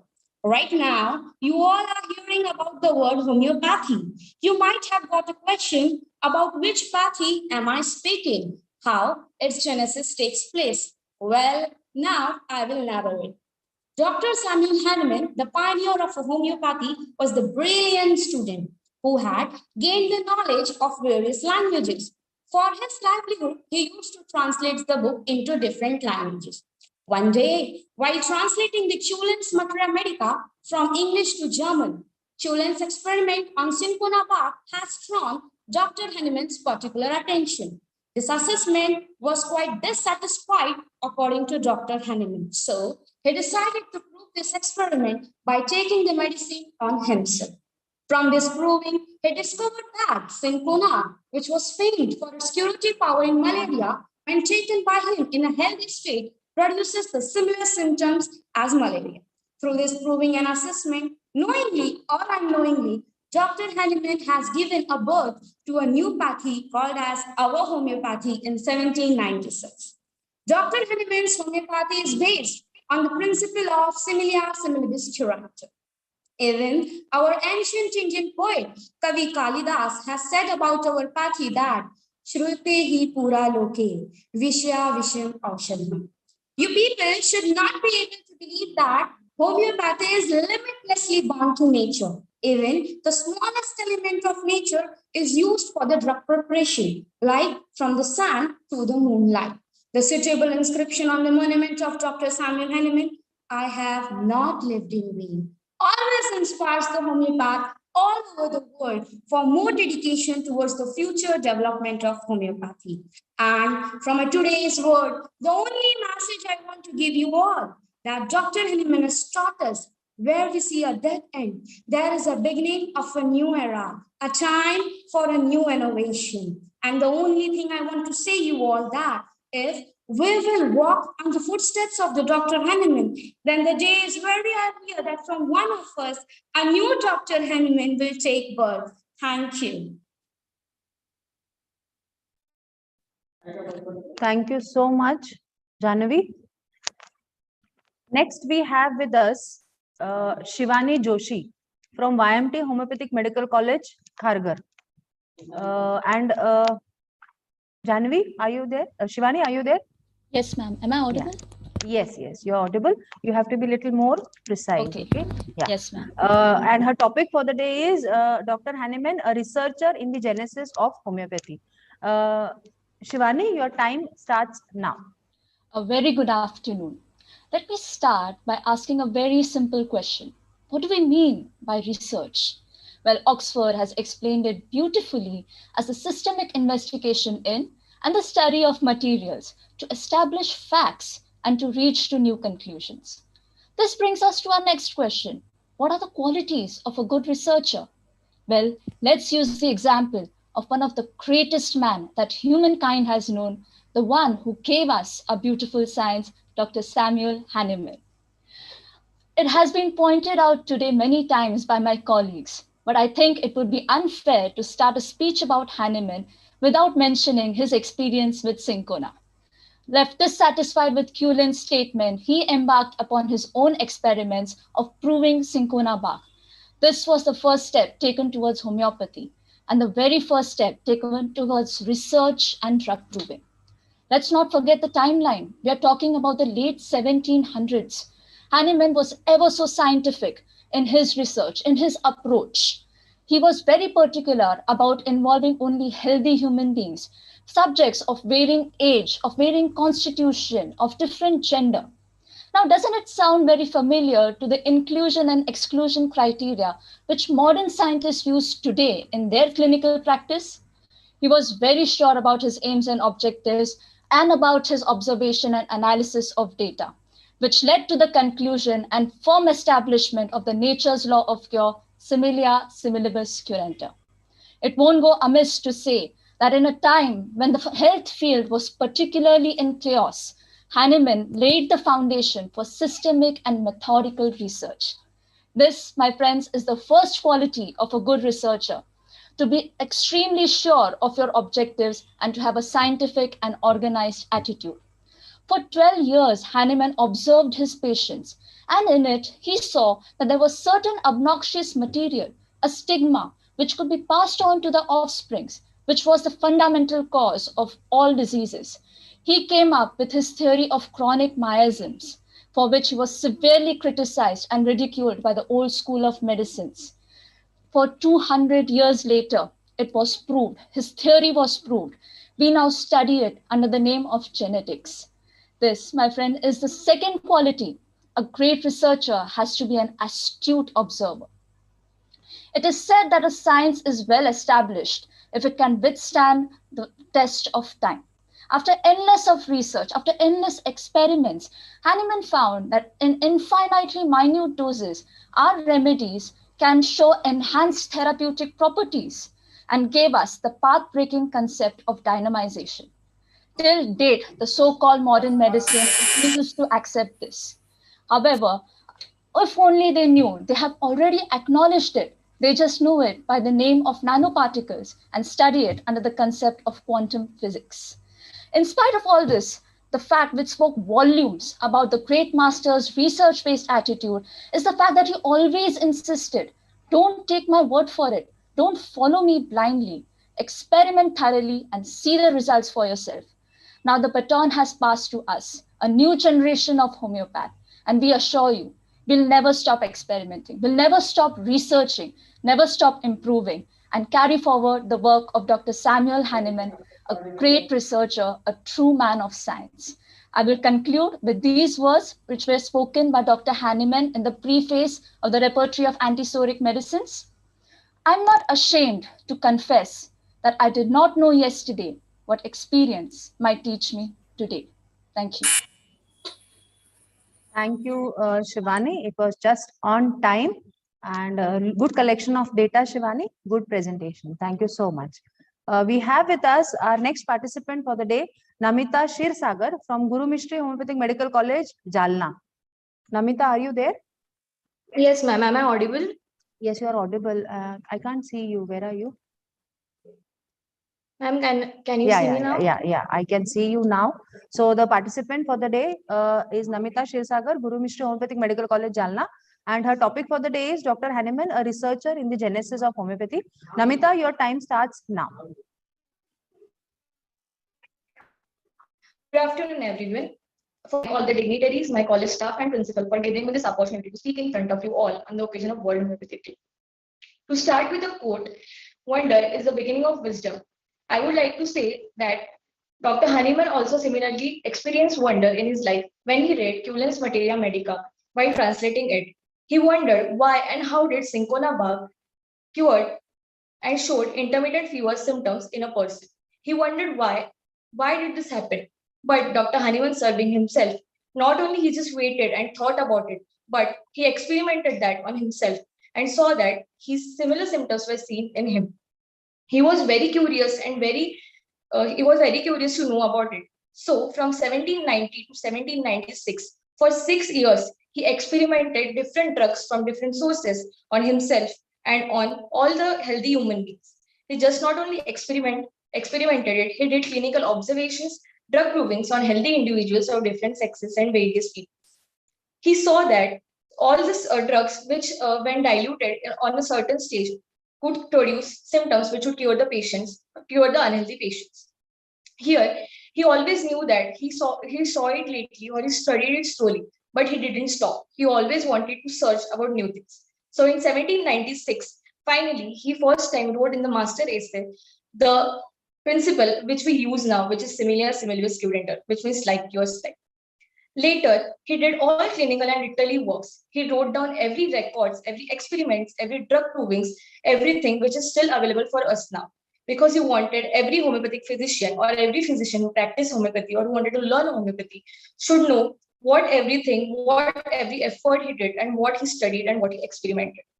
In 1799, during the outbreak of scarlet fever, he was very confused of what to give so many patients during a single time. There he studied, researched about belladonna, and he saw that this medicine can be given to every people and called it as genus epidemicus at that time. Dr. Hahnemann sir were the first to give and to select a remedy on the basis of mental, spiritual, and physical, all the three levels. As you know, if you do not try, you will never know. He tried and he keep on trying everything to prove and to think and to give every information he knew to the upcoming generations. He did experiments, verifications, and also counter experiments of everything. He wrote down all the symptoms, not only the symptoms, he wrote down the timing when the symptoms were seen by drug proving. He knew that the other generations would have a question that how did it work? He did not want anyone to question our pathy, and he did not want anyone to question the drug proving he did. Dr. Hahnemann sir had only one objective, which was to cure the sick. He also never hesitated to learn new sources, learn new medicines. But the only one thing which he wanted was to stood on the clinical test. He believed on experiments, drug proving, and on research work, on everything which was written. Dr. Hahnemann sir's medicines, which he proved, were taken out of speculative philosophy, but they were fixed on practical experiments. Of 43 years of his homeopathic research and homeopathic confidence, what he gave and what he told to the students, he wrote down everything, every experiments and everything. Dr. Hahnemann sir's life was wholly dedicated to homeopathy. So to finish with my topic today, I would like to tell a quote by Swami Vivekananda, which says, ज्या माणसाच्या ठाई सत्य, पावित्र्य आणि निस्वार्थ वृत्ती या तीन गोष्टी असतील, त्या माणसाला विश्वातील कुठलीही शक्ती नाश करू शकत नाही. This is what Dr. Hahnemann sir had: truth, purity, and selflessness. Thank you.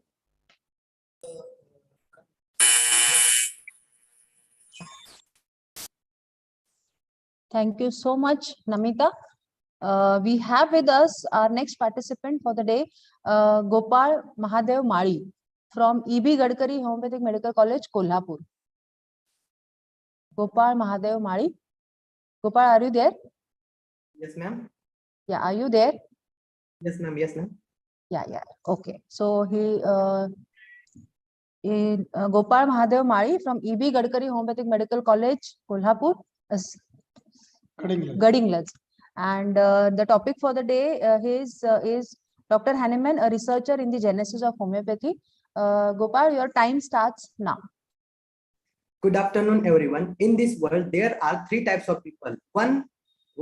First one who write the history, second one who read the history, and third one who create the history. And among these all three types of people, the history creator has been considered great at all. And today is the birth anniversary of such a great person who created history for the medical science. On this occasion, myself, Gopal Mali, student of EBG HMC Kolhapur, introducing you about this great personality on the topic of Dr. Hahnemann as researcher in the genesis of homeopathy. Such this great personality was born in the home of porcelain painter on 10th of April 1755 in Germany of Meissen to the couple of Christian Gottfried and Johanna Christiana. Dr. Hahnemann's childhood went in a poor condition. That is why they didn't go to school till the year of 12. Dr. Hahnemann completed their primary education in the Meissen and medical education in the Leipzig. Because of their poor economical condition background, they did many jobs like translator, family physician, and many more. Dr. Hahnemann graduated MD from the Erlangen University in August 1779. Dr. Hahnemann was very sensitive person. At that time, the treatment method was very crude, like the wounds are cutted out, leeches application, bloodletting, shock, and many more. These all the procedures are hurting to Dr. Hahnemann. That is why, so after 9 months of practice, they leave the practice of medicine. Then publishing their research in the form of writing books. After the year of 1719, took the change in their life once they are translating Culens Materia Medica from English to Germany. In that book, they read the one line that is Cinchona barcis, most important in the intermittent fever or the malarial fever, because of it have tonic effects on the stomach and a bitter to taste. On this, they did the experiment of drinking 4 grams of juice of fresh cinchona twice a daily. After some days, that experiment, they observed the same symptoms of malaria fever. Then he stopped the drinking of and again observed the symptoms were gone. Then they did the practical for 2 to 3 times and got the same results for all. After this experiment, they reached the conclusion that the cinchona does not cure the malaria because of its taste and the tonicity on the stomach. Though the cinchona itself have a power to produce the malarial symptoms on the healthy human being. And after that, this Dr. Hahnemann put the first step in the field of homeopathy and proved many drugs on himself and many other healthy human beings. And put the principle in front of us, similia similibus curantur. He gave the name homeopathy. He gave the name such party is homeopathy. In the year 1831, they researched and great work against the cholera epidemic disease. They saved many more lives by their own proved remedies like camphor, Cuprum metallicum, rust tox, etc. While doing this, all Dr. Hahnemann fight alone for the betterment of humanity and the right medical treatment, improve the wrong treatment of the people. His profession lives in poverty with a family, but never compromised with the principle and inductive methodology. Despite his unique contribution, research was expelled from 2 countries in which they lost their one child. Ultimately, he won because they supported right and the truth. And finally, on the 2nd of July, 1843, they closed their eyes permanently. And the only thing I regret in the last that if the Nobel Prize has not started after 1900, Dr. Hahnemann could have got it for the unique and great contribution of medical science for the public interest and humanity. And finally, I would like to thank Father of Homeopathy, Dr. Hahnemann, because of their unforgettable research in the field of homeopathy. And also, I would like to thank university and teachers, those who gave me opportunity to speak on this topic. Jai Hind. Thank you very much. Thank you. Thank you, Gopal. Thank you so much. Excellent. Excellent performance.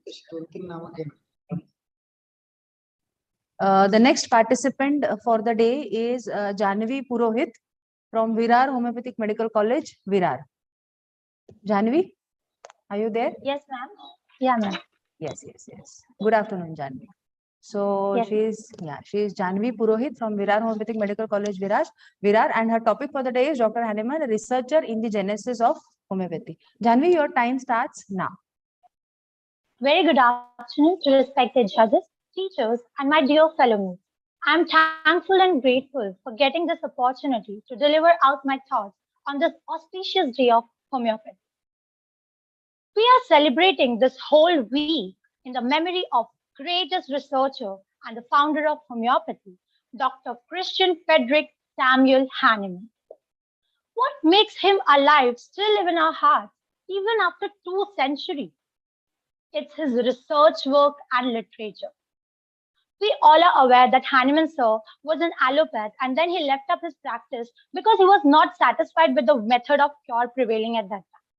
So therefore, he started translating books. And that's at that time, while translating the Culens Materia Medica from English to German, he came across a statement that Peruvian bark can cure malaria because it has bitterness and astringent property. Wait, can only bitterness cure malaria? That's when Hahnemann sir's researcher mind got into activation. He himself took up 4 grams of cinchona bark juice twice a day for a few days. And then he observed that he has developed same set of symptoms as of malaria. So now he has concluded that the same medicine, if medicine can cure a disease, if it can produce the same set of symptoms in healthy individuals. But this was not based on only one experiment of cinchona. It took 50 long years to Dr. Hahnemann to prove 99 drugs and the drug actions on human body. So we can see this researches and observations led him to conclude to the principle similia similibus curantur. That's like cures like. But it seems that Hahnemann sir was not the only one who came up with this principle. Hippocrates had found this principle long time back, but actually it didn't had got that recognition. It was our Hahnemann sir who did this research work and gave sense to the statement. And therefore, he was able to develop this whole system of homeopathy. Well, if this research hadn't been took place by Hahnemann sir, we would have never found this natural way of healing, that's homeopathy. Just imagine, there was no development of science and technology at that time. And then too, he took this drug proving on himself and on his close relative friends. And you can just imagine, this 200-year back researchers are still holding true in today's time. It's so like surprising thing for us. And only just by finding out homeopathy, the role of researcher of Hahnemann didn't got handed. No, with every obstacle to cure, there was a new research coming up. Like for example, when chronic diseases began to relapse again and again, even after giving a proper similimum, then Hahnemann took 12 years of long, research work and patience, and with observations, he came to an understanding of miasms. And today we all know it's so important that miasmatic understanding is important for the treatment of chronic diseases. So from finding out from homeopathy to concepts of posology and miasmatic understanding and various auxiliary modes of treatment, this all came into existence just because of the researcher mind of Dr. Hahnemann.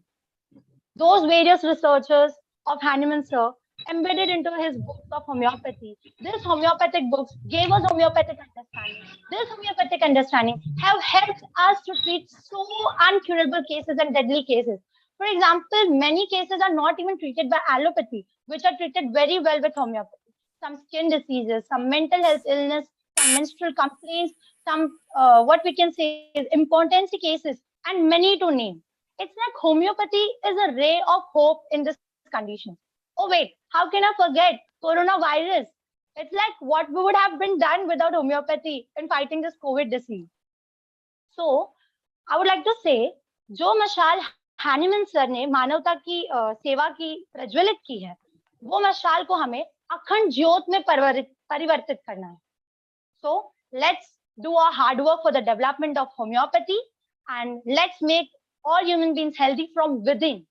And lastly, I would like to say, before dying, we just have to prove the statement, non etiolus vix. That is, I have not lived in vain. Thank you very much for listening, Mia. Thank you, Janvi. Thank you so much.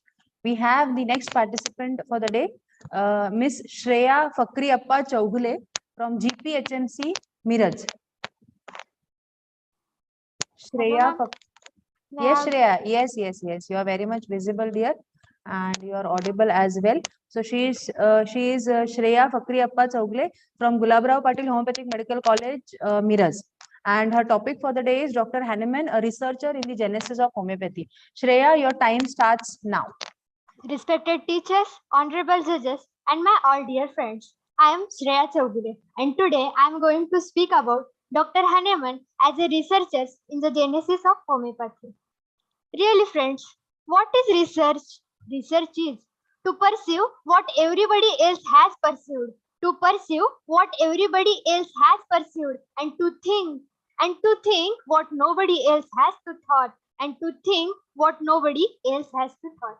Really, friends, greatest discoveries are done by greatest person, and one of the greatest person is Dr. Samuel Hahnemann, who gave a gift to discovering our pathy, which is homeopathy. We gave a gift after discovering a homeopathy to the world. It's really great.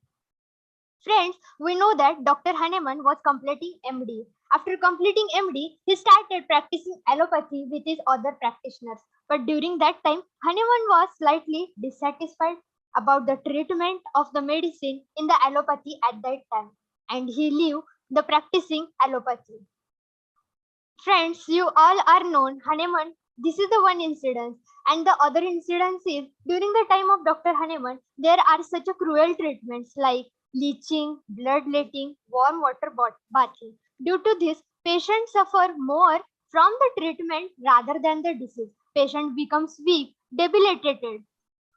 Patient becomes weak and debilitated. So Hahnemann, it was only Hahnemann to see that the patient which are curable are die because of the treatment rather than the disease. So he strongly criticized this type of treatment, and after that strongly criticized this type of treatment. Really, friends, Hahnemann was from the childhood. He was a clever and brave student. He know 14 languages by a speaking and 8 languages by a writing. Really, Hahnemann was clever.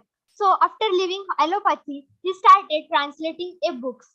Once upon a time, he started translating Culens Materia Medica, and he come across a statement. The statement is like, Cinchona cures malaria because it is bitter in taste. But friends, Hahnemann was slightly dissatisfied. He thinks that in the world there are so many things which are bitter in taste. Then why only Cinchona cure malaria?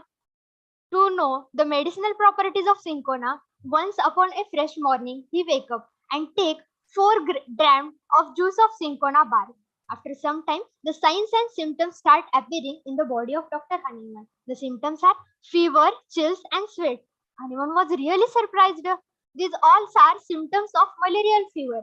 Now, firstly, he concluded that Cinchona cures malaria because Cinchona has capacity to producing a malarial fever in the healthy individual. To prove this statement, Hahnemann was take other drugs also. He done other drugs proving, and after that, finally he concluded that it's true. He concluded that there are those diseases which have curing capacity. The same disease have those drugs have curing capacity, which those drugs produce a same disease in the healthy individual. And after 6 years of work, he discovered it to the world in 1796. This was a great work of Dr. Hahnemann, discovery of a homeopathy. Friends, discovery of homeopathy is not a lucky coin. The systemic efforts and study of Dr. Hahnemann put forth a discovery of a precious pathy homeopathy. I really proud of you. I am a homeopath because my pathy is cure patients without any harm, without any trouble, and without any suffering. Patient get cured due to the myopathy. At last, I just say to dream the impossible dream, to dream the impossible dream, to bear with an unbearable sorrow, to dream the impossible dream, to bear an unbearable sorrow, to run where the brave person are not there to go, to run where the brave person are not there to go, and to reach the unbearable star, and to reach the unbearable star, and that one of the star is Dr. Samuel Hahnemann. Thank you so much.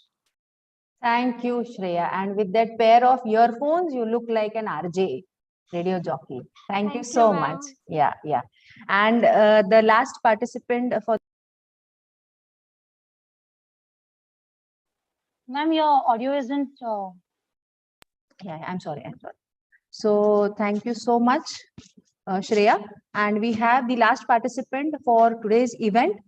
With judges' permission, we allowed this participant to participate for today's event. And she is Miss Sana Sheikh Sunaina. Miss Sheikh. Hello. Hello. Ma'am, I'm speaking from GHMC Gondia, Aishwarya Khanorkar. I had also participated in the topic research in the genesis of homeopathy. Gondia, you are from Gondia College, beta? Yes, ma'am, I'm from Gondia. Okay, we finish with this participant, and till that time, we can take the decision for you as well. Just keep waiting. Okay. Okay, ma'am. Aishwarya Khanorkar. Hello, ma'am. Yes, ma'am. Aishwarya Khanorkar from Gondia Homeopathic College. One second, huh? 1 second. Hello, ma'am. Yes, ma'am. 1 second, 1 second. From Gondia. Homeopathic HMC. Medical Yeah. College and Hospital Gondia. Gondia. Okay. Next, who is speaking? Who was it next? Somebody was speaking as well. Okay. We definitely take the consideration. Let the judges and the authorities decide. Till that time, we'll take Miss Sheikh Sunaina. Urmila Sana Sheikh, which college? Sana Sheikh. Sir, it is Sheikh Sunaina. It's not Sana. It's Sheikh Sunaina from Bhagwan Homeopathic done. Medical. Yeah, Bhagwan Homeopathic Medical College, Aurangabad. And her topic for the day is Dr. Hahnemann, a researcher in the genesis of homeopathy. Sunaina, are you there? Okay, just one clarification. Yes, sir. Urmila, Yes, one ma'am. clarification. Yes, sir. Namita Shirsagar, there is a query one from Sangli College. Sir. Dr. Bapat. Huh. Is there a participant called as Namita Shirsagar?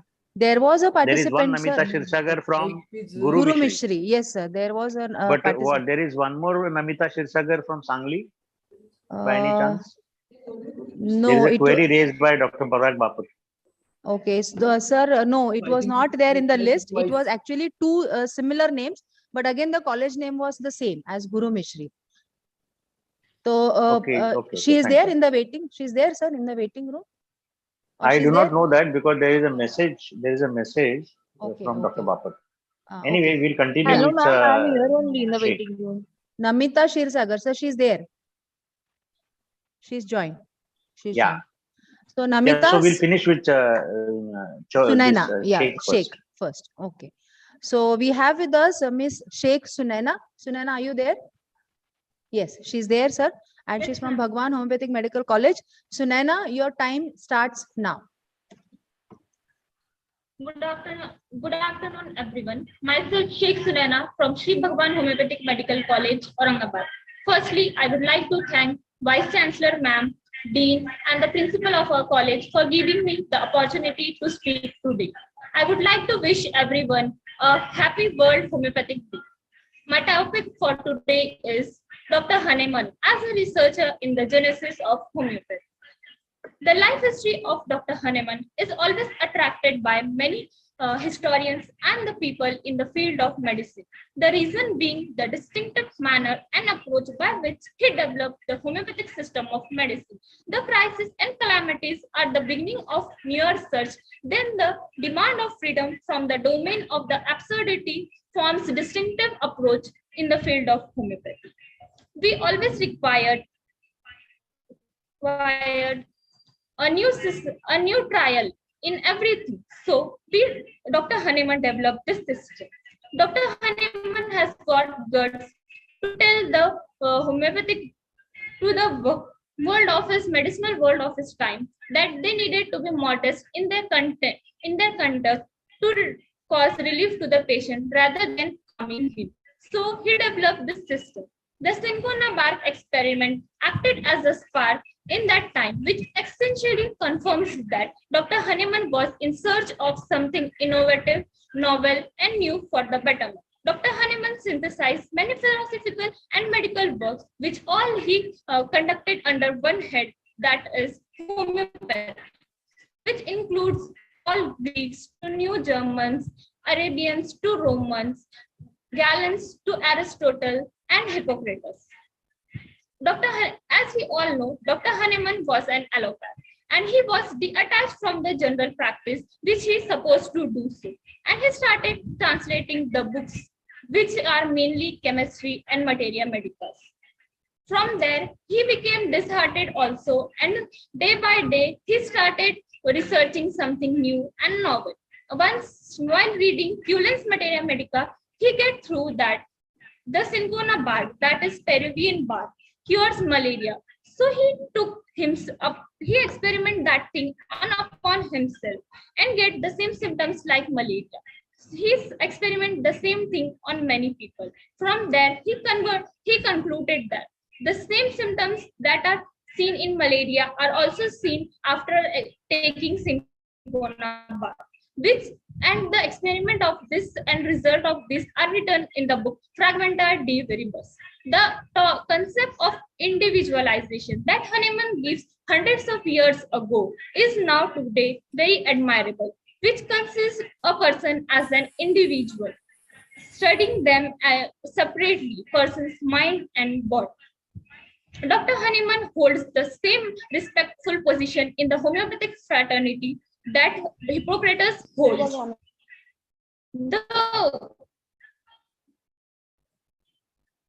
The experiment of the arsenic poisoning that Hahnemann does with the judicial treatment and he told the surgeons to treat the venereal diseases respectfully, and the mercurial preparation was the monumental work at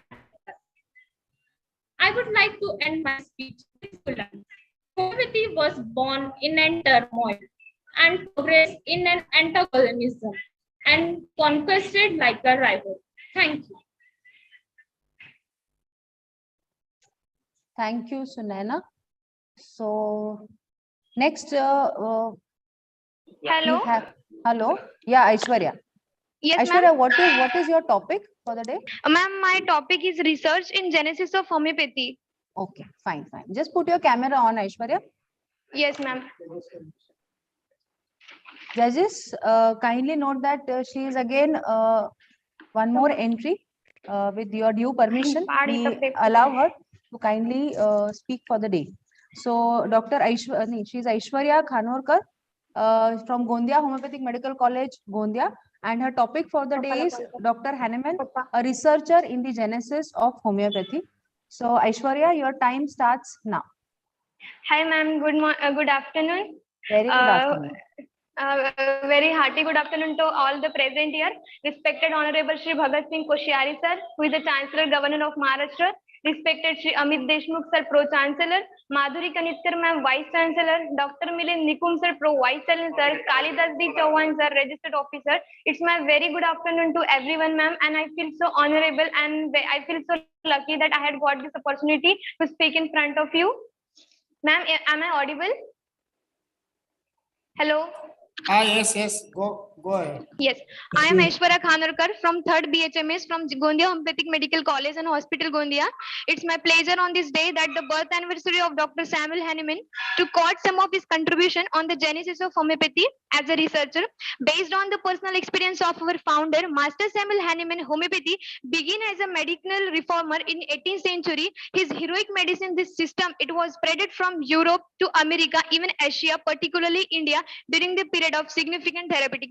Before it, the Hahnemann was the allopathic practitioner, but due to some circumstances, such as at that time the allopathic physicians was not working on it, and they had very disgusting feeling for Hahnemann that there was a lot of violent use of medicine, due to which he sets an attitude of discovery in his mind, and due to which he thought that person already suffers, and due to allopathic medicine the sufferer of the patient becomes again increased, due to which Hahnemann decided to form a new pathy, and that was termed as the homeopathy.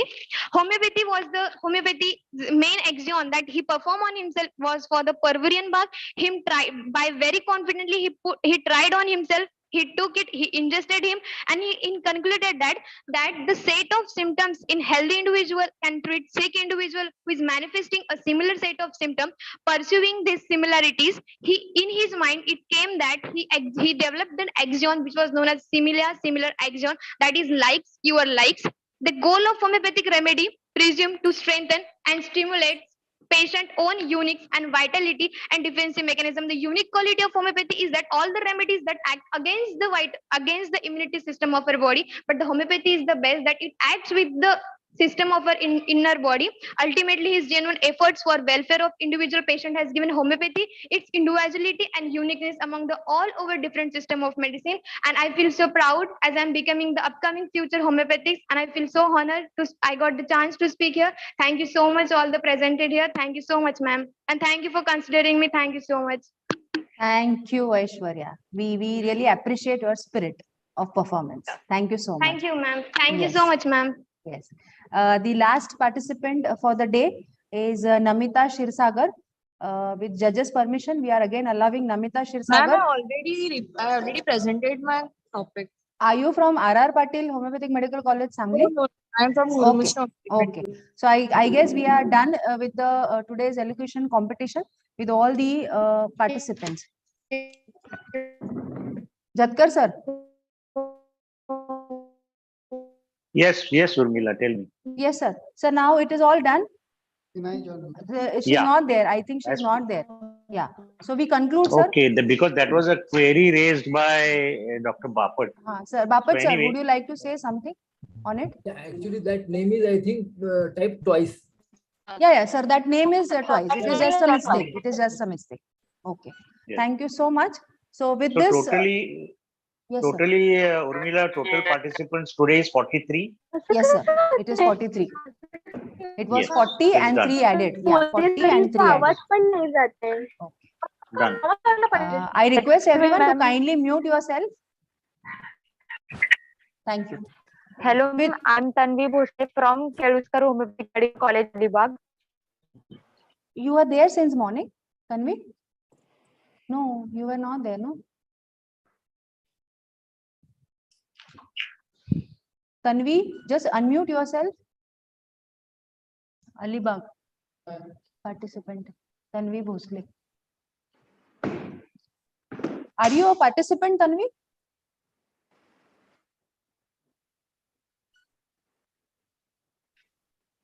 Okay. I think Tanvi left. So with this, we come to an end to today's elocution competition. The competition comes to an end for a new beginning. Mind-blowing performance of all the participants, students' hard work in collection of data. Its presentation was all beyond imagination. Students' effort is a matter of appreciation, and we truly appreciate their efforts and zeal in participation. Keep it up, students. Keep reaching high goals in life. I request our today's judge for the elocution competition, Dr. Anant Kapse sir, to kindly share his experience of today's presentations and guide the students. Dr. Anant Kapse sir. Hello, everybody. Hello, sir. I think the enthusiasm of so many students participating for this competition is extremely heartening, and the efforts taken by all of them require special appreciation. One thing that I noted was that most of the participants adhered to the timeline. Most of them were very proficient in English, and they were very confident. So on these points, it is now going to become difficult to separate the students because most of them shared these qualities. The level of preparation also was very good. So I at least felt happy to be a judge for this particular contest. I just want to add a few points that may add some value to the points already shared by participants in terms of Hahnemann's contribution to homeopathy. First thing is he added the sense of mission to the life of a physician. Second thing is that he has focused on a physician training his own senses and mind so that he can become unprejudiced observer. This is a unique contribution not focused by many. Third is that he focused on study of human being as a whole, giving the concept of totality. Rather than focusing on the disease, he asked us to focus on the patient with the disease. So these are the things which are unique to Hahnemann in terms of his contribution to the medicine in general. And one important aspect is that Hahnemann was a pioneer in the field of psychiatry. And he advocated human treatment of psychiatric patients. So these are some of the original contributions of Dr. Hahnemann. I again congratulate MUHS, especially Bagal sir, for conceptualizing, and for Dr. Urmila for conducting it so professionally and in an organized way. Thank you. Thank you so much, sir. Thank you, sir, for your guidance. Excuse me, ma'am. Yes, Tanvi, tell me. Ma'am, I'm remaining. Tanvi, what do I say now? Judges and the authorities, Dean sir, who take the decision. Urmila madam, Dr. Yes, sir. Inamdar here. Yes, Kindly sir. allow her, madam. Okay, She is sir. a student. She might have prepared for it. Yes, And sir. though I'm not a judge, being a member of academic council, I Yes. think judges should allow her. Yes, sir. Don't discourage any student. Sure, Kindly sir. allow her. Sure, Kindly. sure, sir. Bola? Urmila, you allow her to speak, but this should be the last participant. Yes, sir. Yes. If there is any other error that has occurred, it has occurred from the administration of the respective college. Yes, sir. Okay. So finally we have our last participant for the day, wild card entry of Bhosle Tanvi, and she is from KES Homeopathic Medical College, Alibag, and her topic for the day is, Tanvi, now you yourself describe your topic. Yes, ma'am. So finally, good afternoon. Happy World Homeopathy Day to all, to everyone. My topic for today is life inspiration and contributions of Dr. Samuel Hahnemann. My respects to all the authorities present Yes, here. one second. Okay, Tanvi, so your today- time starts now. Okay. Yeah. Good afternoon, everyone. Happy World Homeopathy Day, everyone. My topic for today is life inspiration and contributions of Dr. Samuel Hahnemann. So today we are celebrating 267th birth anniversary of our beloved Dr. Samuel Hahnemann. My respects to all the authorities present here. This day is not only marked as Dr. Hahnemann's birth, but also a day to remind his life inspirations and future plans for our homeopathy's growth. Dr. Samuel Hahnemann was born in Saxony, Germany, and in his very early life, he was proficient in number of languages, which eventually made his living as a translator. Later on, he concentrated and studied pharmacy and chemistry and graduated his MD from the University of Erlangen. In his medical practice of allopathy, while once he was translating Cullen's Materia Medica, he came across a sentence that Cinchona cures malaria as it is written in text, which ultimately led to the discovery. His teachings always included treating and curing people in harmless and gentle way. He always criticized those medical practices that made people even more sick and were harmful. His lesser writings included Power of Small Dose of Medicine, Aesculapius in the Balance, Fragmenta Divibrius, that deal with the concept of similia and deal with its clarity and evidences. His contributions to the wide variety of attention towards chemistry, physical health and hygiene, pharmacy were of great importance. His extensive writings on Materia Medica Pura and Organon of Medicine diverted people and diverted their thoughts towards homeopathy. He translated 24 texts from other languages to German. He always believed in homeopathy as a gentle method of treatment which cure sick to health. So on this auspicious day, let us owe him highest respects for his contribution and life inspirations to make our homeopathy worldwide. Thank you so much.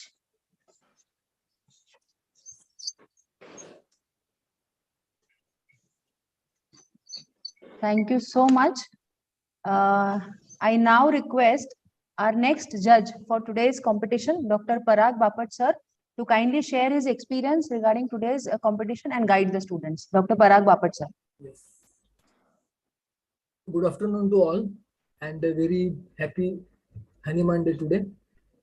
So actually, I'm very thankful and thanks to MUHS, Dean Dr. Dhanaji sir, all the academic members and various members of the homeopathy. So I think today is a very difficult to judge this competition because I have to give some idea regarding this, what the jury criteria is there, because everybody is with the mark. त्यामुळे कोणाचा अभिनय चांगला झाला हे सांगणं खूप अवघड आहे. तरी पण त्याचं टायमिंग किती आहे, कशी आहे, किंवा कंटेंट काय आहे, यासारखे जे बेसिक क्रायटेरिया आहेत ते सगळ्यांच्यासाठी सिमिलर असतील. पण तुमचं मॅटर काय आहे, इनोव्हेशन काय आहे, अँड ऍप्लिकेबिलिटी ऑफ द स्पीच काय आहे, ह्यावरती माझ्या मते जास्तीत जास्त तुमचं आजचं हे जज केलं जाईल असं मला वाटतं. कारण how you throw light of doctor Hahnemann work related to or evidence to the inspiration and contribution of the homeopathy, his literary work as a man of modern pharmacology, as an epidemiologist, and in the genesis of homeopathy. तर ह्यामधले तुमचे contents आणि matter किती चांगलं होतंय ह्यावरती अवलंबून आहे. कारण मला असं वाटतं की हा जो टॉपिक आहे हनीमान लाईफ हिस्ट्री जेव्हा दिलेला, कारण 60-70 वर्षाचं काम हे फक्त 4 मिनिटांमध्ये बसवायचं आहे. म्हणजे तुम्हाला थोडक्यात हा ट्रेलरच दाखवायला पाहिजे फक्त. त्यामुळे एकच ही गोष्ट जर 50 डायरेक्टरना दिली आणि हा तुम्ही पिक्चर काढा, तर प्रत्येक डायरेक्टर त्यात सुरुवातीपासून शेवटपर्यंत त्यात कशी स्वतःची कल्पकता ओततोय आणि तो पूर्ण 4 मिनिटाचं प्रेझेंटेशन, कारण ही कॉम्पिटिशन आहे, this is known as elocution competition. कारण तुम्ही ते वक्तृत्व कशा पद्धतीनं तुम्ही प्रेझेंट करताय हे जास्तीत जास्त बघितलं जाईल. That's why this is my moral duty to जज with unprejudiced observer. So thanks to organizing committee and thanks to MUHS again. Thank you. Thank you so much, sir. Our next judge for the day, Dr. Sneha Bhosle, ma'am. I request ma'am to kindly share her experience for about today's competition and guide the students. Dr. Sneha Bhosle, ma'am.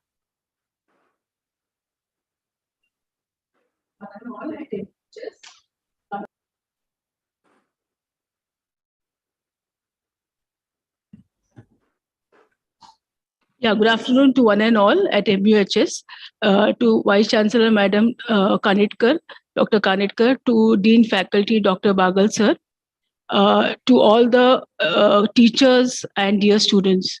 As the previous judges said, Dr. Parag Bapat sir and they already said, Kapse sir, that it is quite difficult, and the differing criteria will definitively be the topic, content, and how the applicability. At that level, there could be a differentiation and judging. So the competition, as said by the previous judges, also was very, very interesting, very innovative, and a very healthy one. And the participation was very encouraging. Now, although this competition, it was very much academic driven, it really truly opens up curtain for clinical presentations. And it is an open invite that later on the presentation should be more panel driven, both by teachers and students in terms of case study presentations. If the case studies are more compiled well, they could be taken up for research study presentations.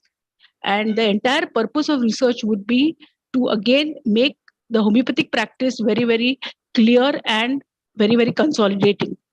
So with this promise, okay, and with these expectations, I congratulate all the participants of today's elocution and the poster making, and which was held in throughout the week essay competition. And I wish the young budding homeopathic community all the very best. Thank you. Thank you so much, ma'am. Yes, sir. Just मला एकच वाक्यात एक सांगायचं फक्त सांगतो मी. Yes, कारण sir. मगाशी Devendra Patil sir म्हणले की मंगेशाचा प्रसाद कोणाच्या ह्याच्यात जाईल वगैरे वगैरे वाक्य मगाशी म्हणले होते, बरेच लोकांनी ऐकलं असेल. तर माझ्या मते आजचे जे जज आहेत ते डॉक्टर मंगेश सर, डॉक्टर आनंद सर, मायसेल्फ डॉक्टर पराग सर आणि स्नेहा मॅडम. तर देवेंद्र पाटील असं म्हणले होते की मंगेशाचा प्रसाद कोणाला जाईल, तर मला देवेंद्र पाटील सरांना ते एका वाक्यात सांगायचंय की मंगेशाच्या प्रसादाचा परागासारखा आनंद आज बक्षीस रूपात केला जाईल. पराग सर, ऍक्च्युअली मला असं म्हणायचं होतं, मंगेश सर हे अध्यक्ष होते कार्यक्रमाचे, म्हणून त्याचा होतो मंगेशाचा प्रसाद हा ओव्हरऑल अर्थ झाला. म्हणूनच मी सांगतोय मंगेशाच्या प्रसादाचा परागासारखा आनंद बक्षीस रूपात स्नेहवृद्ध केला जाईल. Yes, yes, sir. Very nice, very nice, sir. Thank you so much. I now request the chairman of today's judging committee, Dr. Mangesh Jatkar sir, to kindly address the crowd and guide the students with his experience and also share about the details of prize. So I request sir, Mangesh Jatkar sir.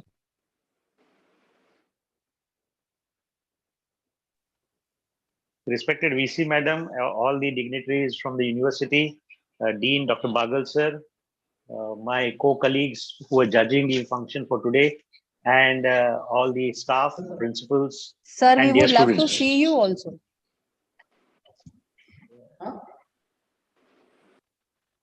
So, respected VC Madam, the various dignitaries from the other university, and principals, the Dean of the Faculty, Dr. Bagal sir, other staff colleagues and friends. Today was a very different experience altogether. It is for the first time in the history of the MUHS that a platform of to represent and to celebrate the 267th Hahnemann Day was given an opportunity to us by Honorable VC Madam. I'm very thankful to her at the very onset. And today's competition was a very healthy competition, and I'm very happy to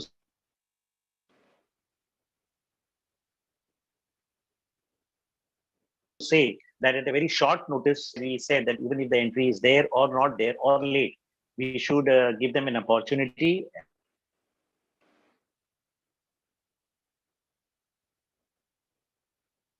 Because it is an interest which has been giving them their training. I would like to just inform all the participants that the prizes for today's event have been given by Dr. Jawahar Shah, and it is his firm Mind and Technology, which is going to give the prizes for today's event. All the three events are carrying the similar prizes. The prizes, in short, are there will be given books in the form of not in the form of money, but it's in the value of the form of the money. That is, there'll be about first prize will be about 1,500 worth books to the first prize winner, along with a trophy and a certificate for all the three events that we have been conducting.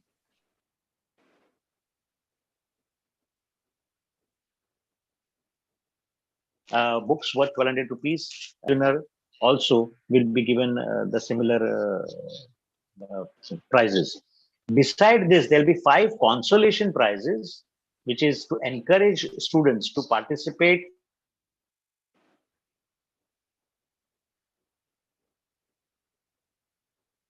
in the further competitions. There will be 5 consolation prize winners. Now, these are the prizes, but at the onset, I would like to say that all are the winners, because the enthusiasm with which they have participated itself and the platform on which they have been able to express themselves is the first prize that they have got. So prize, winning or losing in a game, is always going to be there. So those who get prizes, I would definitely like to congratulate them.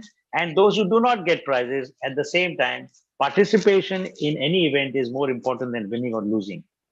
That is the, as far as the prizes are concerned. As far as the judging or the talk about Parag Bapat and Dr. Devendra Patil, see, this is not going to be an individual decision. It is going to be a decision taken by all the judges, because we have been given a score chart, and only the comprehensive totaling will be done, and it will be submitted to the Honorable Dean, who will be submitting it to the university. And the function for the distribution of prizes will be definitely conducted at the university level, and the students will be invited there, and they will be given prizes at the university by on the hands of our Honorable Vice Chancellor, Madam. I would once again thank the MUHS for having created such a platform under the auspicious occasion of Hahnemann Day or World Homeopathic Day. And I would definitely congratulate our Dean for having taken the initiative and insisted on the importance and the creation of such a platform for all the homeopathic fraternity. I'm sure that we will be having many more such occasions in the year to come, in the span that we are still going to be there. I congratulate all the participants, and I'm very thankful, especially to Urmila, to Bagal sir, and all the members who have made this event a great success. Thank you once again, and wish you all the best. Thank you. Thank you so much, sir. तुम्ही एंडला बोलणार ना तुम्ही. He is a constant work shadow of Dr. Bagal sir in all the academic revolutionary decisions at MUHS for homeopathy. He is the member, academic council, clinical board, and faculty at MUHS. I request Dr. Manish Inamdar sir, Professor, Vice Principal at Saukar Homeopathic Medical College, and Professor and HOD in the Department of Materia Medica, to share his experience about today's competition and also to guide the students about the future procedural working of this particular event. Dr. Manish Inamdar sir. Thank you, Urmila madam. Am I audible? Yes, sir. You're audible. Thank you. Thank you. Thank you. गेल्या 5 वर्षामध्ये विद्यापीठामध्ये board of स्टडीचा member किंवा academic काउन्सिलचे member म्हणून काम करत असताना जी काही team या सगळ्याच्यामध्ये काम करत होती, त्यांच्यामध्ये होमिओपॅथीचा दर्जा विद्यापीठातला वाढावा, अकॅडमिकचा दर्जा कॉलेजच्या लेवलवरही वाढावा, आणि सर्व जे स्टेक होल्डर्स आहेत होमिओपॅथीचे त्यांना या विद्यापीठाच्या प्लॅटफॉर्मवर आणावं, या अर्थाने जे काही वेगवेगळ्या कन्सेप्ट आमच्या डोक्यामध्ये येत होत्या त्याची फॉर्मली इन्फॉर्मली नेहमी चर्चा व्हायची. मग त्यातले जे जे विषय बोर्ड ऑफ स्टडीज मध्ये किंवा फॅकल्टीमध्ये किंवा अकॅडमिक काउन्सिलच्या मीटिंगमध्ये आणायचे असतील त्याच्यावर कॉमन चर्चा होऊन त्या पद्धतीने कामकाज सुरू होतं. ह्याच्यातच एक सगळ्या मेंबरचा एक इन्फॉर्मल चर्चा करताना सगळ्यांच्या डोक्यात आलेली कन्सेप्ट की अशी कोणती गोष्ट आहे की जी मॅनेजमेंट, विद्यार्थी, टीचर्स, प्रिन्सिपल्स आणि आपले बोर्ड मेंबर्स या होमिओपॅथीच्या लोकांना एकत्र आणते. तर आपल्या दृष्टीनं सगळ्यांच्या दृष्टीनं एक अभिमानाचा विषय असा डॉक्टर सॅम्युअल हॅनिमन आणि त्यांची जी बर्थ अॅनिव्हर्सरी आहे ती दरवेळेला आपण आपल्या कॉलेजच्या लेव्हलवर वर्ल्ड होमिओपॅथिक डे म्हणून साजरी करतो. म्हणजे मला असं वाटतं 15 ऑगस्ट आणि 26 जानेवारी नंतर कॉमन ऍक्टिव्हिटी महाराष्ट्रातल्या सगळ्या होमिओपॅथिक मेडिकल कॉलेजवर होणारी असेल तर ते हॅनिमन डेचं सेलिब्रेशन असतं. पण तरी सुद्धा ती एक आयसोलेटेड ऍक्टिव्हिटी असते की जी फक्त त्या त्या कॉलेजमध्ये सेलिब्रेट होते. मग इन्फॉर्मल त्या चर्चेमध्ये असं म्हणलं की याला आपण काही वेगळं स्वरूप देऊ शकतो का. आणि मग गेल्या महिन्यामध्ये सहज अशी चर्चा झाली की दिवसेंदिवस या कॉलेजची नंबर ऑफ कॉलेजची संख्या वाढती आहे, प्रत्येक कॉलेजमध्ये ऍक्टिव्हिटी होत आहेत. ह्यांना एक कॉमन प्लॅटफॉर्म समजा जर विद्यापीठाच्या लेव्हलवर आपण मिळवून देऊ शकलो तर यावेळेला नक्की प्रयत्न करू. खरं तर दिवस तसे कमी होते त्यामुळे एक रफ ड्राफ्ट बागल सरांच्या मार्गदर्शनाखाली मी तयार केला की अशा प्रकारचे सेलिब्रेशन विद्यापीठाच्या लेव्हलवर व्हावं. सेलिब्रेशन व्हावं तर मग ते नेमकं काय व्हावं, कारण तो मल्टिपल पद्धतीनं साजरा केला जाऊ शकतो. मग असं ठरलं की एक सर्वसामान्यपणे किमान यावर्षी आपण काही कॉम्पिटिशनच्या स्वरूपामध्ये विद्यापीठाच्या स्तरावर हॅनिमन डेचं सेलिब्रेशन करावं. मग त्यात कॉम्पिटिशन्स कुठल्या असाव्यात, पुन्हा कॉम्पिटिशनची लिस्ट मोठी होती. मग ते शॉर्टलिस्ट करून असं ठरलं की एक एसे कॉम्पिटिशन, पोस्टर प्रेझेंटेशन कॉम्पिटिशन आणि वक्तृत्व स्पर्धा ज्याला आपण इलोक्युशन कॉम्पिटिशन म्हणतो, ह्या 3 गोष्टींचा समावेश करून आपण विद्यापीठाच्या लेव्हलवर हे अरेंज करायचा प्रयत्न करूया. जो रफ ड्राफ्ट तयार झाला तो पहिल्यांदा अकॅडमिक सेक्शन बरोबर डिस्कस केला. त्याच्यानंतर स्टुडंट वेलफेअर सेक्शनचे जे डायरेक्टर डॉक्टर मनोज कुमार मोरे सर त्यांच्याबरोबर डिस्कस केला. त्यांनाही ते कन्सेप्ट खूप पसंत पडली, पण ते व्हीसी मॅडमच्या समोर मांडल्याशिवाय त्यांचा अप्रुव्हल मिळाल्याशिवाय हे होणार नव्हतं. म्हणून मग त्याची थोडीशी तयारी करून आम्ही सगळेजण व्हीसी मॅडमकडे गेलो आणि त्यांना ही कन्सेप्ट सांगितली. मनामध्ये एक असं होतं की कदाचित नाही असं होऊ शकतं, कारण अशा प्रकारची एका सायन्सच्या कुठल्या तरी फाउंडरची बर्थ अॅनिव्हर्सरी असं सेलिब्रेशन विद्यापीठाच्या 24 वर्षाच्या इतिहासात कधीही झालेलं नव्हतं. पण to our utter surprise concept ही ऐकल्या विदिन 30 सेकंड्स मॅडमनी हे करायला होकार दिला. केवळ करायला होकार दिला असं नाही तर मोरे सरांनी म्हणजे जे आपले जे डायरेक्टर स्टुडंट्स वेलफेअर आहेत त्यांनी याचं एक सर्वसामान्यपणे बजेट तयार केलं होतं.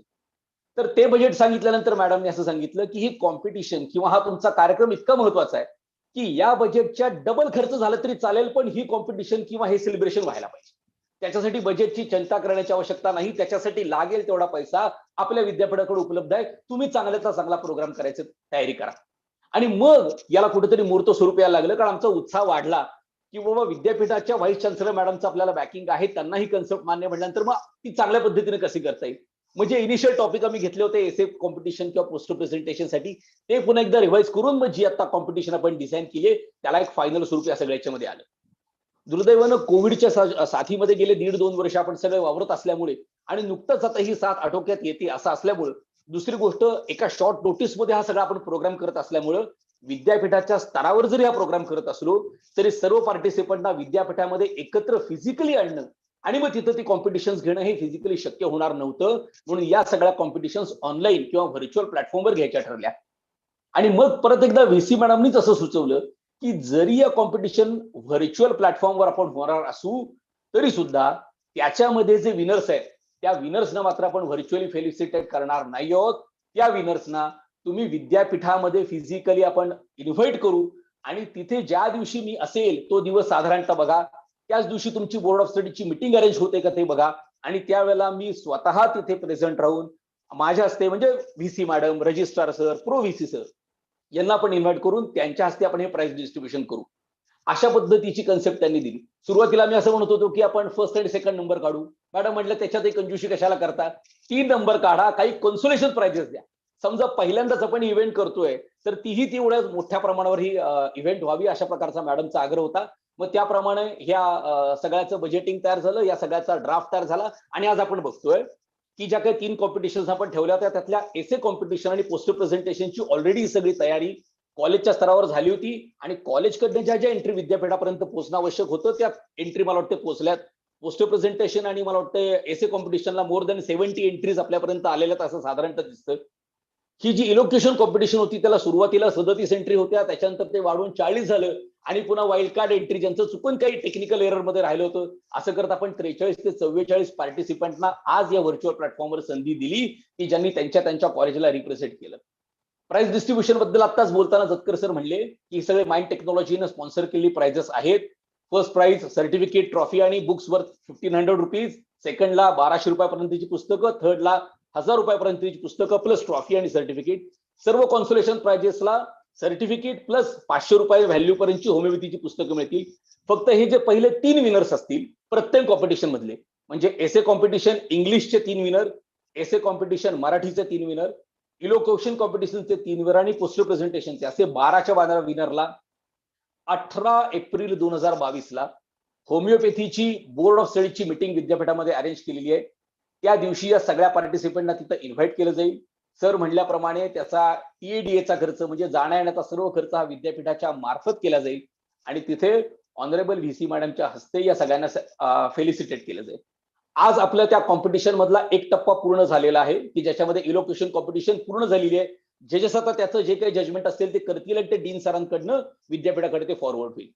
पुढच्या 2 दिवसात माझ्या माहितीप्रमाणे एसे कॉम्पिटिशन आणि पोस्टर कॉम्पिटिशन ज्याचे सगळे ड्राफ्ट आपण विद्यापीठापर्यंत पोहोचवलेत, त्याच्यासाठी जे आपण जजेस आपण केलेत ते फिजिकली विद्यापीठामध्ये जाऊन प्रत्येक एसे, प्रत्येक पोस्टर बघतील, तिथे ते फिजिकली जजमेंट करतील आणि या सगळ्याचा निकाल पुढच्या 3 ते 4 दिवसामध्ये विद्यापीठाच्या ऑफिशियल प्लॅटफॉर्मवर, विद्यापीठाच्या वेबसाईटवर डिक्लेअर होईल आणि तो डिक्लेअर झाल्यानंतर तो सर्व कॉलेजलाही कळवला जाईल. आपणही जाऊन त्या विद्यापीठाच्या वेबसाईटवर हा निकाल बघू शकतो. त्याच्यानंतर जे विनर स्टुडंट आहेत त्यांना विद्यापीठाचा ऑफिशियल मेल जाईल, त्यांना 18 तारखेच्या कार्यक्रमासाठी इन्व्हाइट केलं जाईल. त्यामुळे ते तिन्ही विनरनी त्या दिवशी 18 तारखेला ज्या दिवशी बोर्ड ऑफ स्टडीची मीटिंग आहे आणि आपल्या सगळ्यांचा सत्कार समारंभ आहे विनर्सचा, त्या दिवशी याच्यासाठी नक्की यावं अशी मी या होमिओपॅथिक फॅकल्टीचा मेंबर म्हणून सगळ्यांना विनंती करतो. त्याचबरोबर हा जो ओव्हरवेल्मिंग रिस्पॉन्स, खरं तर थोडासा शॉर्ट ड्युरेशन मध्ये हे सगळं झालं होतं, पण सगळ्या कॉलेजनी, कॉलेजच्या मॅनेजमेंटनी, कॉलेजच्या प्रिन्सिपल्सनी हा जो सगळा प्रोग्रामसाठी आपल्या विद्यार्थ्यांना प्रमोट केला आणि मॅक्सिमम एंट्रीज देतील असं बघितलं, त्याबद्दल मी सर्व प्रिन्सिपल आणि मॅनेजमेंटचे आभार मानतो. ही कन्सेप्ट जरी कुठंतरी पहिल्यांदा अमूर्त स्वरूपामध्ये होती किंवा इन्फॉर्मल डिस्कशन मध्ये निर्माण झाली होती, तरी ती प्रत्यक्षात येईपर्यंत आमच्या होमिओपॅथिक बोर्ड ऑफ स्टडीजचे सगळे मेंबर, बोर्ड ऑफ स्टडीजचे सर्व chairman, doctor Jatkar, doctor Balasaheb Pawar, doctor Pratap Bhosale आणि होमिओपॅथिक फॅकल्टीचे मेंबर या प्रत्येकाचं त्याच्यामध्ये जबरदस्त कॉन्ट्रीब्युशन राहिलेलं आहे. कारण त्यांच्या कॉन्ट्रीब्युशन शिवाय ही इव्हेंट या लेवलचा सक्सेस बघू शकली नव्हती. त्यामुळे सर्व मेंबर्सचे मी आभार मानतो आणि विद्यापीठानं हा जो प्लॅटफॉर्म आपल्याला या शॉर्ट नोटीसमध्ये विद्यापीठाच्या 24 वर्षाच्या इतिहासात पहिल्यांदा उपलब्ध करून दिला, त्याच्याबद्दल विद्यापीठाचे सर्व अथॉरिटीज, स्टुडंट वेलफेअरचे डायरेक्टर, अकॅडमिक सेक्शन, फायनान्स, विद्यापीठाचे रजिस्ट्रार आणि सर्वात शेवटी पण तितक्याच महत्वाच्या विद्यापीठाच्या व्हाईस चान्सेलर आदरणीय माधुरी कानेटकर मॅडम यांचं पुन्हा एकदा होमिओपॅथिक फॅकल्टीच्या वतीने आभार मानतो आणि थांबतो. धन्यवाद. Thank you so much, sir. I think now it is almost clear what would be the future procedural part of this particular elocution competition. He is the man behind the theme, a constant workforce of all homeopaths. Respected Dean Sir, Dr. D.G. Bagal, would like to address the crowd and express his blessings in the form of words. I request Sir to kindly address the crowd. Respected संचालक विद्यार्थी कल्याण आरोग्य विज्ञान विद्यापीठ Nashik, respected आजच्या elocution कॉम्पिटिशनचे जजेस doctor Jatkar sir, doctor Kapse sir, doctor Parag Bapat, doctor Sneha Bhosale madam, आमचे सिनेटचे member Rajkumar Patil sir, Kelkar sir, तसेच उपस्थित बोर्ड ऑफ स्टडीचे मेंबर, विविध महाविद्यालयाचे प्राचार्य, आजच्या या इलोक्वेशन कॉम्पिटिशनसाठी जे कंपेअरिंग करणारे आहेत डॉक्टर उर्मिला पवार मॅडम. आज मला खूप आनंद होत आहे की वर्ल्ड होमिओपॅथी डे जो डॉक्टर सॅम्युअल हॅनिमॅन यांच्या जन्मदिवस आपण विद्यापीठामध्ये या स्तरावरती आपण सेलिब्रेट करत आहोत. मी ज्यावेळी होमिओपॅथीसाठी प्रवेश घेतला त्यावेळी होमिओपॅथी काय हे याची संकल्पना मला माहित नव्हती. होमिओपॅथीचा जसजसा मी अभ्यास करत गेलो तसं तसं होमिओपॅथी मला समजली. आणि त्या पद्धतीने होमिओपॅथीसाठी काम करत राहिलो. काम करत असताना बऱ्याच अडचणी माझ्या लक्षात येत गेल्या. जसं आता उर्मिला पवार मॅडमनी सांगितलं की work shadow doctor Manish Inamdar, तर मला असं सांगायचंय की फक्त डॉक्टर मनीष इनामदार एवढीच वर्क शॅडो नाही, तर आपण सर्व बोर्ड ऑफ स्टडीचे मेंबर, सर्व प्राचार्य, सिनेट मेंबर सर्व काम करतच आहोत, बरोबरीने काम करत आहोत. सर्व मेंबर्स हे वर्क शॅडो आहेत. प्रत्येकाने आपापली जबाबदारी ओळखून त्या संकल्पना तयार झाल्या, त्याला आपण सर्वांनी साथ दिली, आपण सर्वजण एकत्रितपणे काम करत राहिलो. या वर्क शॅडो बरोबरच मला अभिमानाने सांगावं असं वाटेल की माझ्या महाविद्यालयातले सुद्धा डॉक्टर उर्मिला आहे, तसेच अन्य काही आहेत, हे सुद्धा बरोबरीने काम करत आहेत, बीओएस मेंबर्स आहेत. आणि एक मला चुनूक दिसून आली की मला ज्यावेळी हे कॉम्पिटिशन विद्यापीठाच्या संकेतस्थळावरती प्रसिद्ध करण्यात आली, त्यावेळी एका विद्यार्थिनीने मला फोन केला आणि मला त्या इव्हेंट बाबत ती विचारू लागली. मला खरंच आनंद वाटला की एक विद्यार्थिनी, तिला माहित नाही की मी कोणाशी बोलते, त्या प्राचार्यांनी माहित नाही का कोणत्या दृष्टीनं माझा नंबर त्यांना देऊन टाकला, स्वतःची जबाबदारी झटकून दिली. आणि ती विद्यार्थिनीची एवढी माझ्याशी एन्थुझियाझम मला एवढा आवडला तिचा. अरे बापरे म्हटलं, ही संकल्पना तर पूर्ण विद्यार्थ्यांमध्ये पोचलेली आहे.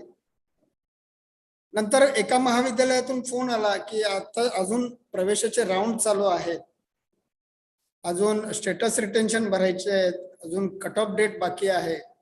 तरी फर्स्ट इयर मध्ये आता नव्यानं नीटची परीक्षा देऊन जिचं ऍडमिशन झालेलं आहे, अशा एका विद्यार्थिनीनं इच्छा व्यक्त केली की मला एसे कॉम्पिटिशन मध्ये भाग घ्यायचा आहे. म्हणजे तिला होमिओपॅथी बद्दल साधं एक लेक्चर झालेलं नसताना सुद्धा तिनं इच्छा प्रकट करणं, म्हणजे या कॉम्पिटिशनचं किती डेप्थ मध्ये महत्व वाढलेलं आहे याची मला जाणीव झाली. अभिमान वाटतो की 30 वर्षापूर्वी, 26-27 वर्षापूर्वी मी ज्यावेळी प्रवेश घेतला त्यावेळी विद्यार्थ्यांची अवस्था आणि आज या कॉम्पिटिशनच्या माध्यमातून या सर्व विद्यार्थ्यांनी उत्स्फूर्तपणे दिलेला प्रतिसाद आणि होमिओपॅथी बद्दल दाखवलेली आपली नितांत जवळीक, हे पाहून मला खरंच आज रात्री तरी खरंच शांतपणे झोप लागेल. कारण आम्ही विद्यार्थ्यामध्ये पोचलेलो आहे. होमिओपॅथी या विद्यार्थ्यांच्या मार्फत आपण तळागाळामध्ये पूर्ण समाजामध्ये पसरवू शकतो आणि हेच क्रीम आहे, हेच विद्यार्थी आहेत. मला सर्व प्राचार्यांना किंवा मॅनेजमेंटना एक विनंतीपूर्वक सूचना करायची आहे की आम्ही नेहमीच रडगाणं गात असतो की आमच्याकडे शेवटच्या मेरिटचा विद्यार्थी येतो, आमच्याकडं विद्यार्थी हा कमी मार्कांचा येतो, त्याचं नॉलेज एवढं नसतं. पण कानिटकर मॅडमचे मला शब्द आठवतात, ज्यावेळी पहिल्या आमची 1-2 बैठका झाल्या, त्या भेट झाली त्यावेळी त्या म्हणे काय आहे, स्टुडंट कोण आहे? स्टुडंट हा स्टुडंट आहे, त्याला आकार देणं हे शिक्षकांचं काम आहे. माझ्याकडे ज्यावेळी एखादा शिक्षक येतो काय मागणी करायला, त्यावेळी मी त्यांना शिक्षकांना पहिलं सांगत असते की तुम्ही काय करता याचं उत्तर शोधा आधी. तसंच मला सांगावंसं वाटतं की विद्यार्थी ज्यावेळी तुमच्या याच्यात येतोय तो मातीचा गोळा बनून आलेला असतो, त्याला आकार तो एखाद्या गणपतीचा द्यायचा आहे, एखाद्या देवाचा द्यायचा आहे, भगवानचा द्यायचा आहे, अल्लाचा द्यायचा आहे. हा आकार देणं हे काम आपल्या शिक्षकांचं आहे, सर्व जबाबदारी आपल्या प्राचार्यांची आहे. एवढ्या सर्व रिस्पॉन्स नंतर मला असं वाटतं की होमिओपॅथीचे नक्कीच दिवस चांगले येतील. आणि आज हे या सगळ्या इव्हेंटमध्ये मला असं आवर्जून सांगावं वाटतं की आपण विद्यापीठ स्तरावरती अगदी प्रामाणिकपणे आपल्या फाउंडर मास्टरला ट्रिब्यूट दिलाय असं मला वाटतं. या सर्वांमध्ये आपण सर्वजण बरोबर राहिलात, योग्य वेळी योग्य प्रकारे साथ देत राहिला, अशीच साथ आपली भविष्यामध्ये मिळावी. भविष्यामधल्या सुद्धा अजून भरपूर काही कल्पना आहेत. या 2 वर्षाच्या कालावधीमध्ये ज्या आमच्या मेंबर कडून किंवा आमच्या टीमच्या ज्या काही संकल्पना होत्या त्या आम्ही पूर्ण करू शकलो नाही. नक्कीच पुन्हा संधी येईल. या संधीतून आज ज्या स्तरावरती होमिओपॅथी आलेली आहे, पुढच्या 5 वर्षामध्ये आदरणीय व्हाईस चान्सलर मॅडमच्या मार्गदर्शनाखाली अजून अतिउच्च स्तरावरती घेऊन जाण्याची संधी आम्हाला मिळावी अशी मी अपेक्षा व्यक्त करतो. आणि पुढील कार्यक्रमास धन्यवाद.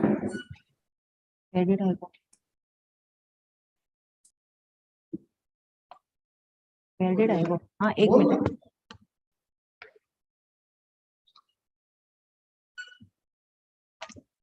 Thank you, sir. Thank you so much. No function is complete without appreciating the work of people involved in it. I request Dr. Manoj More, sir, Director, Student Welfare, MUHS, for the vote of thanks. Good afternoon. Good afternoon, sir. Am I audible to everyone? हो sir, हो sir, हो sir. आता doctor बागल सरांनी सांगितल्याप्रमाणे होमिओपॅथीला नक्कीच चांगले दिवस येतील. नाही, होमिओपॅथीला ऑलरेडी चांगले दिवस आहेत सर, हे मी आजच्या उत्स्फूर्त प्रतिसादानंतर सांगू इच्छितो. आज जो काही कार्यक्रम झालाय 267 जयंती डॉक्टर सॅम्युअल हॅनन यांची व श्रीराम नवमी निमित्त सर्वांना परत एकदा हार्दिक शुभेच्छा देतो. आणि आजचं सूत्रसंचालन ज्या पद्धतीने मॅडमने केलं, डॉक्टर उर्मिला पवार मॅडम यांच्याही मी धन्यवाद देतोय. Thank you very much for your continuous सूत्रसंचालन. धन्यवाद. नंतर आज जे उपस्थित आहेत सर्व माननीय प्राचार्य, teachers, BOS members, faculty members आणि सर्वात महत्वाचे म्हणजे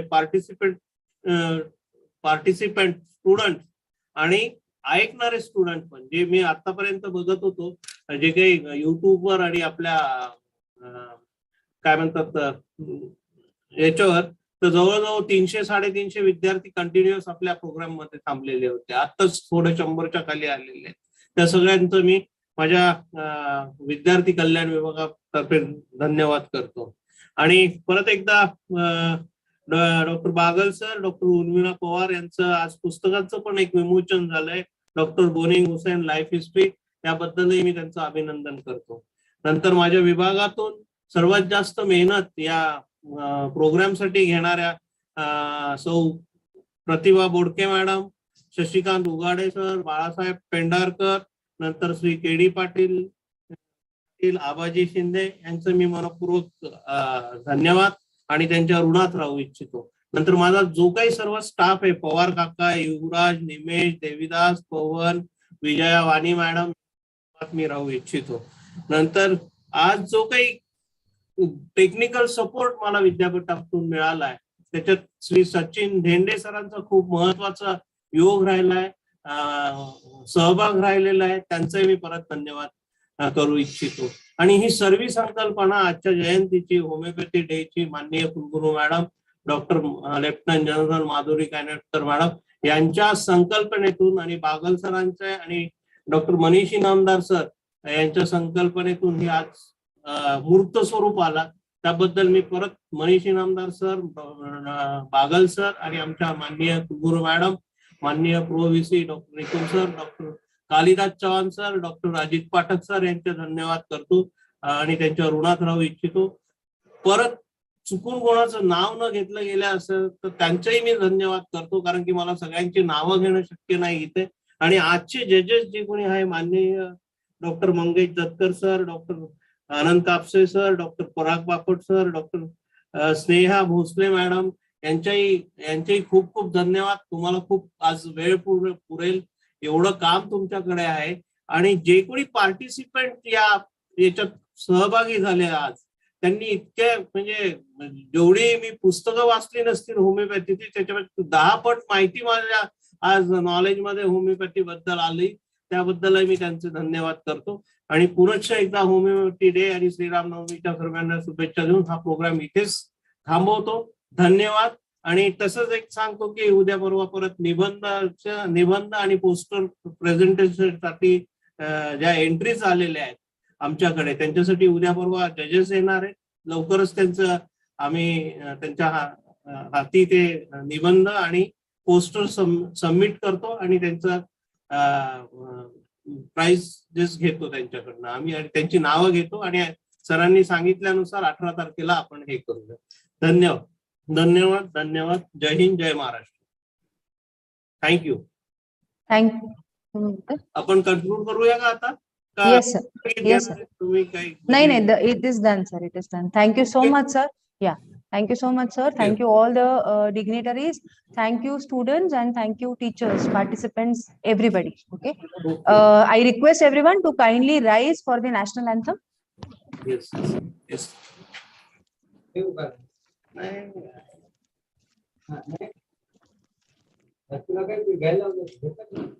जन गण मन अधिनायक जय हे भारत भाग्य विधाता, पंजाब सिंध गुजरात मराठा द्राविड उत्कल गंगा, विंध्य हिमाचल यमुना गंगा उज्जल जलधि तरंगा, तव शुभ नामे जागे, तव शुभ आशीष मांगे, गाहे तव जय गाथा, जन गण मंगल दायक जय हे भारत भाग्य विधाता, जय हे जय हे जय हे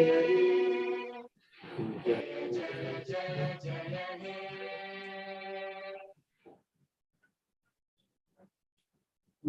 भारत माता की जय। जय।